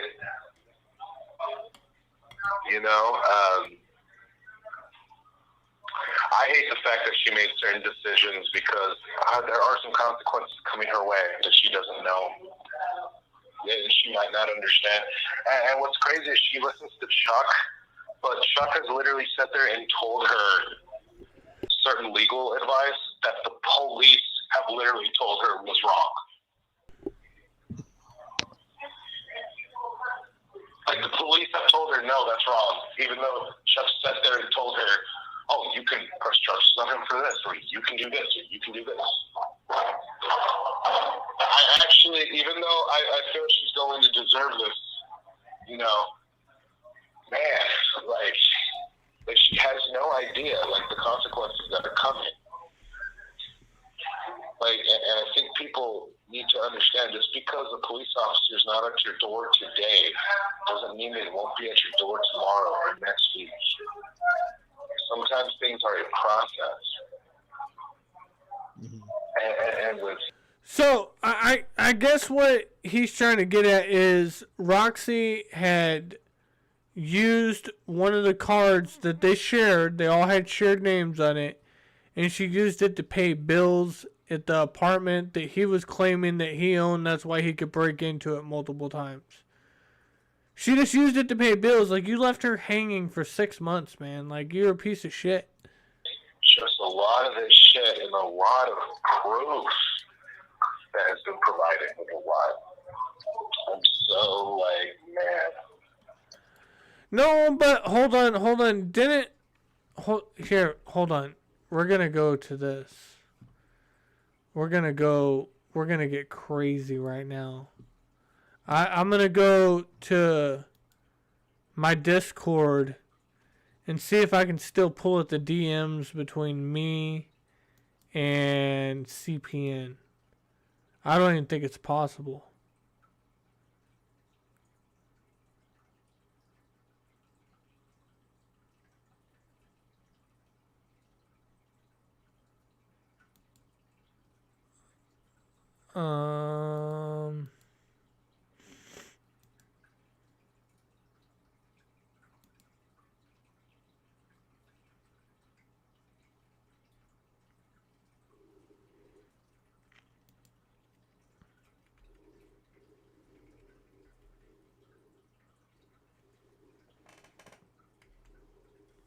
Oh, I can. Bam! I'm in my fucking DMs with CPN. Look at this. Alright, hold on. Let me take this off. Bam. Let me put this on.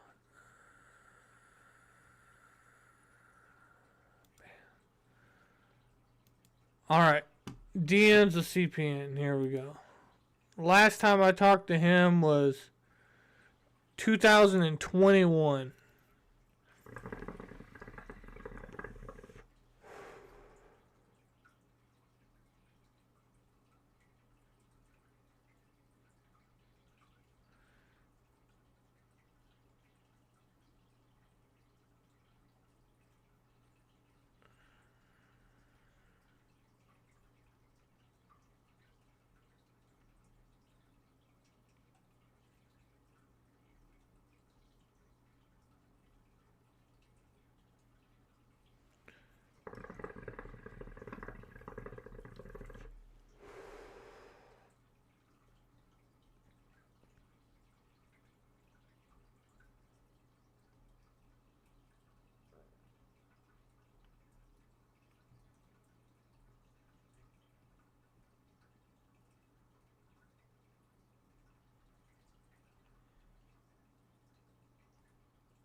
This Miss Hollywood right here.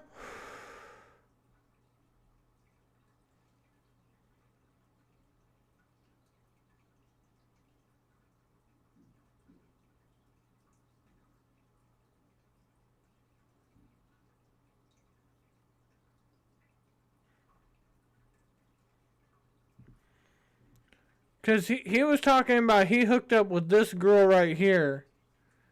It was friends with her or something. I don't know. It was like his biggest brag to rights about anything, right?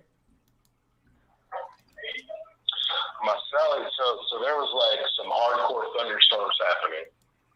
And I ended up saying, man, I hope my wife gets stuck in this shit, gets blown off the fucking road today. And he goes, man, don't be saying shit like that. I was like, man, you know what she done to me? And he goes, yeah, but everything else she's done, bro, like, you know what's coming to her? I said, yeah, you're right. I actually still feel a certain level of remorse for her. Like, oh man, like,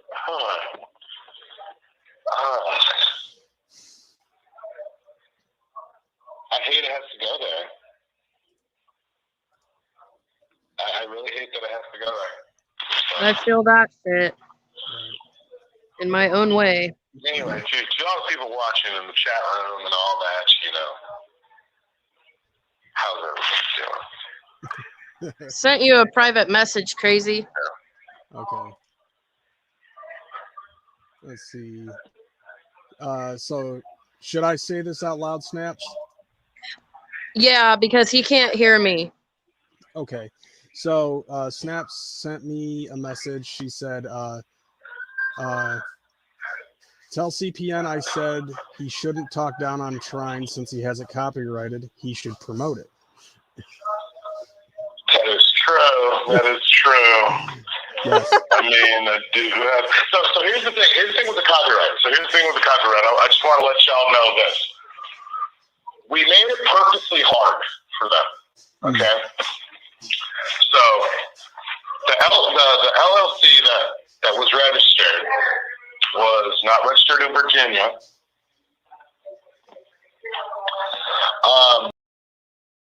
So Roxy was trying to do that album with her ex-boyfriend and Blase and all that, and now CPN's claiming that he owns partial rights to it.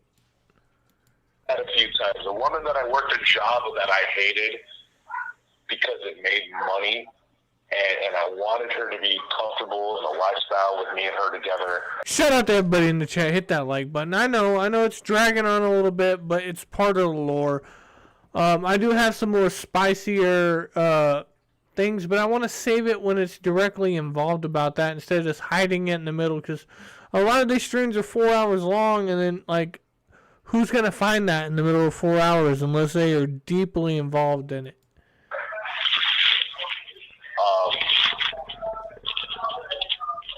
Just so much. That woman did the evilest shit to me, all the way to where she put me in a fucking cell. After swearing, she doesn't do shit like that.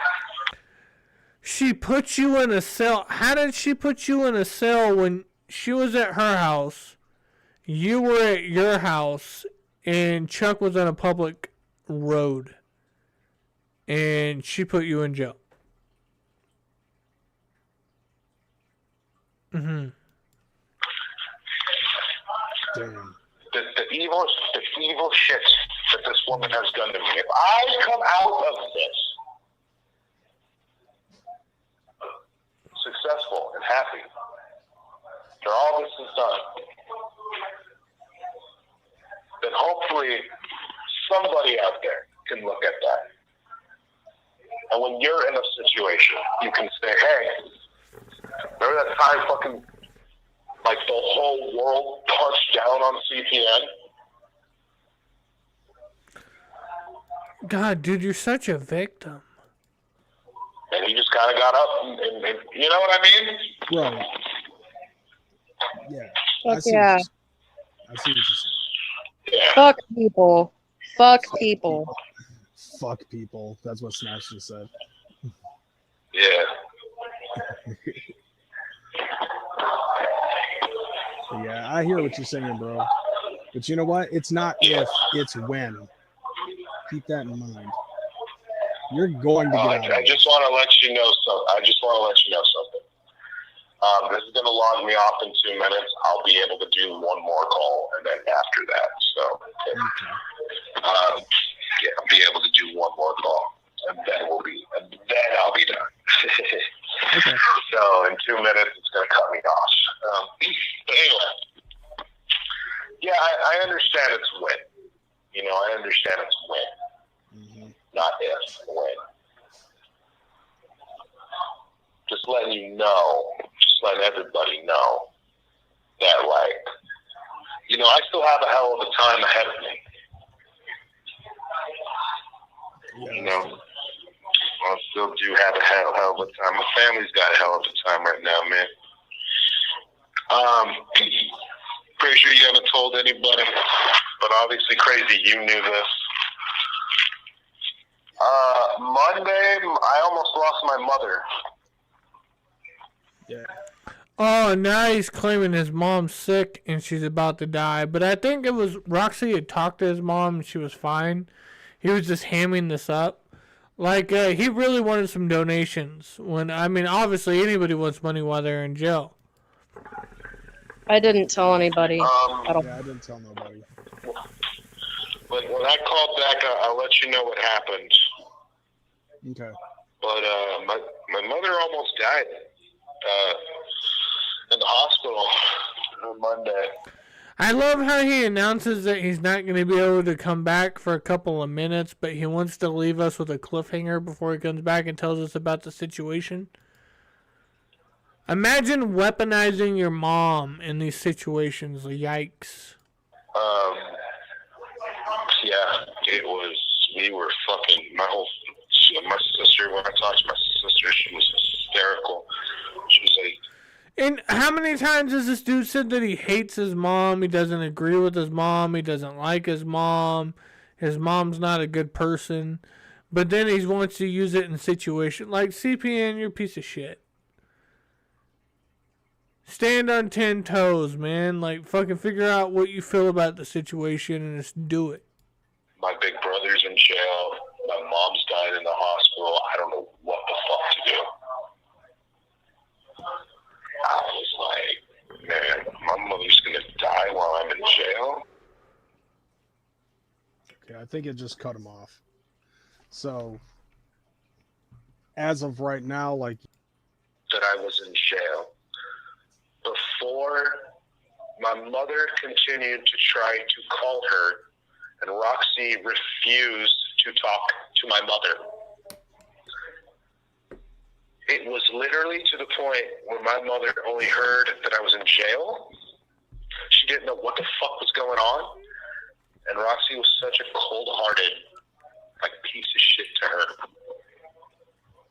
Wow. My mother would get on the phone with her, and Roxy would tell her about her trauma.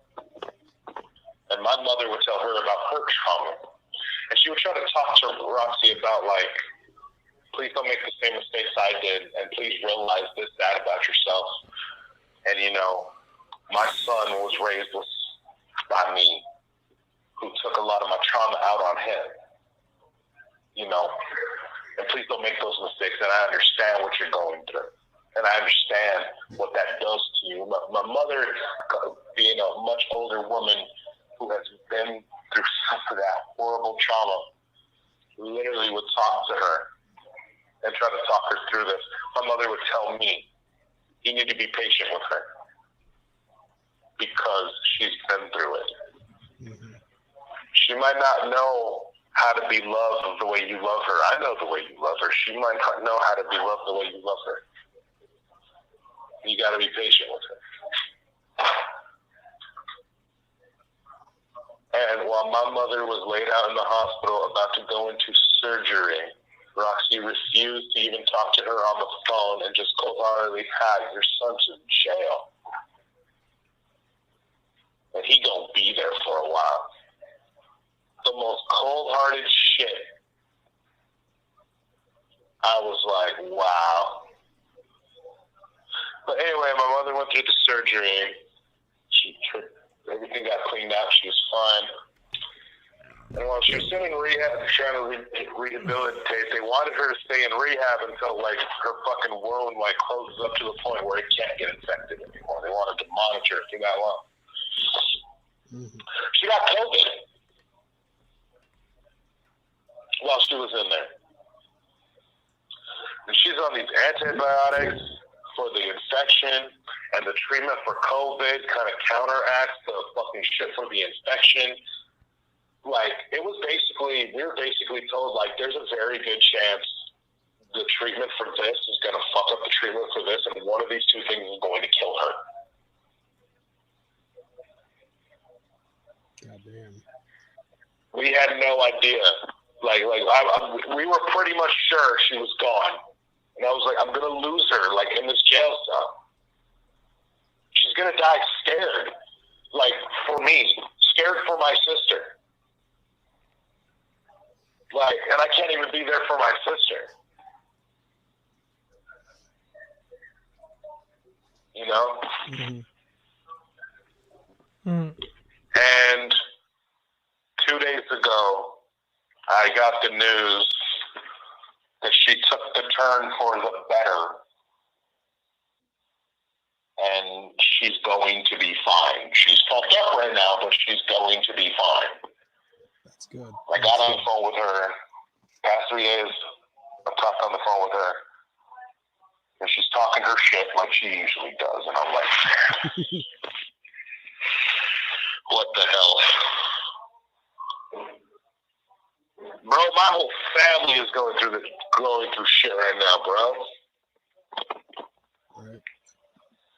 It's like someone decided to hit my whole family simultaneously. Wow.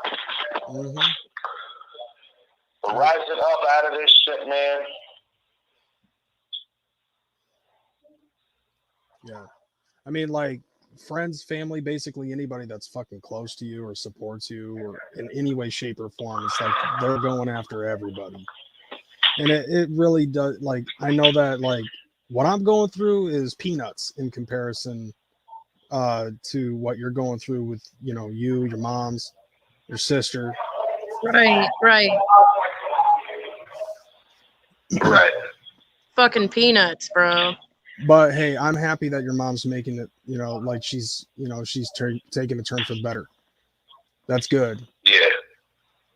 Yeah.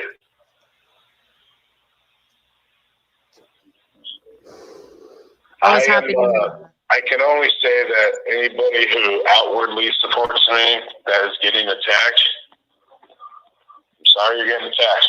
You know what I mean? Like, that evil shit.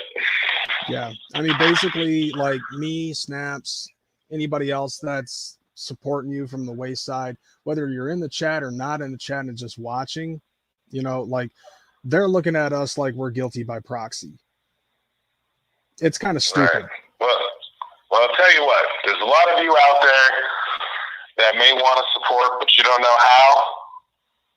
Well, I've already told crazy and stuff, and you know how I am. Mm-hmm. You know, ain't nobody gonna tell on y'all. You know, but what I liked in Death Note is how Light Yagami talks about how people on the internet can actually support things. Man, I wish somebody could find it. Like Kate from Masshole Mafia, Masshole Reports. It was probably like a couple years ago. CPN had jumped on one of her panels and was sitting there, and he was like kind of like bragging about how like he's like a big Juggalo YouTuber and all that, and he started like fighting with Masshole Reports, and then Ski Mask Andy came on and started cussing him out, and it was like fucking crazy. And I know it's somewhere on one of her lives, but now it's been like, you know, a couple of years, so there's like 100 videos, and you have to find the right one because it's not going to like pull up CPN. It's just one that he jumped. It's just too hard to find. If they can't support in public, you know. Yeah. Well, I'll tell you what, there have been times where I've ran donations before where I've seen names come into my shit where people have supported, where I'm like, I never thought that I would get their support. And it's silent shit. Yep. And that's how you stick it. That's how you stick it to them. You don't have to announce that you did it, but you can do it. It is what it is. Yeah. And thank you to everybody that has supported so far with PayPal, Cash App, merchandise. You know, y'all are the shit for that. Yeah, y'all are the motherfucking shit for all that. You know what I mean? Y'all are like, look, this Dragon Ball Z. If I was Goku, what the fuck? One hand is the PayPal link, one hand is the Cash App link. I'm asking you to lend me your energy. We're creating a spirit bomb. Yes. You know what I mean? Lend me your energy, please. You know? We're creating a spirit bomb. We got fucking... Yeah. It's the free CPN spirit bomb. Abracadabra, bitch. The free CPN spirit bomb. Lend me your energy. You know? Man. Fuck yeah, dude. I would never have fucking pieced that fucking reference together until you said it. Dude, I was thinking about that today, actually. I was like, lend me your energy, please. So anyway, I only got a couple minutes left, and then they cut off our shit. So, guys, everybody, I'm happy that I was able to sit here and just talk. You guys were able to hear me from my fucking jail cell for, almost 2 hours. Yeah.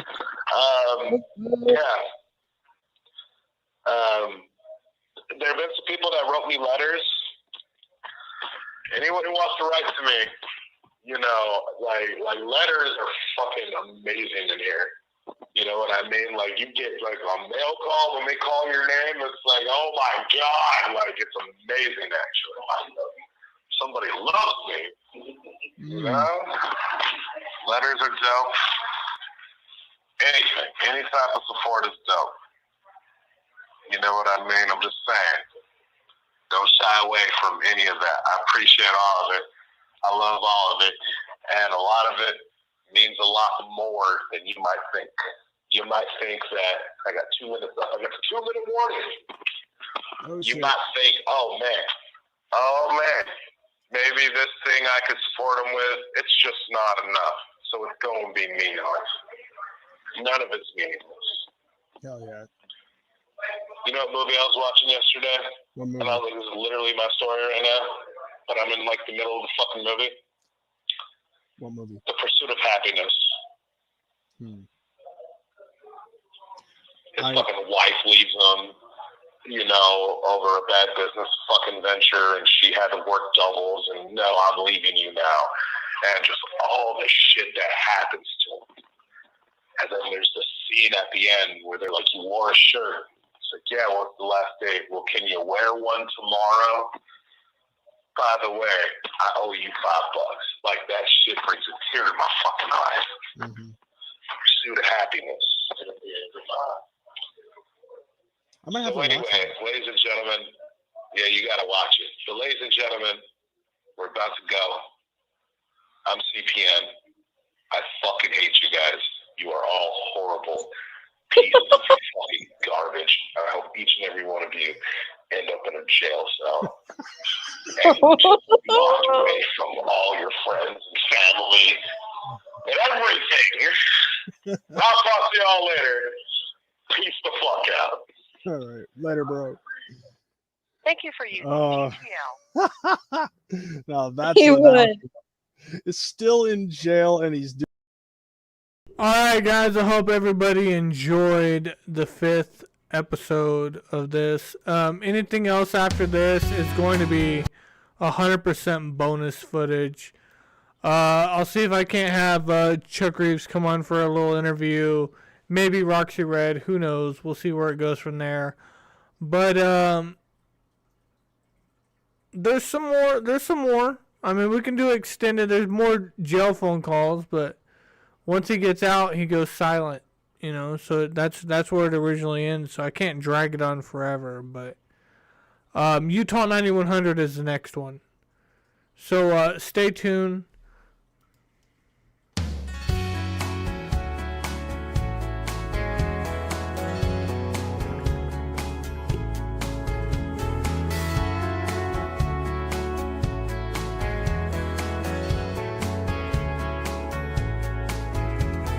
Crashing into me like waves on the coast.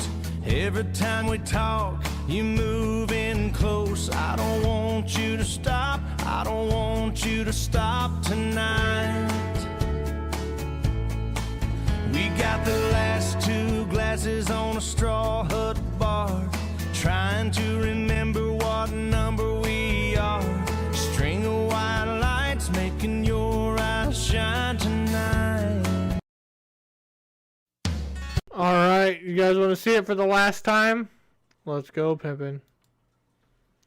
Love and clout.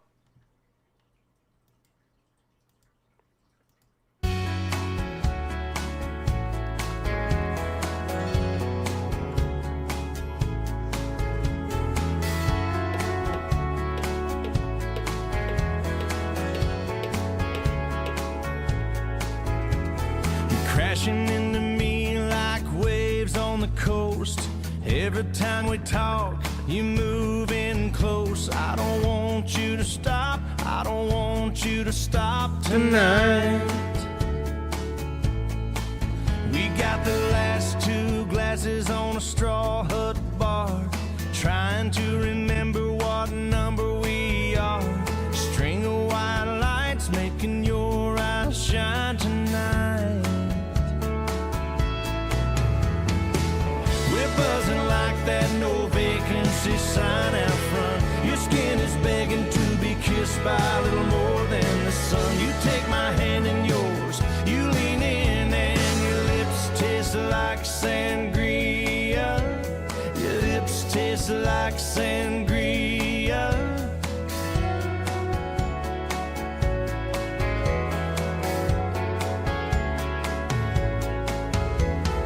Wrecking ball dancing down the hallway. You're holding your shoes, wearing my shades. We fall against the door, we fall into a wild, warm kiss. We're buzzing like that no vacancy sign out front. Your skin is begging to be kissed by a little more than the sun. You take my hand in yours, you lean in, and your lips taste like sangria. Your lips taste like sangria.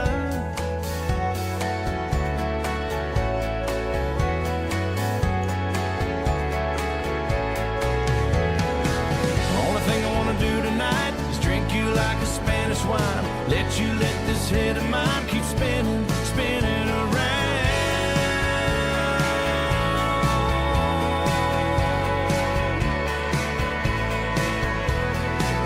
We're buzzing like that no vacancy sign out front. Your skin is begging to be kissed by a little more than the sun. You take my hand in yours, you lean in, and your lips taste like sangria.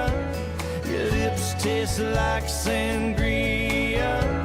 Your lips taste like sangria. Your lips taste like sangria.